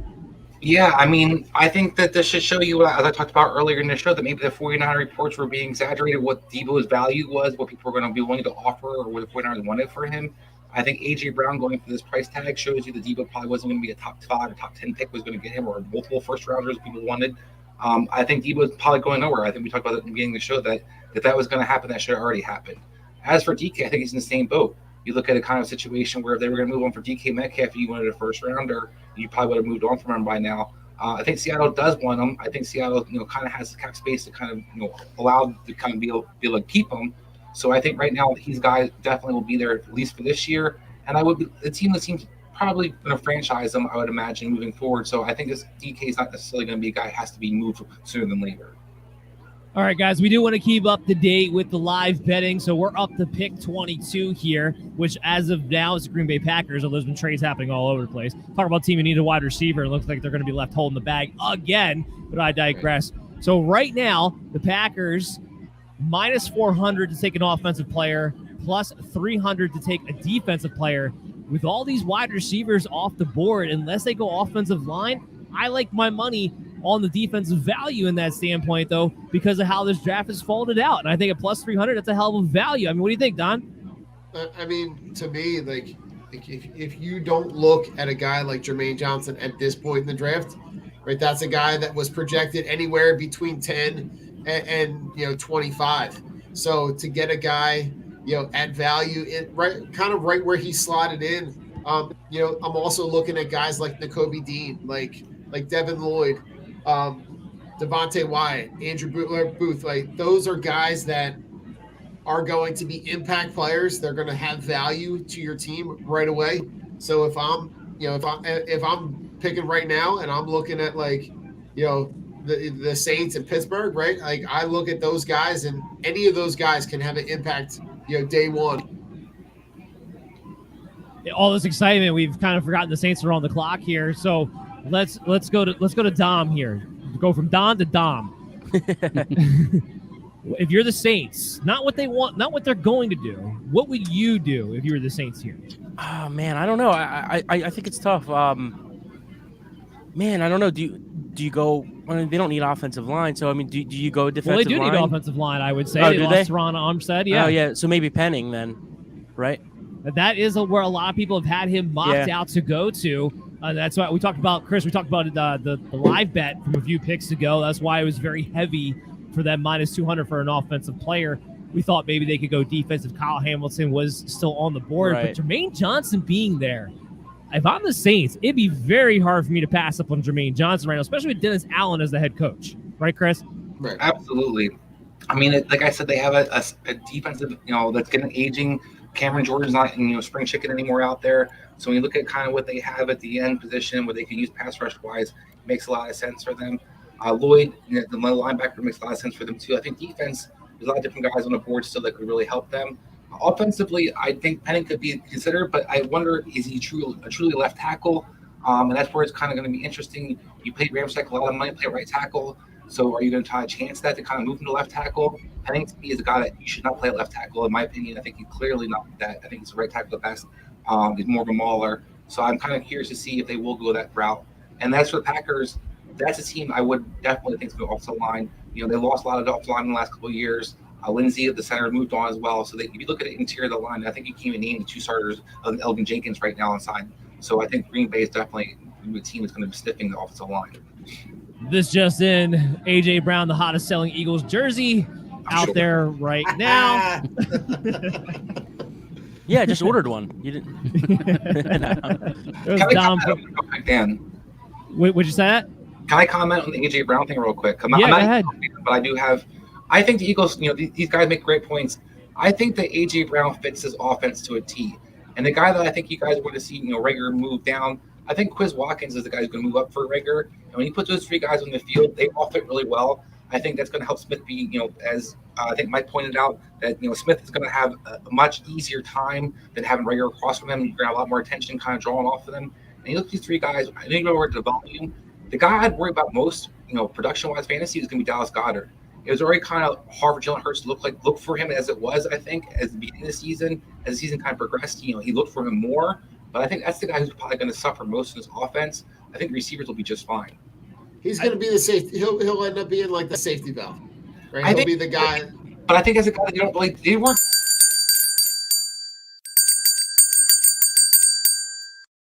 Sorry to cut you guys off. You're letting somebody in a conversation, but Trevor Penning does come off the board here for the Saints. So one of the guys that was mocked to go there, they decided to go that direction.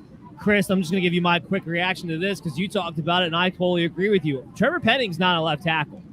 And when you draft here, then it doesn't necessarily have to be a left tackle to be going in the first round. But typically speaking, when you say tackle, you do a first-round pick, you want him to be the left guy. And being that they lost Teron Armstead, that's what they're looking for a replacement. But his biggest weakness was his back step.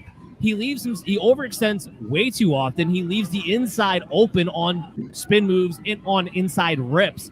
I had him grayed out as a guy that I thought eventually would need to be moved to guard to be a day one starter. At the very best, a right tackle. I don't have this guy as a left tackle. I think he might be a turntable out there in pass protection. So I'm going to be curious to see what happens here. This could be a bust if they don't use him the correct way. But we know what Chris thinks. We know what I think. Let's go to Mike. Mike, what do you think? Yeah, I mean, it's tough to tell, what the Saints are going to do this year because, I mean, you have the new coach, right? The quarterback is kind of a question. So, I mean, I guess they're just kind of building from the lines at this point, and we'll see what happens. I mean, he seems like a guy that's kind of inconsistent, especially like in his footwork and all that. But for the most part, I mean, it seems like he has some upside. I'll tell you what. Go ahead. I'm going to throw one caveat. I do think Ryan Ramczyk can play left tackle. He did play left tackle in college. That's what I projected him to come out in that draft. So the fact that he's been a right tackle the last couple of years doesn't necessarily mean he can't play left tackle. And if you look at kind of the fit, if they were to put him at right tackle and Ramczyk at left tackle, I don't hate it. But to your point, if they don't do that, then I think this is a mistake. I definitely. If they can slide him inside, right? Size is on his side.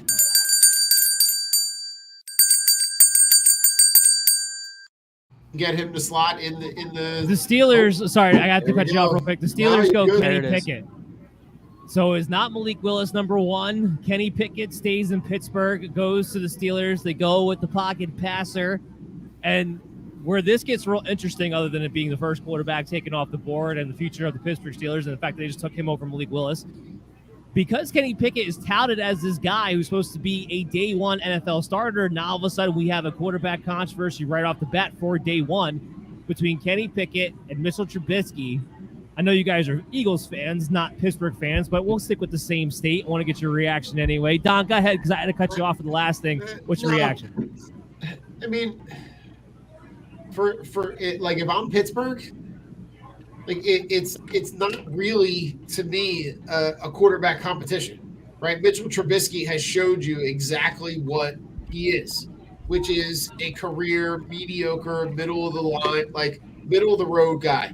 He's not a guy that's going to move the needle, especially in that division. When you have to go up against the teams that you have to go up, right? When you've got to go up against Baltimore, when you've got to go up against an upcoming Cleveland team, like to me, right? If you're going to pick Kenny Pickett at this point in the draft, he's got to be your guy day one. And Trubisky slides right back into the role that he was in last year, which is that backup role, which seems to me the role that he's kind of just slotted in right now. He's done nothing to prove otherwise.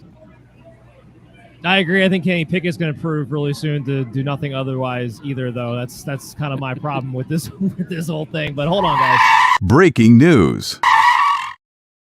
So I got the details of the A.J. Brown contract. It's a 4-year, $100 million deal, $57 million guaranteed. So he gets $25 million a year, as we would have expected.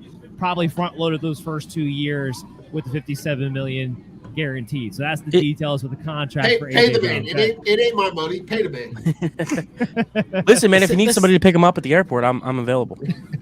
Listen, the salary cap is made up in football anyway. You're right in South Philly. Just slide right down 95. I'm 5 minutes from the airport. Let's go. The salary cap is made up in football anyway. So easy to move money. Let's get back at it. Dom, I want to get your reaction to the Steelers pick. Then I want to get Mike's reaction. So the Pickett pick, listen, I don't know if he's going to be good. I don't know if he's not going to be good. I'm not sure. But I will give the Steelers a lot of credit here because it seemed like he or maybe even Willis, whoever it was, the quarterback was going to be, seemed like they were going to go in that direction. And I give them a lot of credit to, the last 2 months we've seen Pickett move up, move back, move up, move back. And I give them a lot of credit for just sitting there, keeping it cool, calm, and collected. And they got, their guy. Mike, what do you think? Yeah, I mean, I think Don is throwing a little too much shade to Trubisky. I think Trubisky's actually gonna maybe not be anything spectacular, but he's had something this year that he hasn't had yet in his career, and that's a good NFL coach. So I think a good I think NFL Trubisky, franchise. That too. let's be honest, right? So, like, we played in a sleeper league last year where you could pick 2 quarterbacks. Yep. Would you pick him as No. even play as your second quarterback? No, not at all. Not at all. All right, Mike, where can we follow you at? What are you working on next? Yeah, so we got the Fired Up Podcast. So we're on Twitter at Fired Up Podcast, anywhere on Apple, Spotify. You can check us out over there. We're live every Monday nights. And we just started a website too, so people go in there, check out our articles and all of our content. Yep, firedupsports.com. Excellent, Don. Where can we follow you at, man? You can find us at Drunk on Broad. We're normally live, either Tuesdays or Wednesday nights. We're covering everything Philly sports, just like these guys have Fired Up. So, you can catch us all your streaming platforms. We're putting out some highlight videos from previous night's games, so you can see that stuff as well. And I love what the Eagles did tonight. So, it was a win for the Phillies. It was a win for the Sixers, and it's a win for the Eagles. It was a banner night. A banner night in Philly sports. We don't get this much, It doesn't happen this often. Thank God the Flyers didn't play tonight. That is true. Guys, I want to thank you so much for coming on. I enjoyed having you guys on. We'll talk to you all real soon. On the other side, guys, we'll take this quick break, come back in. We got more guests coming in for picks 21 to 25, so stay tuned to the Belly Up Sports' Empties Fantasy Football Show NFL Draft coverage right after this. So, are you a sports fan? Are you an athlete? Or do you just want to look and feel like one? Well, I got news for you. The outdoors is the ultimate sport, but you can't play unless you can see. Yeet sunglasses provide the gift of high-quality sight in the roughest of environments. From the crashing ocean waves to the high peaks of the mountains, Yeet sunglasses are designed to be the most durable, comfortable, dependable, anti-wear and tear products on the market. Not only are they made with the utmost quality, but they're available at affordable prices for everyone. Go to yeetsofficial.com right now, and use the promo code BELLYUP to save 10% on your next order. That's 10% on anything you order from yeetsofficial.com. What does that cover? Let me tell you. At Yeets Official, we have sunglasses, we have winter goggles, we have fashionable sunglasses. So if you're looking for new eyewear, if you're looking for something that make you have more fun in the sun, go to yeetsofficial.com, use code BELLYUP, save 10% on. And welcome back, everybody, to the Belly Up Sports' NFL Draft coverage. I'm your host, Dan Mader, joined here with Chris Dowhower. Chris, we have made it now to the back half of the first round, and I have not had to pee. That is my biggest accomplishment so far That's tonight. an achievement. But you know what? This is what's crazy about the NFL draft. As a host, I have so many storylines in my head that I want to talk about. We can only talk about one at a time as picks are coming in, and it's driving me up a wall right now. The first thing we got to talk about is who's joining us right now. So we got Jared from Corner Booth. We got Andrew from Divots and Pivots, and we got Kev from Quad on the Tailgate. Fellas, thanks for joining the show. How are we all doing? Oh, Dan, I am over the damn moon. I'm feeling so good the Cowboy hat's coming on. Oh, my Lord. Oh, yeah, you Philly fan. How does that work with being an Eagle fan, but you're having the Cowboy It's a Western hat? It's just technically a cow. I also dance in the glory of my in the death of my enemies. So listen, if I'm Kevin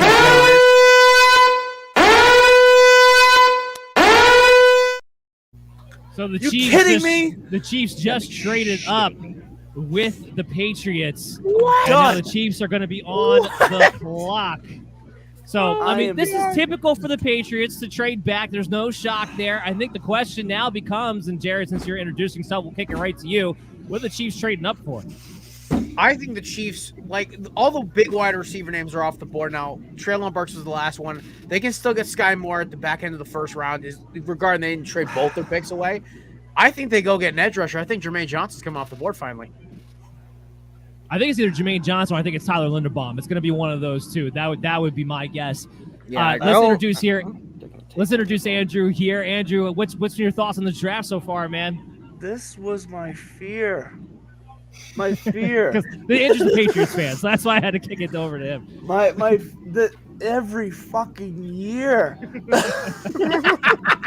Look, they didn't do it last year, which was the important one. I stay up every year for the draft. and they just fucking trade to the.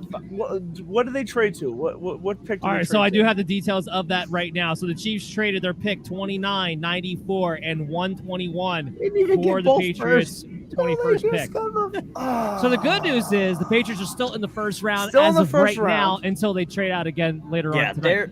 They're gonna trade that thing back for like 4 fifth-round picks, and then take a punter D-end combo from a D3 school none of us have ever heard of, or an NIAI school, and then they're going to try and convert him to a wide receiver, and he's going to end up getting 100 catches in a season and become a Super Bowl MVP. No, you forgot the lacrosse player from Rutgers. That is going to happen. That's their second round pick. Yeah, that's their second round pick. Yeah.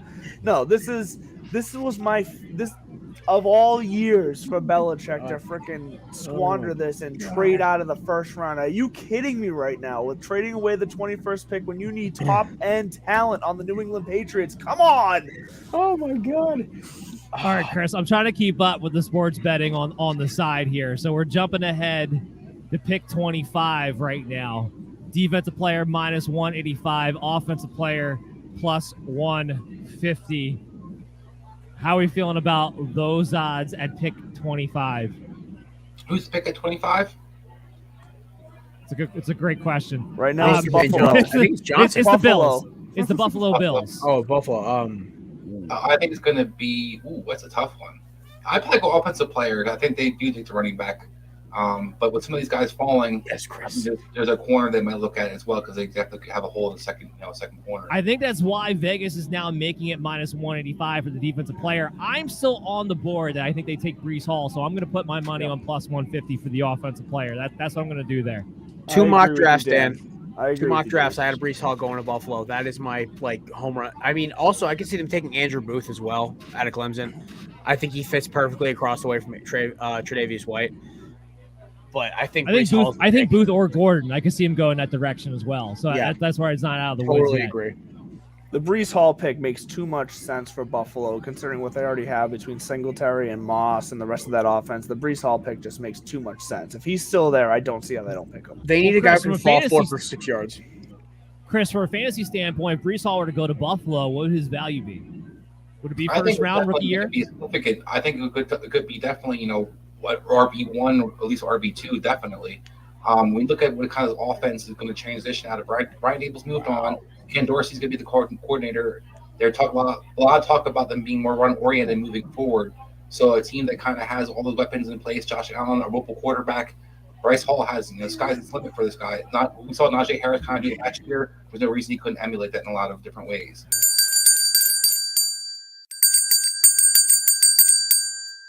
Traded up for Trent McDuffie is the pick. So the Chiefs traded up for a cornerback.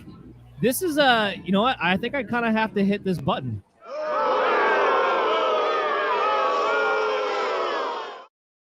And to be clear here, the reason why I boo it is because you traded up for a corner that you could have either gotten where you were or a similar tier type corner at that spot. I had Andrew Booth as my next guy off the board. So Same. Kev, what's your reaction? I think at this point we're kind of splitting hairs, like late first round. I think Booth's a good corner. McDuffie's also a very good corner. I don't trust Pac-12 players just as a personal thing. I've watched way too much Pac-12 football. I try not to, but when it's the only thing on at 10 o'clock on a Saturday, I'm going to watch it. So I just don't trust them. They don't play offense or defense in that conference. But the Chiefs needed defensive help. Their defense got better as the year went on. You can't expect that again. I don't hate the pick, actually. I'm not going to boo it. I'm going to wait and see what they can do with this guy. But was it worth trading up for? I'm not booing Trent McDuffie. I am booing the fact that you moved up to get a guy that you probably could have gotten where you stood at. If they really liked him, then yes, because the Packers are probably going to do something stupid. They're probably going to take a... Hold on, let's talk about that real quick, because everybody was talking about the Packers like there's no way they can't take a wide receiver, but now it might be out of their hands. It might be out of their hands now. I'm driving the Sam Howell to Green Bay hype train. Yeah. We're doing this again 2 years later. Maybe they'll take Breece Hall if he doesn't go to Buffalo. Oh my God. Yeah, 3 running backs. AJ We're Dillon. doing this live. It's only funny because me and Kevin, one of my co-hosts, she's at the draft right now. and she's a diehard Packers fan, and she's suffering right now. I was going to comment real quick about the Patriots trade for Andrew. Andrew, you realize, though, trading your first rounder is probably the best thing that happened for you because the Patriots usually screw their first rounder. It's usually those picks you're going to get will actually make your team. But So you know what? those But you know what the problem with the actually, your Patriots? guys will be productive. But okay, so I counter that with look at the Patriots roster right now. What they are lacking is top end talent. They have a bunch of guys who are okay, who can perform here and there, like your Kendrick Bournes who show up for a game or two, your Damian Harris's who every now and then in the snow breaks a 90-yard touchdown run. Like they have a bunch of guys who are good. They need someone. They need a playmaker. And that's what they're missing here. The trade back to 30, sure. They might still be able to get a playmaker at 30. We'll see what they do. So I'm happy they didn't at least trade out of the first round completely. But I wanted them to at least, if anything, take a playmaker on the offensive line. Their offensive line, they've lost so much depth on that offensive line this offseason. I wanted them to make a pick at 21. The fact that they traded back to 30 is killing me right now. We'll see what they do. We'll see what they 29. do. Just to be clear, they traded back 29. to 29. Okay, 29. I mean, Sorry, not 30. One of the linebackers is most likely still going to be there, whether it's Nakobe Dean, who I want, or Devin Lloyd. One of them will probably still be at 29. And there's not a lot of top end talent. Yes, the NFL draft is deeper than like the NBA draft. Once you get to picks 21 to 29 in the NBA draft, they're worthless. But there's not going to be that playmaker. If they had like the 10th pick this year and traded back, yeah, I'd be pissed because they could have gotten a wide receiver or something. But those are two very good linebackers. And with Dante Hightower maybe retiring, getting old, and then we have Bentley and Mac Wilson are going to be our starting linebackers. We need more playmaking ability at the linebacker position, which is something that has hurt the Patriots the last couple of years. Yeah, yes. Jamie Collins was an athletic freak 5 years ago and things like that. But it's hurt us the last couple of years.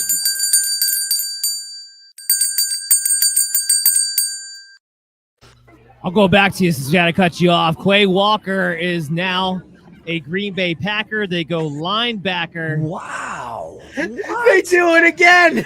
What? They do it again. 3 for 3. At least they didn't trade up for this one. Up. This was like the lock where I thought for sure they were picking a wide receiver, no matter who was there. I thought for sure. Again.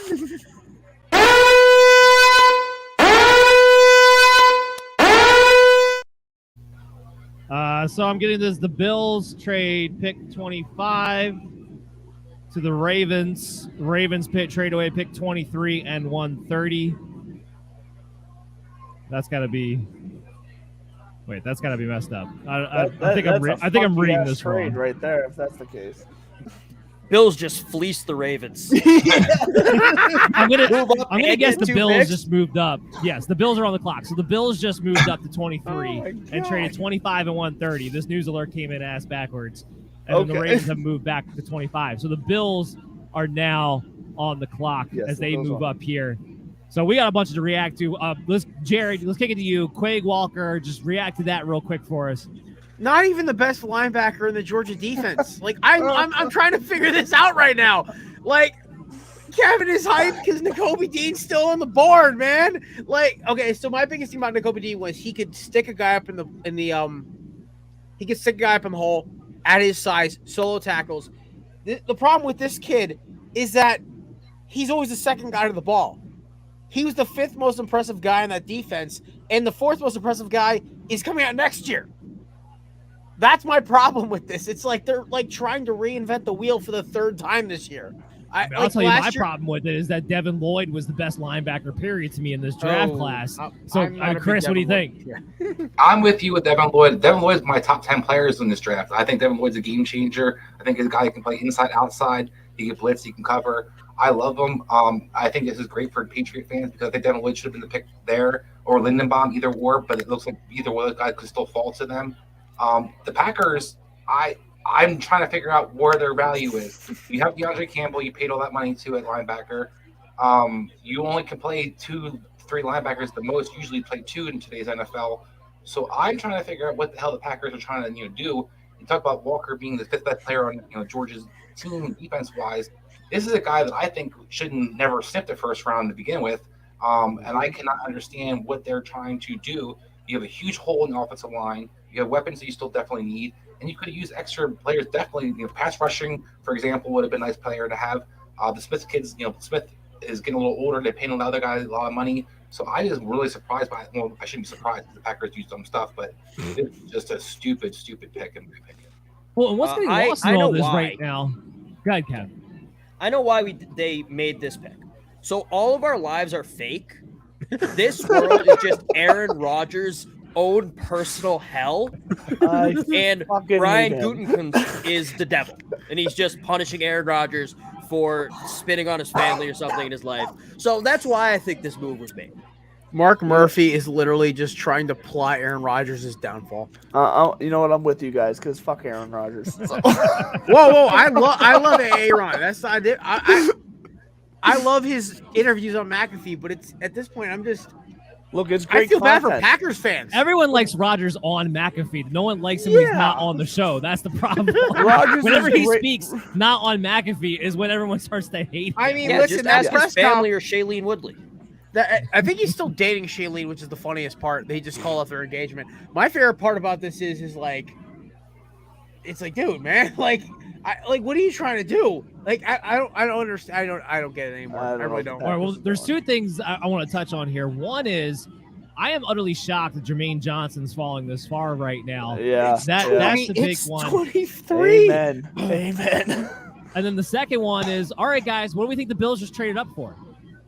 Ooh, I don't know if they'll go. Maybe Chris, do they really? Okay, Chris. I mean, I don't know if they're going to move to get Hall, so it makes sense to maybe a corner because McDuffie's off the board. Maybe their next corner that they're looking and try to make sure that they land one they have on their board. Could be Booth, but I think that's what makes the most sense for them to move up for. Otherwise, there's no other guys kind of on that board that you need to move up to get. I'm with you. I can't be Hall. But at the same time, if they don't take Hall here, I don't think they're going to get him. They'll get Walker. If they want Hall, I think this is the time they. I don't think they fall. Maybe they don't care enough to get Hall. I mean, and that might be the going case. Defense the whole time, and maybe they look at Devin Singletary and the run that he had towards the end of last year and said, "You know what? You're good enough. We're going to stick with you because we don't run the ball anyway, so it doesn't really matter." And that's why they won't win a Super Bowl. Exactly. Or they're realizing that you disagree. can take a running back whenever the hell you want. You can take it in the yes. 6th round, and you could pop off for 1,000 yards and be a Pro Bowler. As You a can rookie. go. Not you can go everybody. Spiller. Not You everybody. can To later, Kevin's point, this is a fairly deep running back class. I Surprisingly. think Spiller fits the Buffalo I offense disagree. I do not think this is a deep I love the running kid, back like the class. kid out of Arizona State whose name escapes me right now. Like they can get him in the 4th round, and he's probably better. Rashad White. And you Rashad actually White. could get him Oh, in the yeah, 4th Rashad round. White. I The love problem with Rashad White. is that he has no power as a runner, which is why I don't like him at all. He's purely a pass catcher, and that's it. Now, if your plan is to draft a guy like that and pair that with a Devin Singletary, that's fine. But I kind of thought the idea was they were wanting to move on from Devin Singletary altogether at some point, unless, again, like I said, that run he had in the second half of the season was enough for them. Maybe Duke Johnson's that guy. He had a nice little run towards the end of the year. Spiller might still be there at what's that 57? Spiller could possibly be there at 57. Spiller could he's be the there last 57, workhorse back. and he could fit their offense a bit there. I don't mind Spiller to Buffalo if he's still there. Then this makes sense if they don't take Breece Hall here. I have a comment here, and it's coming off screen. It's from Todd Corson. He says somehow the Packers still go 13-3, even though we always scratch our heads at the picks that they make. Which that's fair. And I don't that's know what if this Aaron is Rodgers that year. does for you. Yeah, I don't know if this is that year, but Is Devontae Adams still on that team? it's certainly That's fair. when they go 13-3.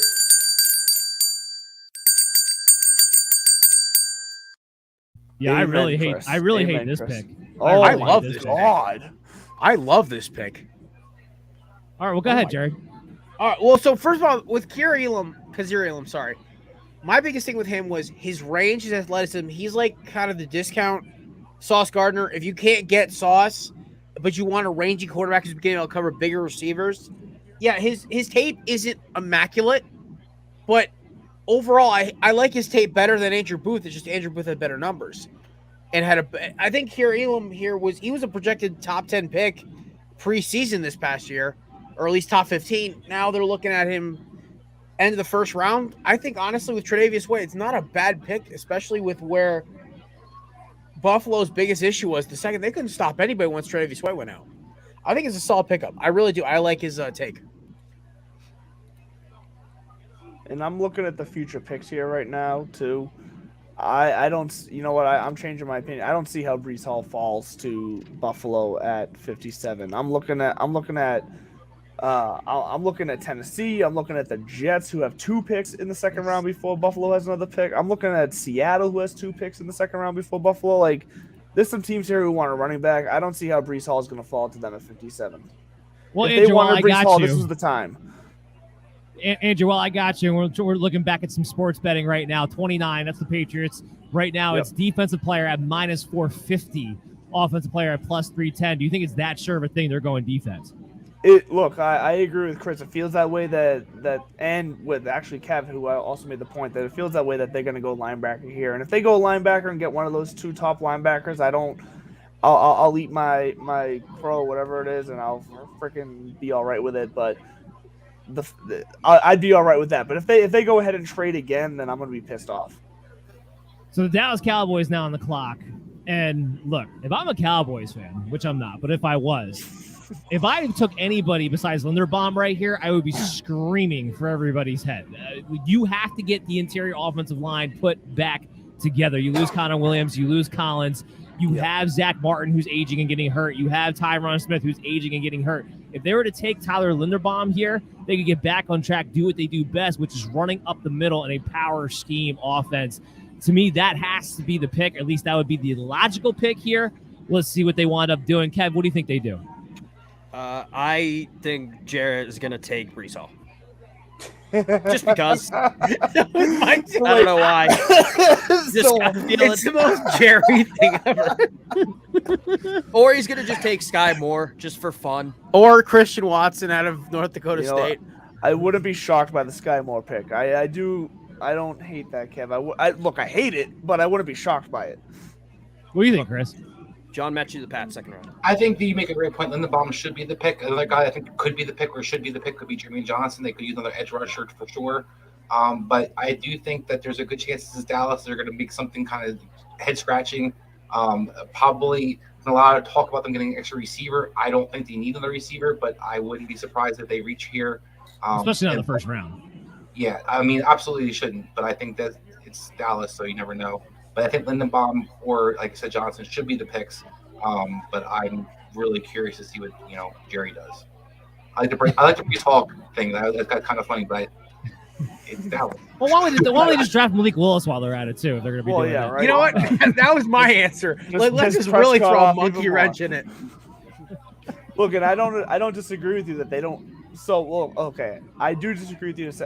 They need another receiver. They don't need a first-round receiver. I agree with you with that, but they do need another receiver. The fact that they lost both Cooper and a depth guy like Cedric Wilson, I do believe they need somebody else in this draft at receiver.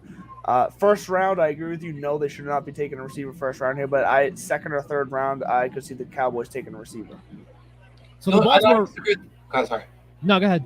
I don't disagree with that at all. I think that the thing for me for Dallas is they struggled to use all the receivers last year and the weapons that they had in place. And I think that obviously they want to run the ball a bit more than they did last year as well. So you put those factors together, you added James Washington, and you found Cedric Wilson, you found Turner. So that I think Dallas has a good job of kind of finding guys to kind of use for that third, fourth, fifth receiver. I don't think necessarily need draft capital, spend their draft capital too high on that. If they get somebody later to kind of value-wise, I'm okay with it. But overall, I think Dallas still has a lot of holes they need to fill, particularly also line and defense. Sure. If you are a fan of a team and you're depressed by the pick that you made today, we are giving away a Jonathan Taylor jersey that might perk up your day.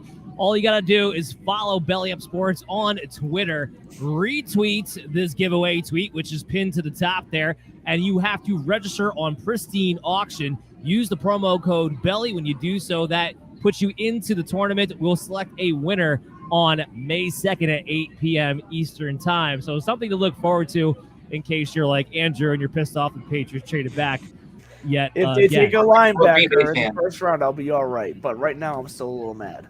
It's a little steaming at the moment. So the next pick is going to be the Baltimore Ravens. They traded back.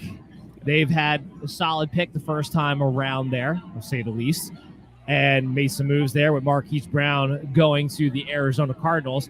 So what do we think the Ravens might do at 25? Are we discounting the Ravens reaching on a receiver here? because they got rid of Marquise Brown, and I'm not sure they're sold on the receiving core now. And the AJ Brown sweepstakes is over, and unless they have some like inside track for Debo, like, do we see them taking Sky Moore here?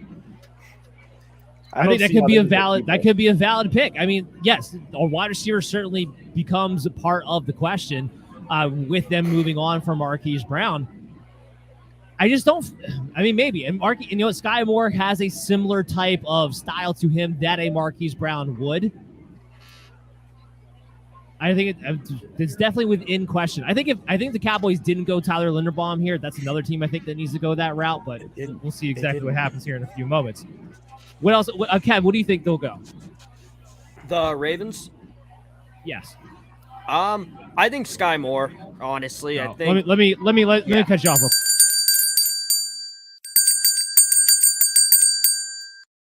So we got Tyler Smith. He comes off the board. They go offensive line.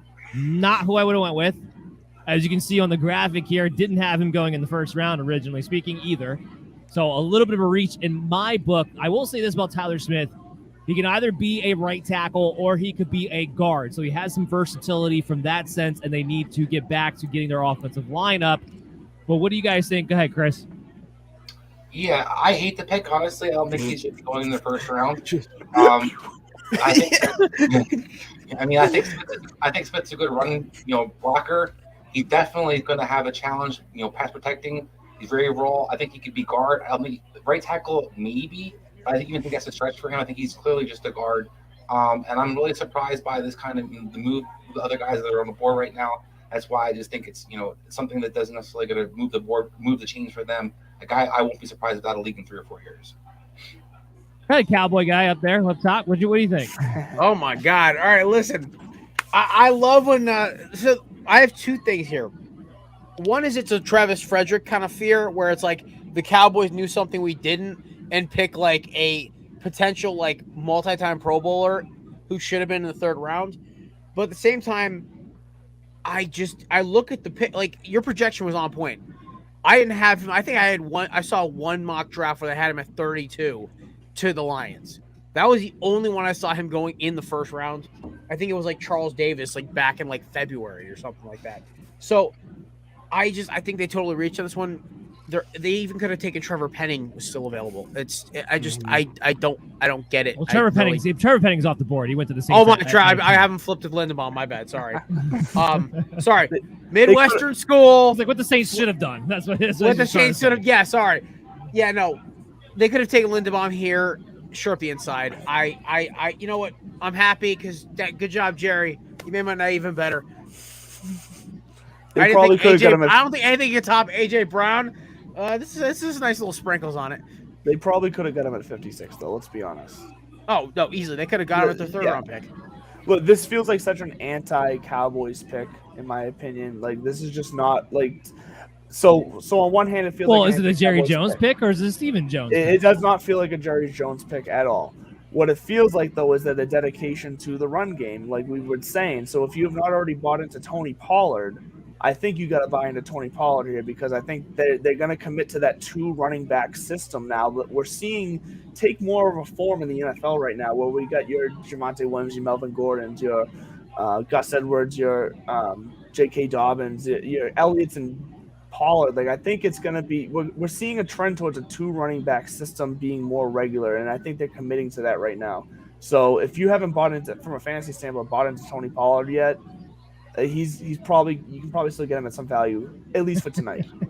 Here's a funny one. This is from the Sports Stove podcast, which is Vince. He's going to be on with us for the next few picks here in just a moment. But he commented on YouTube, Jared's showing more trust in Jerry Jones' drafting ability than the Packers, who have gone 39-9 of the last 3 seasons. That is a very fair point there from Vince, who is, in fact, a Packers fan. No reaction from Jared. I mean, like you got the cheese head ready to go. Listen. I gotta give Vince all the credit in the world. I pray for Packers fans every day because Mark Murphy's declared war on their mental state for the past 4 seasons.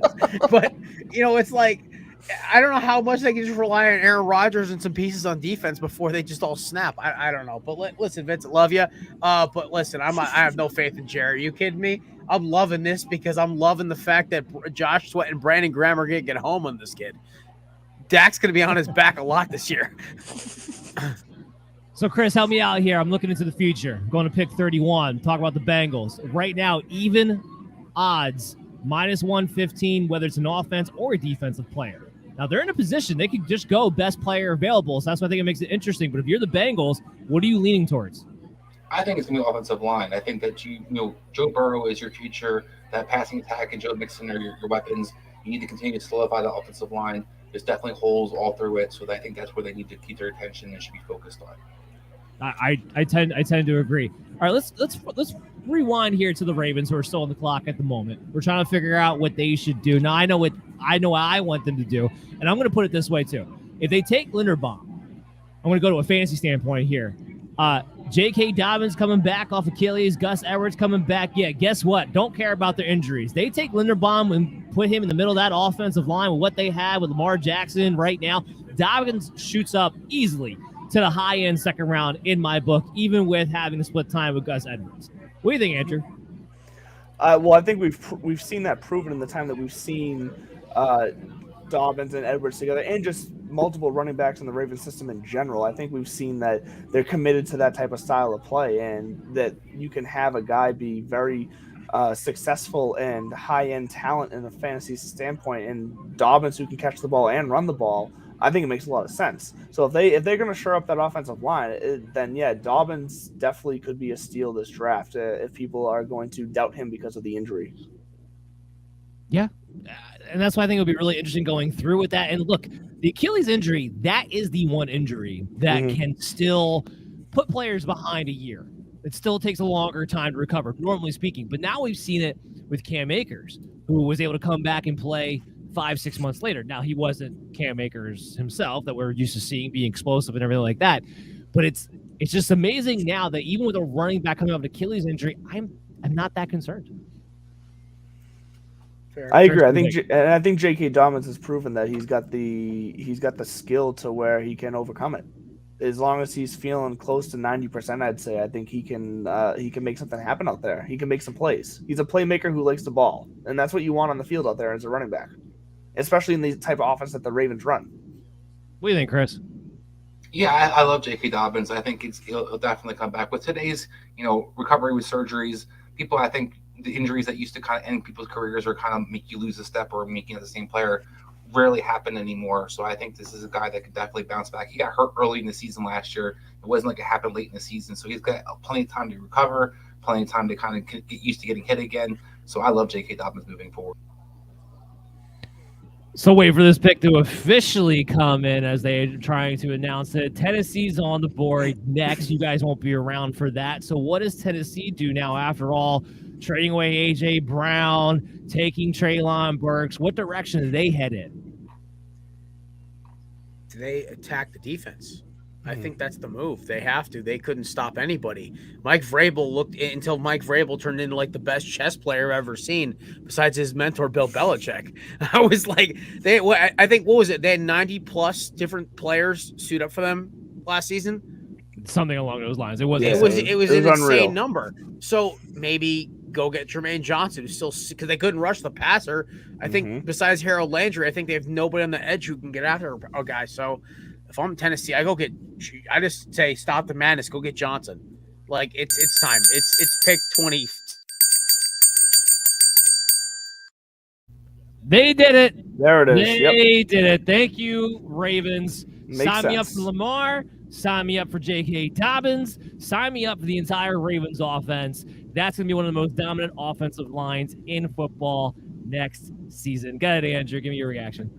Yeah, no, everything we just touched on. Like the Ravens are going to be back to what we saw from them, 2 years ago. And obviously they weren't themselves last year with all the injuries, but the 2 years ago, between what they can do with Jackson and the dual running threat, it's going to open up some intermediate and short passing routes for the few receivers that they do have. So I do see the running game being the main factor of this offense for sure, and I see them being back to a playoff contender for sure. Where can we follow you at And what do you got working on next? Yes, you can follow me at Real Mr. Mallard on Twitter. I'm going to be having pre-fantasy draft rankings starting next week. They'll be out every other week, and then once the season starts, I'll have weekly rankings that you can check out to get your start and sit questions out. And then if you're a golf fan, follow me on Divots and Pivots. I have a Divots and Pivots show as well. So golf show, wherever you fancy, I'm here for you. All right, hold on. Actually, before we get to the rest of you guys, I got to hit this now.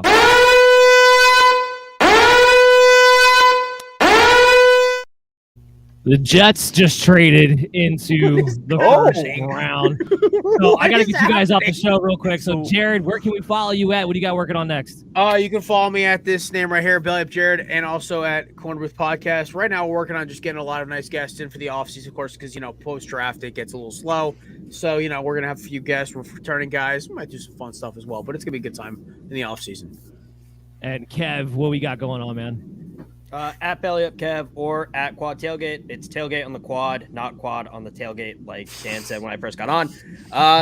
Still taking a break, probably coming back mid to late July to kind of do previews for the conferences. Excellent.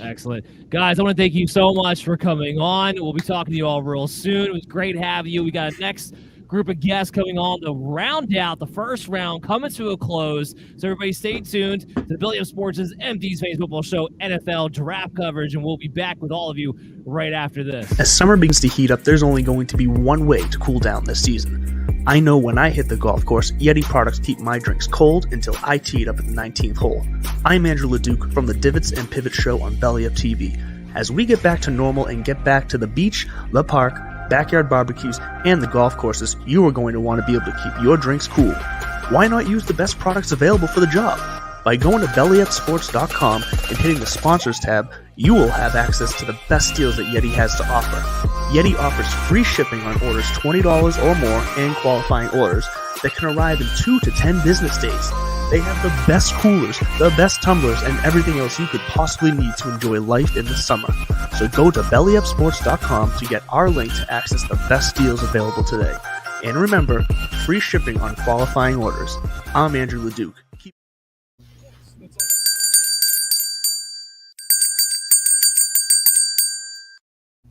And there it is. So we're welcoming new guests. We got the pick is in. Jermaine Johnson off the board for the Jets. Great pick for them. I can't believe he fell this far.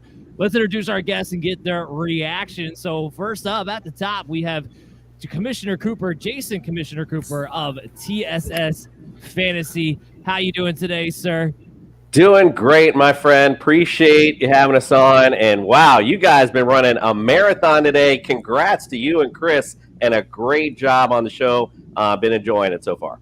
Technically, this is just a warm-up because tomorrow when we come back for the second and third round, that's even longer. Vince, how are we doing, man? Packers fan. They were talking some smack on you the last group there. How are you doing, though?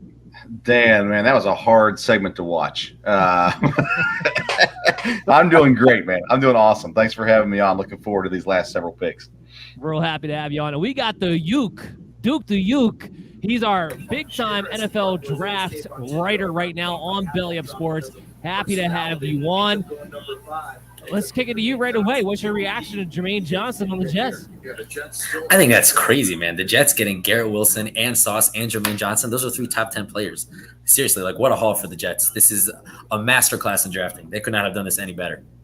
Yeah, they really came out. They've actually done a really good job so far today. Right, Chris? When we talk about the Jets, they used to be stupid, but now since Douglas has taken over, there's been a lot of good picks made. The question now, though, becomes, do they have the coaching staff to actually get it done on the field? Because we didn't see much improvement last year. Yeah, I think that question still remains for me. That's kind of why I was on the Wilson pick. I think the coaching staff's, left a lot to be desired last year. The defense was horrendous. The offense didn't show any progress throughout the season. So I have a lot of concerns. The draft, I definitely have been a big fan of. I think Jermaine Johnson kind of saved that, Wilson pick. If he was flip-flop them, I'd be super happy with that pick. So I look at this Jets, draft pretty good. It was good last year, but didn't want to capitalize on the field that great. So we'll see how it works out now. I will say this now, though. The pieces are in place for Robert Saleh to actually run his defense. So I don't want to say there's definitely no more excuses because there's still a lot of talent needs to be had on this team. Let's not get it twisted, but something productive should be seen here on the field, I would imagine. Jason, now you're part of the fantasy group like me and Chris are with Belly Up Fantasy. By the way, guys, Jason's going to be coming with us to the Fantasy Football Expo in August 12th to the 14th in Canton, Ohio. If you're around, can make the trip out. It's going to be a great time. Please do so. Stop by and see us. We'll be happy to meet you. But is there anything that stuck out to you from a fantasy standpoint so far in the first round? Like, what's been your favorite one? I mean, so I think let's overstate the obvious. It's A.J. Brown. I mean, that just came out of nowhere. Wifey, as a Philly fan, comes running into the garage like, oh, my God, super excited. Big, I think that's big football-wise, even for Philly. I like that move for them because you have Devonta Smith who can go deep, and now you got A.J. Brown that can pretty much do it all. 2 young receivers, a young quarterback that can kind of mold into place. That, to me, is the biggest move so far in the draft. We can sit here and talk about all these young guys all we want. The bottom line is it's got to be the right system, right fit. So I know all you New York Jets fans are all happy and excited about your offseason. Woo, good job. But you're still last in the AFC East, homies. So we'll see you soon. Yeah, Jason is a Dolphins fan, in case you guys couldn't tell.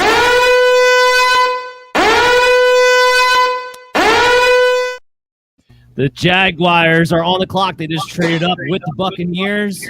They gave up the number 33 pick, which was the first pick in the second round, 106 and 180 to get back into the first round. So the Bucs trade out of the first round altogether. The Jacksonville Jaguars are on the clock. Vince, what do you think the Jaguars just moved up for? I mean, I think you're looking at guys like Devin Lloyd right now. Make a lot of sense in Jacksonville. There's nobody that stands out as far as you're trying to get ahead of who, you're trying to get ahead of Green Bay. Well, I'm not sure they're looking at the same positions right now. You got guys like Karlaftis, who I love here, but Jacksonville's already got 2 edge rushers that we talked about. That you guys talked about that at the very beginning of the draft. So I think you look at like a Devin Lloyd and Nakobe Dean possibility here. The other guy would be Andrew Booth, their Clemson cornerback, because Green Bay, they already got jumped once for a cornerback, so it appeared maybe that's what happened again here. What do you think, Chris? Are we sure that Green Bay's not taking another linebacker?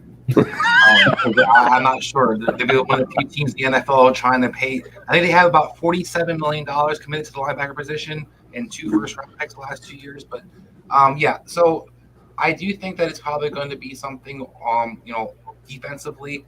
I would be kind of surprised with linebacker. I know they moved on from Miles Jack. They weren't necessarily thrilled with him. But I think Jacksonville's going to look for, a guy probably in the secondary. They definitely have some holes to kind of fill. And I wouldn't also look at the, whether or not an offensive lineman. But I think ideally it's probably going to be a secondary player. I would look at Luke Hine here, or like a safety. Devontae Wyatt. That's a good one too. That would be a good one too. Who would be your top guy on your board right now? So the top guy still available on my board is obviously Devontae Wyatt. He is just such an unbelievable talent. The fact that he's still available is just absolutely bonkers. But I honestly don't think that the Jaguars are trading up to get a guy like Devontae Wyatt, especially after taking Trayvon Walker. It doesn't seem like, great strategizing here. I think that a sleeper to be picked here is maybe Bernard Ryman, the offensive tackle from Central Michigan. Maybe that's why they jumped ahead of the Packers, who have a need at offensive tackle. Bernard Ryman is a very athletic and strong player. I really love him. He's honestly one of my favorite players in this draft. And if the Packers are looking at him, this could be why the Jags jumped up. I like that pick as well. Raymond, they do need offensive line, and especially with Raymond in particular, he is a guy that profiles as somebody who could play inside. So they wanted to keep Walker on the outside, keep Cam Robinson on the outside. They could move him to guard. That wouldn't be that big of a stretch either.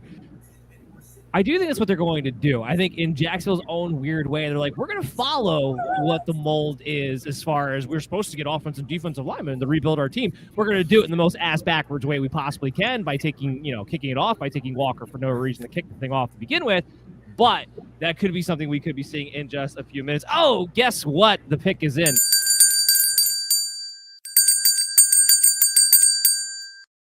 Maybe they were worried about the Packers going linebacker. It's Devin Lloyd. That's who the Jaguars just trade up for. Now, look, I like the pick because Lloyd was the top linebacker on my board. He was one of my top players overall. I do think this is a guy that comes in. He can be a captain of your defense. He can be a game changer for your defense, and that's something Jacksonville desperately needs. I'm just surprised you bring in Doug Peterson. Trent Baalke has a history of usually taking offensive players, and you went defense twice. Is Jacksonville trying to tell us something, Jason? I don't know if they're trying to tell us something, but they're trying to tell the league, sending the league a message. Trevor Lawrence, look, he did all right last year. Sometimes, I guess. We got an offense that's trying to find themselves. I'm not really sure what the Jags are doing, to be quite frank with you. So we'll see as we go forward. Do you like the pick? I know this wasn't the top guy on your board. So, yeah, I actually really like Devin Lloyd. I just think I don't know what the Jags are doing here. At the end of the day, Trevor Lawrence led the league in interceptions last year. You got to build around him. And, there was no one who was great on offense who was available. What are you talking about? They signed Christian Kirk to $20 million. That's not building around. Oh, yeah, of course. Christian Kirk, top 5 wide receiver in the NFL. How could I doubt the guy? Championship. But at the end of the day, you got to build around Trevor Lawrence, and there was no one available at 27, but they traded up to 27. There would have been someone who was available at pick 33 who would have been a good pick, good value at 33, offensive line or something like that. I don't get why they're pounding defense so hard here. They got to build around Trevor Lawrence. Well, I'm curious to see what Chris says, because Chris, you had Devin Lloyd in a similar position I did, which was really high up on our board. So what do you think about the pick? Yeah, I have a top 10 player on my board. I think he's definitely a game changer, and I love, the player himself. I'm kind of surprised by the pick, as everybody's kind of pointing out. The value is a little bit questionable for me that you're moving up for guys that you don't really have a clear need for, in a sense. Trevor Lawrence definitely has not got enough, ammunition around him. Christian Kirk, I don't think was the answer. But I also think that at least it wasn't Breece Hall. So we should be kind of happy about that. It wasn't a running back. When you put all those things together, I think it's, it's a great pick in the sense where I love Lloyd. I think he could be a game changer. I think he's a captain of your defense moving forward. It's a little surprised, as they kind of pointed out, that they're going so heavy defense when Trevor Lawrence is supposed to be your face of your franchise. Okay, Vince, your team's on the clock. What do you want? I don't care about your team. What do you want? Can I defend Jacksonville real quick? Yeah, sure. Okay. They go out and they get Brandon Scherf. They go out and get Evan Ingram. I'm not a huge Christian Kirk and Zay Jones fan, but in the offseason, they went and addressed the offense. They look at the defense now. I think they have a huge need at inside linebacker, and they fill it here with the best inside linebacker in the draft, I think. I think it's a great pick for them. Question pick number 1, I think they should have went Hutchinson, but anyways, what I want for Green Bay now is the best player available. I trust these guys. I know that's not popular to say. Outside of Jordan Love, these guys hit on the draft. And so I actually mocked here for Devontae, the Georgia lineman, to go here. Actually, I at 22, I had that picked. So I'd love to see that. I think Devontae Wyatt would be a huge pickup for Green Bay to add with Kenny Clark on the defensive line. Outside of that, there's no wide receiver here. You're not going to get a wide receiver here. You're going to wait till the second round for that. There's no reason to reach. Andrew Booth, Daxton Hill, 2 guys I like as well, could bolster the secondary in Green Bay. They're at this point where the thing they need is a wide receiver. And you're not going to draft that here. So I like Wyatt. I think is the smart pick. Well, can I ask you a real quick question, Vince? Yeah. You say you trust them. I love, Alexander was a great pick, for example, Jair Alexander, but I don't love their draft the last couple of years. So I'm kind of curious to see, what you kind of justify that you trust their draft picks with. All right. Let me give you a couple names, and then you tell me how they didn't turn out for you, okay? So this is why I do trust them. Aaron Jones, 5th-round pick. A.J. Dillon, 2nd-round pick. Elgin Jenkins, 2nd-round pick. You look at the first-round picks in recent years. Darnell Savage, he's a great safety playing great football. Rashawn Gary, a lot of people thought, that was a horrible pick. First year was not good. Since then, he's been great. Kenny Clark was the first-round pick as well. Royce Newman, 4th-round pick, starting left guard. Fit in perfectly, one of the best rookie offensive linemen last year. David Bakhtiari, 4th-round pick as well. So they find guys, and the history of their second-round receivers is absolutely phenomenal over the years as well. So they miss every now and then. Everybody does. But overall, I think they draft pretty solid. And as a Packer fan, and my dad is a minority owner, so he's pretty happy. He's pretty happy with it too. You have a rebuttal, Chris? I was just curious was the GM, the actual GM for most of those picks, because I don't think Bakhtiari was one of their picks. I don't think that Aaron Jones was one of his picks. Right, Goody was on the staff back then. He was not the one making the picks then. The guy who did is currently passed away. But he was there for Jair. He was there for Darnell Savage. He was there for Gary as well. He was there for A.J. Dillon, who's turned out pretty solid. Eldon Jenkins, he was there. Josh Myers, the starting center, he drafted him in the second round as well. So he's been around for a while, but he's made some pretty solid picks, I'd say. Vince, can you do us a huge solid and wake Pop up? Because you guys need a little vigor and some life. Because, I mean, as a fantasy guy, I do not want to go into this season with Aaron Rodgers throwing to Sammy Watkins in the end. I mean, I just don't want to see it. Let's get something going. We got A.J. Brown traded tonight. All this stuff going on. What is Green Bay doing? They're sleeping. Hollywood Brown on the move also. I mean, there's definitely some options there that could have really bolstered this offense. I thought Debo was still an opportunity, a chance, because there's ties with San Francisco and Green Bay with LaFleur and everything. So I thought that was a slim possibility as well. The fact of the matter is those receivers went so early in this draft. I mean, what can you do but wait and hope that you hit in the second round? And they might draft 3 receivers still in this draft, just it won't be in the first round. Looking ahead to pick 32 real quick, because this is going to be the last prop bet we're going to have for the night. It's minus 200 for a defensive player, plus 150 for an offensive player. That is the Vikings pick after the trade with the Detroit Lions. So what do you guys think? Are they going to go right now? Vegas is telling us defense, but I could see the Vikings are in a position where they can just take best player on their board too, because they don't necessarily have a big need anywhere. They have little needs here and there, but they could just kind of take the best value available. So I'm curious to see what you think. What would the best thing for the Vikings to do at 32? I think, Vikings just go best player available. Given the way that the draft fell, there isn't really a player who's been dropping, that they need to snag right now. Maybe a guy like Devontae Wyatt, maybe a guy like Lewis Seen, who's interesting, Nakobe Dean, but none of these guys fill big, massive needs for the Vikings. The places where I would, love for them to hit needs that they have is like interior offensive line, secondary, but like cornerback. But none of those guys are really available right now. Good values right here. Maybe a guy like Andrew Booth. If Andrew Booth is available, that would be very interesting. But I feel like, they just follow their board. This is a rare situation where they have needs, but the way the board fell, just take who's there. Well, just going off of what you just said, you just listed a bunch of defensive players, which is why probably Vegas has it at minus 200 right now, which isn't really the value pick.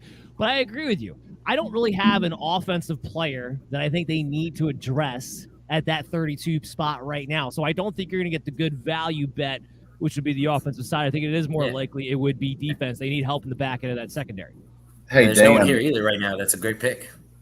Dan, what you got to think about with that, looking at value, someone trading up to 32 to get Malik Willis there at the end of the first round, get that 5th-year option. I think that's where your value lies, not Minnesota, but someone who trades into that 32 spot.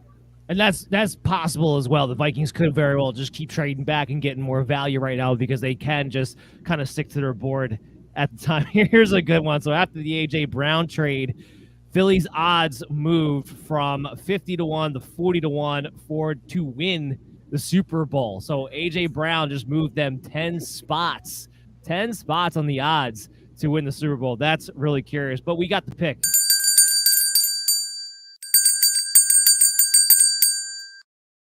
And it is Wyatt. I don't know why I don't have his graphic up here, but Devontae Wyatt is the pick for the Green Bay Packers.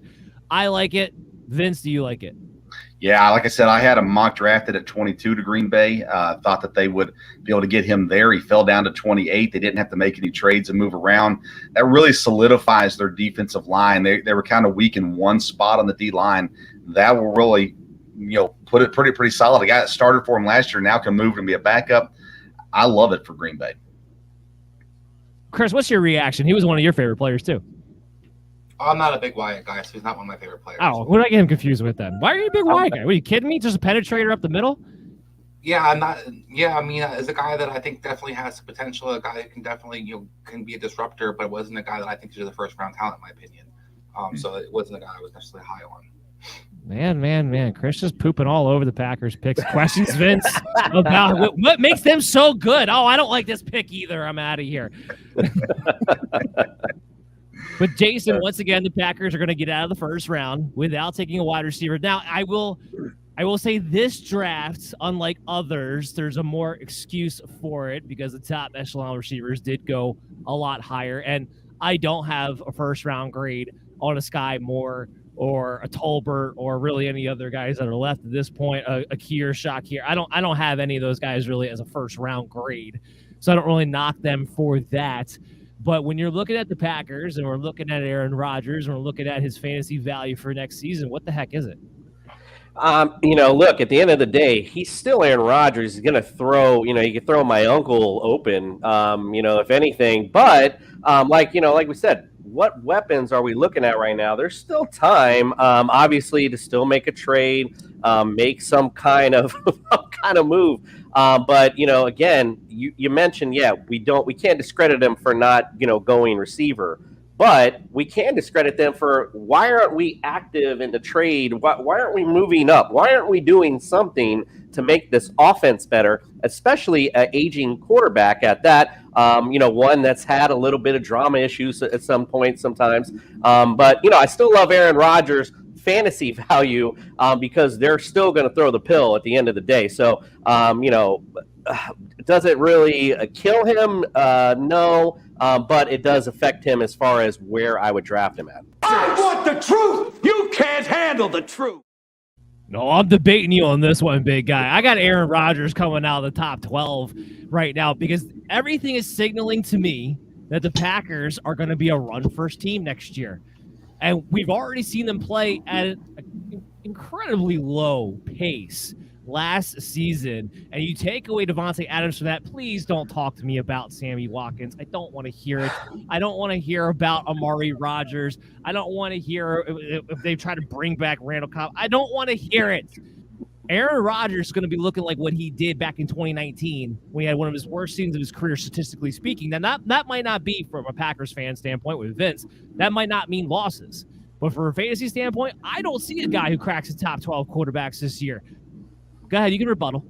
Yeah, so, again, I agree with this. I mean, as in a football perspective, 100%. That's what we've all said that the Packers should do, especially you're in a cold weather state. You got the snow. You got Captain Thunder Thighs, A.J. Dillon. I mean, I love A.J. Dillon, especially down the stretch of the season. Yes, that's what they should do. But it's Aaron Rodgers, my friend. And we know how Aaron Rodgers likes to do things. I just don't see how he's going to just start handing the ball off all of a sudden. It's still Aaron Rodgers. He's still going to fling the pill. And let's see if these young guys in the defense can step up. If they can, then, of course, they'll be in a position to control the clock, run the football, and play good defense. We'll see if that permeates on the field. But, again, still Aaron Rodgers. He's still going to audible to some throws. I still like him top 12 quarterback next year. I think if he knew Devontae Adams was going to be leaving, I think he would have stuck with Jeopardy. Chris, Patriots are on the clock. Jaguars, I think, took the pick they wanted. So if you're the Patriots, what are you doing here? Yeah, I'm looking to trade down. I think that if they can out of the first round. Do the Patriots thing. That's what they usually do, is trade out of the first round. So I think that's probably the best move actually for them. What's left on the board, a lot of guys think you pick your preference. I know we talked about the linebacker position. I'm not a huge Dean fan. I don't think he's a great fit for their defense necessarily either. They usually like the linebacker to be a little bit bigger. So I look at kind of the guys on the board, and the only guy that kind of jumps out to me that I like is Daniel Fioli, the left tackle or right tackle probably initially from Minnesota. They definitely could use an upgrade in the tackle position. I know they have Brown, but he's kind of been Trent Brown's been kind of injured a lot the last couple of years. Can't really bank on him, so that's the guy I like the most. But I think they'd probably look to trade down if they could. I will say this. We talk about the Packers never taking a wide receiver. I'm not really impressed with the Patriots wide receiver grouping either. However, again, probably wouldn't take one here if I was them. Don't have one in the first round grade.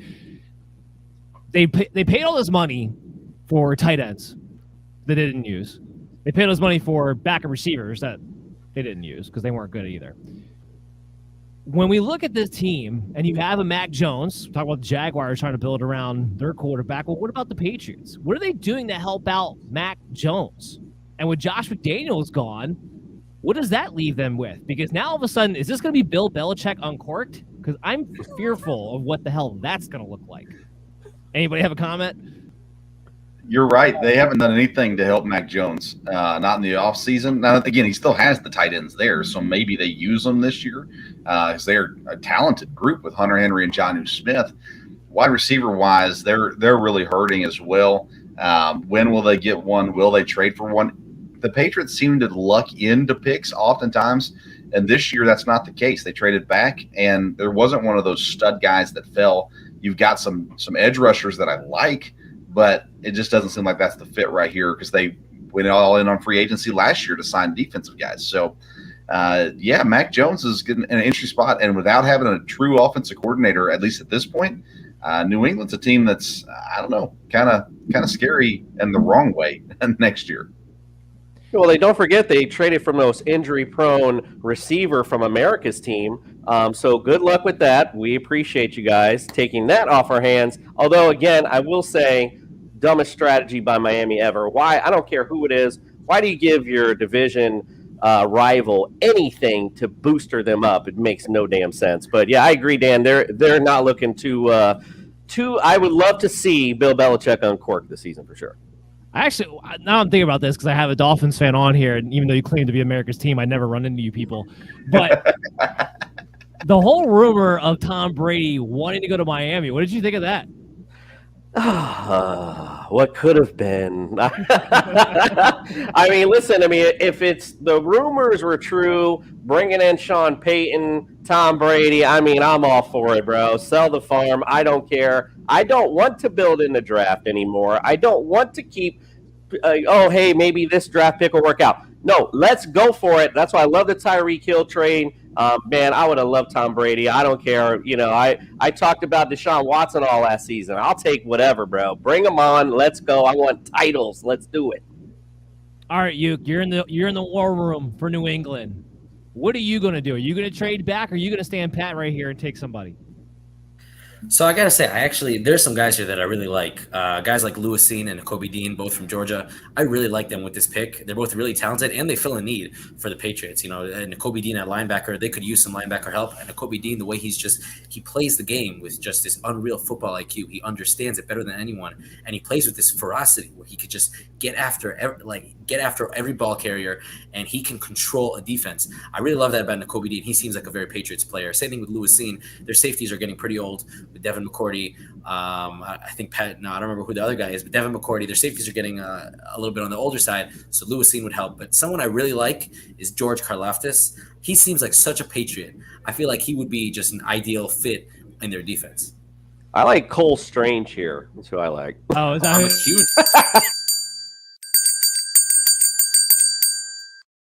Yeah, leave it to the Dolphin guy to spoil the pick. There it is. Cole Strange off the board. Offensive guard. Well, at least he will be playing offensive guard for the Patriots. Did have some experience there at tackle in college.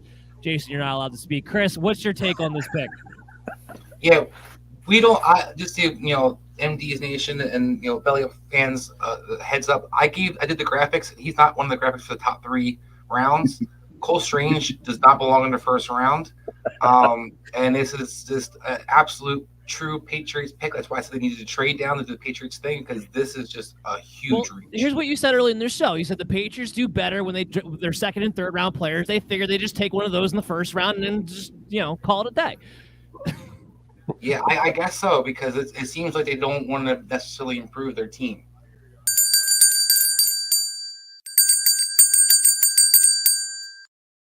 We do have a graphic for this one. So the Chiefs just took George Karlaftis, or however you say that name. I know I butchered that, but they go the rusher at the end. I actually like this pick quite a bit. First of all, they need help along that defensive line. He can provide them with a little bit of both. So he's not just a pure pass rusher. He is a guy that has been consistently able to set the edge in college, a little bit more of an all-around guy, but they needed somebody outside of Chris Jones who can get some penetration. That's what he can come in and do. So I don't mind the pick here. I didn't necessarily have him in a first-round grade, but I did have him as a pretty high second-round grade, so it was not too much of a reach here for me ultimately. But what do you think? So I'm not a huge Karlaftis fan, just because he is so dominant. He was so dominant at Purdue with his strength and just the way he overpowered every blocker that came in his path. The only problem is it was very concerning. Every time they left him completely unblocked and ran a guy right at him, he just couldn't tackle them because he has no agility. He has no change of direction capabilities. He's just way too stiff. And when you put him up in the NFL and they're going to be able to manipulate him like that and have ball carriers run right at him like they did in college, and he'll just be, completely useless, I feel like that's a really big knock. That's something that's really going to prevent me from taking him in the first round. Now, I don't even see how he fits in the Chiefs' defensive scheme. Is he going to be a 3-4 defensive end, a 5 tech? I don't really see where he fits, but he's just such a dominant player where I could totally be wrong on this one. Well, I'll tell you right now where he fits. He fits Spagnuolo because Spagnuolo loves these type of guys who can go inside, outside. So I automatically can understand why they would go with this pick because he is definitely a Spagnuolo type of defensive end. What do you think, Vince? Yeah, I had him over Jermaine Johnson on my board. Absolutely love Karlaftis. I actually had him mocked to the Chiefs down here at the bottom of the first round as well. I think he's a great fit there. I think Spags, I'm not a huge Spagnuolo fan, but I think that he can do some good things with them. And, Kansas City just needs help on defense. If they can get a solid football player, it's going to help them out, and I think Karlaftis is that for them. I love the pick here. I would have been happy to see him in Green Bay, honestly, but I think it's a good fit there in Kansas City.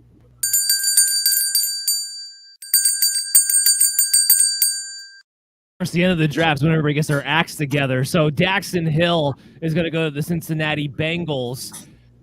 And you know what? I like the pick because they need somebody to come in there who can be a hybrid. They need secondary help. They had to address that. That was the big thing. That was why they lost the Super Bowl, ultimately speaking. They didn't have anybody who can cover Cooper Kupp. This is somebody who kind of addresses that issue. So I don't mind a pick here. I personally probably would have went with Booth if I was them because I don't know why we're wasting our time with Eli Apple. It's going to be really bad next season. But they do go with Hill. Jason, what's your reaction? Well, if you don't remember, Eli Apple was my Super Bowl MVP pick, surprise dark horse pick. I don't know if you remember that or not, but everyone tries to win the lottery, buddy. Got to roll the dice at some point. Again, Chiefs got a lot of issues. We're on to the Bengals. My bad. You talked about it earlier in the show. Where were they going to go? Offense, defense. Who knows? They could just, again, they went with the best player available on the defense. They're definitely not going to go receiver. Stack there. Got a good running back already. Good offense. So good pick for the Bengals, like you said. That's why they lost Super Bowl. Could not guard Cooper Kupp at the end of the day. So, yeah, good pick for the Bengals all around. And this is somebody that a lot of people had him mocked going in the end of the third round. A lot of it was going to the Chiefs, initially speaking, because, they were looking for secondary help, although I'm glad they didn't because people seem to forget they signed Reed. Reed is already that guy, so when I kept seeing all these mock drafts or Hill going there, it just didn't make sense in my brain. So I'm glad to see this happen instead. Chris, with the Bengals here making this pick, does this get them closer to being a Super Bowl winning team this time around? I'm gonna go with no. I know that Daxton Hill is a player. That's a Johnny Rain clown drop every time Chris opens his mouth. Well, and we'll see if I'm right or wrong. But just a couple of things real quick. You talk about the Packers and their great drafts. Their defense hasn't finished has only finished top 24 twice in the last decade. So that all these great picks and all these great things, investing on the defense, I don't really see it panning out. And this is another situation in Cincinnati where you have Jesse Bates as definitely a ball hawk safety. Where does Daxton Hill kind of fit in that secondary? He's not a true corner. You talked about him guarding Cooper Kupp. Cooper Kupp will eat his lunch all day, every day. So I think that's a problem that you're not really addressing in any kind of capacity. To your point, I think there's other corners on the board that would have helped over Eli Apple, but I don't really see this guy having a clear fit for this team. Even Luke Hine, I think, would have been a better safety, fit for them per se, because he actually can tackle and hit people and play a little bit in the box. This guy is more of a hybrid guy, and I really don't see, like I said, with Jesse Bates, how that tandem really fits well and really what they're going to do defensively different versus anybody. Duke, where did you have Daxton Hill rated? I'm actually one of the people. I'm very low on Daxton Hill. If anyone who read my draft preview, they saw he is as of now, let me see. He's my 55th overall rated prospect, and I feel like that's pretty high for me, at least. There's one thing that was very concerning for me about him. Now, everyone saw at the combine, this guy is an elite athlete. He had a ridiculous 3-cone number. He ran a great 40. The only problem is he doesn't really have a true positional fit. He doesn't have the measurables to play at any position. Now, he couldn't cover. Anytime he tried to play a true corner, tried to cover in the slot, he got completely torched, completely torn apart. And so you can't really cover. And he doesn't have the size or the physicality or the tackling ability to be a true safety. He also doesn't really have the range, and he has the speed, but also his change of direction ability on tape. Every time he takes like 1 or 2 extra steps, and that slows him down. There are just so many red flags on his tape that at the end of the day, he's a great athlete, and he's someone who lit up the combine, but how much stock am I going to put just into that one thing when everything on tape kind of pointed the other way? So I see a lot of hype about him. A lot of people were saying he's going to go in the first round. To me, I just don't see it. I feel like he's going to be one of the busts of the first round. Okay. All right. Here we go. Hot takes, fresh and hard for you guys. So the Vikings are on the clock. While we're waiting for their pick to come in, I'll start with Chris because you've been with me all night long. What has been your favorite pick this first round? That's a tough one. I'm going to have to go with... And you can go with one of the trades if you want to go with one of the trades. Well, I think A.J. Brown's definitely the best thing. I'm not an Eagles fan, so it's hard for me to say it's my favorite because I'm not an Eagles fan, but it's definitely a home run move by the Eagles. And then pairing with Jameson Williams on top of that. But I think that when I look what the Ravens did, that's probably my 2 favorite picks. Linderbaum and Hamilton, it fits Ravens to a T what they needed. It's going to help their team on both sides of the ball. Yeah, I love the jersey. I love it. So yeah, I look at what they did, and I really think that they really solidified and did Ravens things. Linderbaum to me could do what Yonda did for them for many years. And then, like I said, the safety position. Well, I don't think Hamilton was necessarily an Ed Reed kind of guy. He's kind of a hybrid between Ray Lewis and Ed Reed for them in the defense, where they kind of brings that alpha and makes up for that Patrick McQueen guy that hasn't been the greatest middle linebacker for them. So he kind of helps solidify that as well with his tackling ability. So all those things, I think Ravens really did a great job this draft. Yeah, they did. Jason, go ahead. All right, well, I'm going to throw up right after I say this, but my favorite pick overall would be Garrett Wilson with the Jets. I mean, to me, they were looking for somebody in the offseason, try to make some trades. Obviously, America's team got in front of them with Tyreek, and they've tried to dabo with Debo and do all types of things. Haven't been able to do anything. Able to snag a great playmaker with speed, along with Elijah Moore. You got the ingredients of a decent offense. You talked about the moves they made on defense. So for me, that's the best pick because, hey, I'm a fantasy guy. I want to talk about points. I want to talk about fun stuff. That, to me, was the best pick overall. Yeah, but as a fantasy guy, he goes in a situation with Elijah Moore and Corey Davis and a team that comes from the mindset of run first, not pass first. Yeah, but that's the mindset now. But we'll see as the season progresses how that pans out. You know what I mean? We can have these great plans going into the season, but you got to play to what your strengths are. And we'll see what the Jets' strengths are. We'll see what Zach Wilson brings to the table this year. Maybe their defense puts them in situations where they're going to have – look, they're playing in the AFC. The AFC is a gauntlet right now, so they're going to have to put up points. So you can try to run the ball, play 90s football all you want, but you're going to lose a lot of games if you try to do that. So, later on in the year, of course, that works. You got to put up points in this NFL. So, to me, I like this pick. I think they're going to throw the ball a lot in New York. Okay. How about you, Vince? Boy, I like Evan Neal at 7. I like Jameson Williams at 12. But for me, it's Trent McDuffie. I think the value that you get for him at 21 for Kansas City, they desperately needed a cornerback, especially in that AFC West. And I had McDuffie up in my top 12. So to have him drop to 21, Washington has produced cornerbacks. They haven't produced much anything else, but they have produced cornerbacks. Trent McDuffie, I think, is the next one. So value-wise, I think that's a great pick there at 21. How about you, Yuke? So, yeah, obviously I love the Ravens pick. Not only being a Ravens fan, but they totally blew this draft out of the park. It was just unbelievable. Just the ability to get Kyle Hamilton, one of the top 5 players in this class, at 14.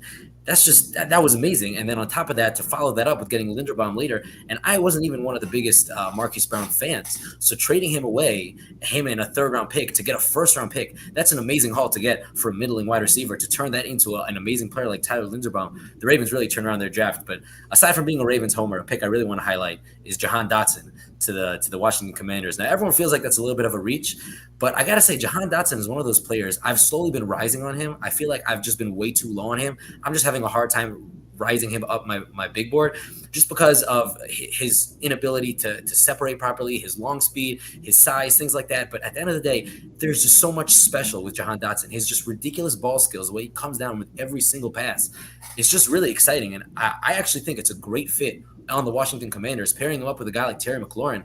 I really feel like this might be actually the receiving core that Carson Wentz has been waiting for a while. I really, really like this fit. Drastically different take than what Chris and I had earlier for that one. But I got to get to the pick.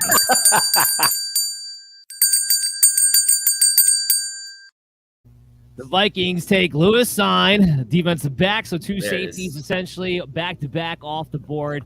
Vikings stay in the 1st round. They address the secondary, a position of need. I got to say, I still had Booth rated higher, but he does fill a need for them, and he is in the value territory that I had him graded at to begin with. Go ahead, Hugh. I heard you say there it is, so go ahead and give me your reaction. Oh, yeah, no, I love Lucien. I was waiting for him to be taken. He was one of those guys that I felt like he was dropping. And, most people mocked him at the end of the 1st round, beginning of the 2nd round. But to me, he's the next best player. He's the next guy up.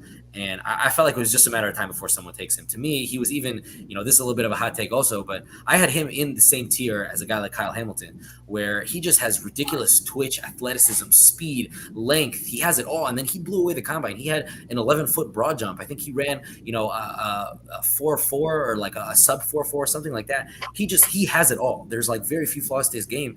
I really don't see what the faults are. And he's not Kyle Hamilton, but he's up there for sure. And I really like him. He's my, he's my 11th overall ranked prospect. So I was just waiting for somebody to snag him. Chris, I see you nodding along there. Do you agree? Yeah, I didn't like him as high as that, but I do think Luke Hine was probably I talked about with Daxton Hill one. I think he's definitely the best safety that's still, next on the board. A guy that has definitely a lot more upside, I think, as well. He hasn't kind of reached his ceiling, I don't think, either. The athleticism is definitely there. My only knock with him was I thought he was a little small at 190, but he's not afraid to tackle. He's not afraid to get dirty, and he brings it. So you put those things together, a guy who's has the range that he does and the speed and can tackle, that's usually going to be translate well in the NFL. All right.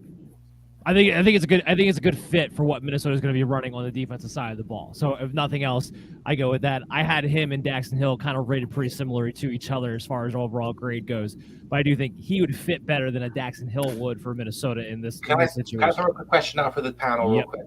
What was your guys' least favorite pick, or which the worst pick was of the 1st round?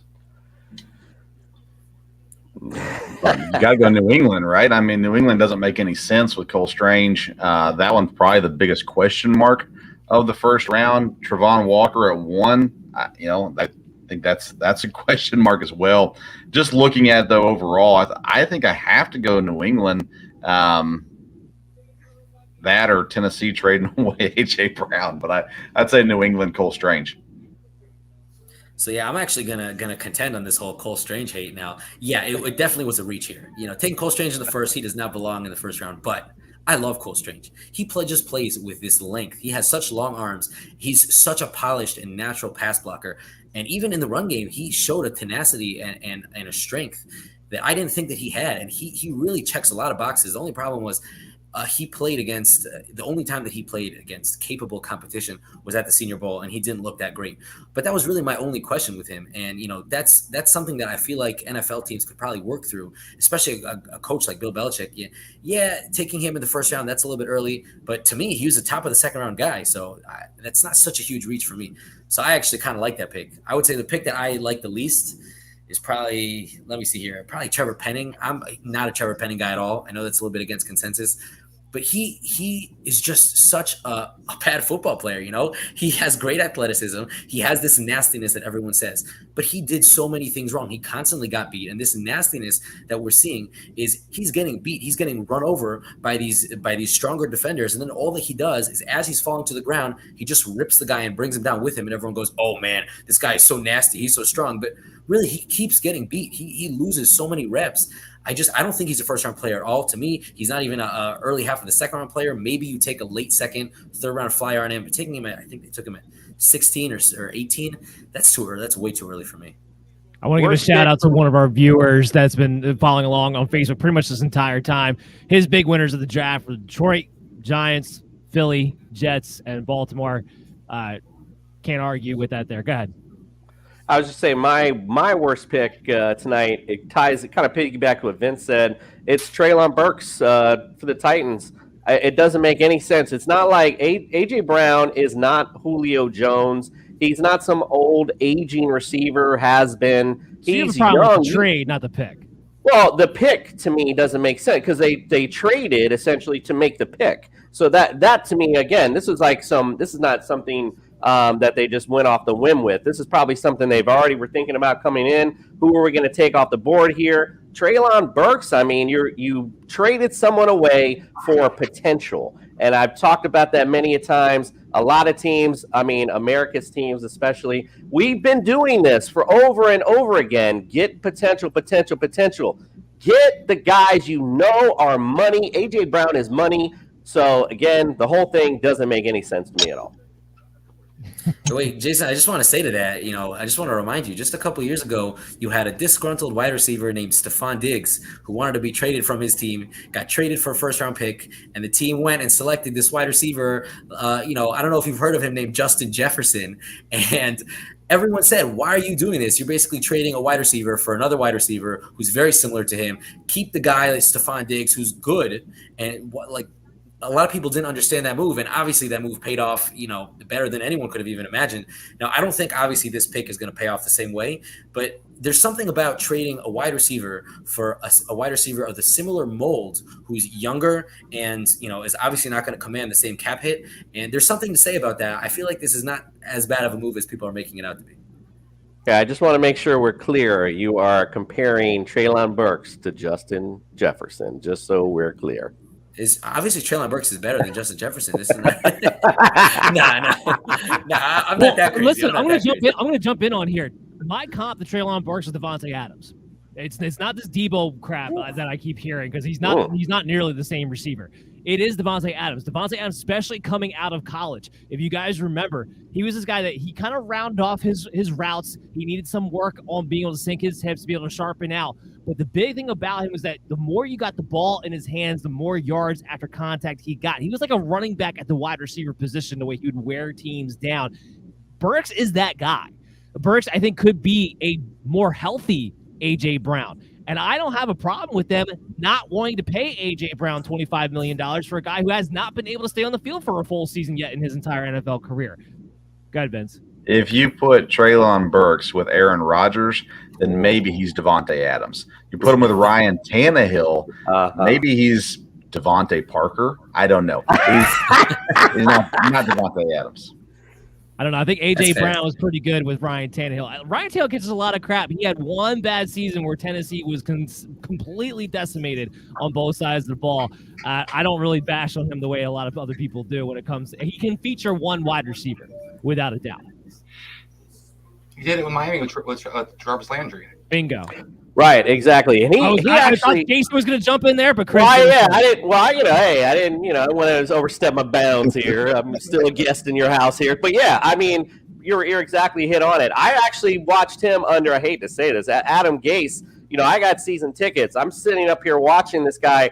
In the first few games, we had a game against Cleveland. He wasn't seeing people open. And then later on during the season, you saw this guy develop. He was seeing those people down the field. So I like Ryan Tannehill. I mean, and my son watched we're at the game where he hit the most consecutive passes in a row, where he broke the NFL record. I think it was against the Texans. Ryan Tannehill has spots of greatness, but unfortunately, he's got a turnover problem as well. He'll be a great mentor for Malik Willis when they draft him in the 3rd pick in the 2nd round. Okay, Nostradamus. Vince, that's a great segue because I was going to go into what's the narration now going into the 2nd and 3rd round, and that's going to be narration number 1.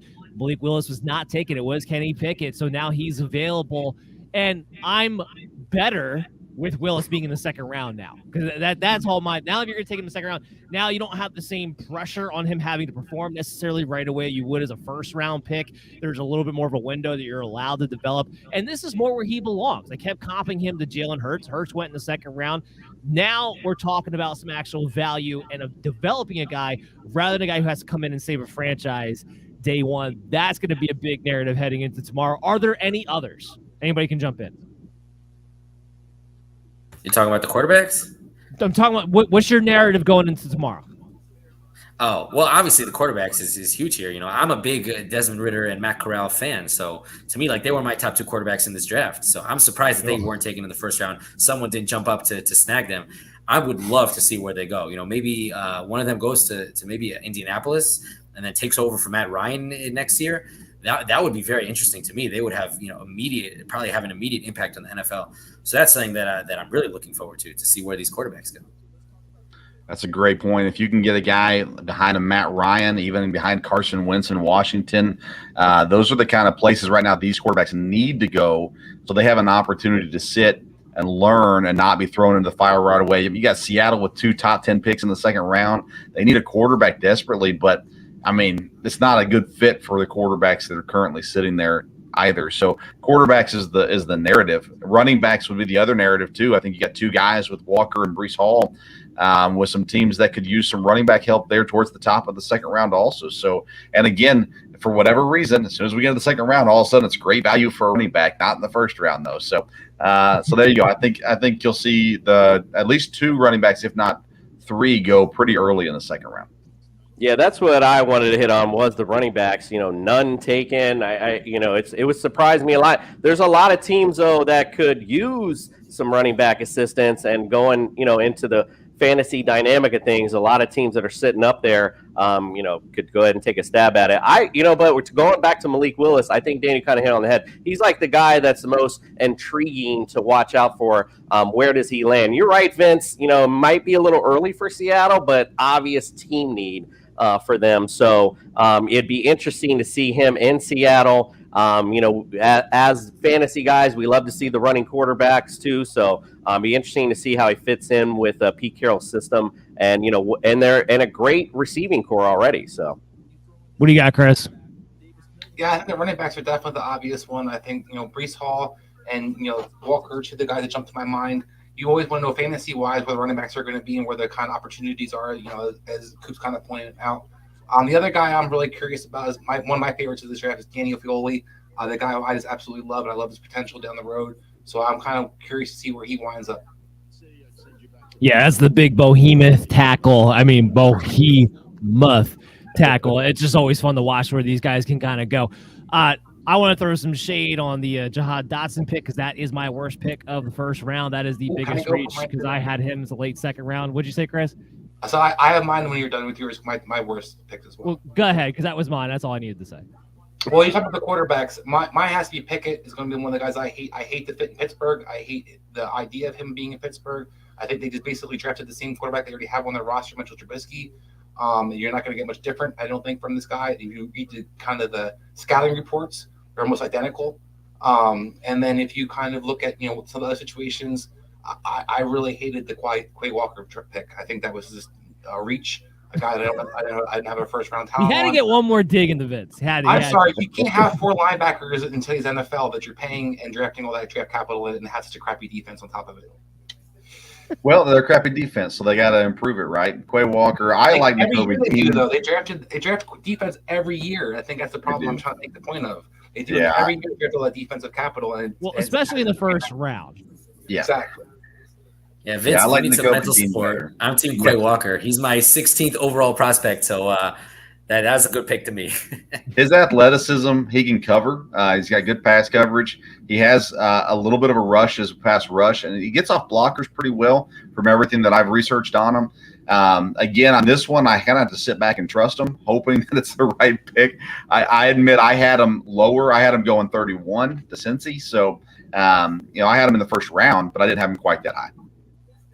I just want to touch, by the way, on what Chris said about Kenny Pickett. I just want to say I agree with everything that you say. He's not even better than Mitch Trubisky, so I don't really see what the point was here. He's not a great quarterback.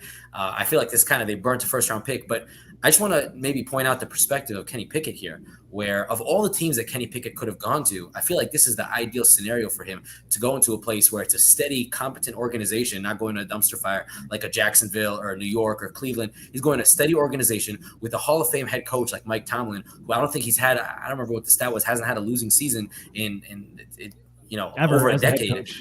Yeah, ever as a head coach, something like that. So he gets to even sit for a year behind Mitch Trubisky and learn, and then he gets to inherit, Najee Harris, Deontay Johnson, Chase Claypool, Pat Freiermuth, and then hopefully an improved offensive line. I don't think that there is a better scenario he could have gone to. Now, from a perspective of looking in from the outside, yeah, I hate this pick. I don't get it. Kenny Pickett's not a good quarterback, but if I were Kenny Pickett, I would be thrilled right now. Well, I think that's why I hate it so much, because I think that whatever quarterback Pittsburgh was one of the ideal situations you could wind up being in. So whatever they were rumored to Dan kind of talked about Willis being there earlier, I think whatever quarterback they wound up is going to probably be the best situation. Seattle's not too far behind because they have some weapons in place as well. But I think otherwise, you're absolutely right. There's a lot of guys who just are going to be in a situation where they're not going to have a chance to succeed. My problem is that I think this guy can't throw in the cold weather. I think this guy does have one good year, but he's also very old when he has a good year. We see other quarterbacks when they're fifth year seniors and 24 or 25 years old, how successful they've been in the pros. Brandon Weeden, Chris Winkie, go down the list. These guys don't materialize into anything.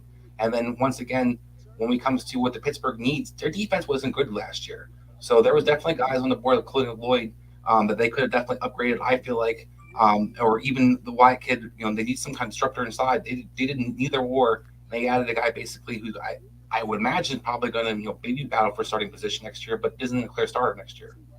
Got Aaron Rodgers on the Pat McAfee show, as he always is, trying to put his GM hat on and saying that the Packers have interest in Deebo Samuel. So thank you, Aaron Rodgers, for that. Of course they do. Oh, no, I mean, it's more of course, Aaron Rodgers has to put something out there that's ridiculous, and he has no idea what he's talking about. Now, to go back to, I'm struggling with my best pick, because for me, it's a team. And there was a lot of good winners actually tonight. I think more so than I can remember in recent memory how many teams I felt like came out and won this year's draft, or this year's first round anyway. But I got to look at the Lions. You get Hutchinson to fall to you at 2, and then you trade up to get Jameson Williams. You need playmakers on both sides of the ball, and you got that, and you pretty much did it while staying within yourself. Like they didn't give away the farm to move up to go get a Jameson Williams. And I just think the way they're building their team is very much under the radar. They're still about 2 years away, but they're building their team the right way. I'm just very impressed with what they've been doing. And I think what it is that I'm very impressed with them as an organization, how they've turned a corner, because we see these organizations get run to the ground over and over and over again. It's always the same ones. I think they're starting to go to the right track. So I really want to give a lot of kudos to the Detroit Lions here. Yeah, and a good job with having their GM and their coach being on the same page. I think these too many organizations kind of go against each other with the GM like somebody or the coach like somebody that doesn't fit their system. This seems like they actually are working hand in hand to build the team like as you're talking about with the same kind of blueprint. Now I got Jason and Chris here, so I want to talk a little fantasy. The worst fantasy pick for me, or I shouldn't say the worst one, the one that broke my heart was Garrett Wilson going to the Jets. Because he's just not going to be put in a position to get the numbers that you want him to get. And this is a guy that he was that Justin Jefferson type. If he fell into the right situation, he could explode because of what his ability is and depending upon where he could have wound up at. Him going to the Jets, him and Elijah Moore are the same guy. And then you have Corey Davis, a run-first mentality. I like Zach Wilson, but even I have to say we don't know exactly what Zach Wilson is yet. And I'm just very sad. I'm very sad that Garrett Wilson, who was high on my dynasty board, now is going to have to take a significant drop back. Jason, you're crapped on Traylon Burks. I'm telling you right now, from a dynasty standpoint, Burks is going to be a hell of a lot higher on my board than Garrett Wilson is now because of the situation, the volume that he's going to now have. So where did you have Garrett Wilson projected? Where did you want him to go? Let's go there. Well, I wanted him to go to the Commanders. That's where I wanted him to go. I wanted him to pair up with McLaurin at 11. I thought that was an ideal location for him to wind up at. Yeah, and that makes sense. Like, and the receivers aren't like of the same mold as you said. Right. But again, I'm going to go back to what I said earlier. I do like the pick because we could sit here and talk about the Jets defense and want to play defense. It's still the Jets defense, though. They're still have to prove it on the field first. So and again, we talked about the AFC being a gauntlet. You know, maybe as we looked at, maybe the Patriots aren't that much. But they still got to deal with the Bills and America's team twice. And again, the whole AFC is stacked right now. I'm going to throw a little shade on this Dolphins real quick. You guys got to prove it too. Now, I like what you did in the offseason. I'm not going to try to take it away from him, but you guys haven't made the playoffs in a little while either. Yeah, I mean, listen. I mean, I could go on all day about that. I mean, and this is false bravado, mind you, because if I talk to one of my fellow Dolphin fans, they know I'm the guy that's like, bro, I don't want to hear it. All right, I already know. We get built up every year, and then it's like, so we'll see what happens. I have, I tempered my expectations this year, but I am a little excited with Tyreek. I think he brings a different dynamic. Everyone's like, oh, you got to give him the ball. You got to throw it to him. Actually, no, you don't. I could just hand the ball off to this guy and let him take it to the house. So, I'm excited for what the Dolphins can do. Pretty sure I was talking to him about Garrett Wilson and became a conversation. You got me on track. Hey, Dan, when you look at fantasy value, though, you got to look at the offense that's run. And last year was the first year there, and they're still trying to build that team. I think they've done a great job. The Jets have last year and this year so far in the draft. But you look at what they do in LA with the Rams. You look at what they do in San Francisco. That's what ultimately the Jets are trying to do. What they do in Green Bay as well. It's all the same system. So can I say real quick? Those two teams you in Green Bay and San Francisco. Can you name the second receiver? How statistically what they do? Possession in Green Bay and San Francisco. No, I can't. So that's my point. If you're emulating the Rams, that's one thing where you have multiple playmakers getting multiple levels. But when you're emulating the 49ers offense and what they do, or Green Bay did, you have one receiver who gets the ball all the time, and that's it. So that's the problem I have for fantasy-wise, as Dan kind of pointing out. And last year, unfortunately, the least talented guy on that Jets team was the leading receiver. That's Braxton Berrios, who they brought back to play the slot receiver. So they have another guy who's basically filling the role that Wilson and Elijah Moore would best be served to be able to rotate and or move into. And usually the 49ers and Green Bay teams like a guy who can block. That's why Kenyon Bourne's probably still in the league. So Elijah Moore can't block. Braxton Berrios can't block. Wilson can't block. One of those three is going to get taken out early in the game. So that's where I'm going to tell you guys right now, fantasy-wise, as Dan's kind of pointing out, it's not going to materialize like we want to. And I like Zach Wilson a lot, and I still think he's going to be a good quarterback. I just hate the fit offensively for them. No rebuttal for that one. Okay. I mean, if he is the receiver, then he's going to get his points.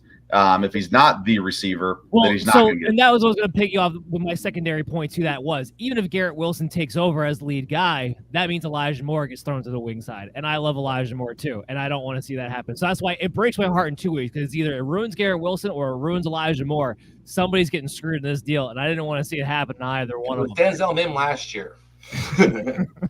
But you're on an island with that Denzel Mims thing.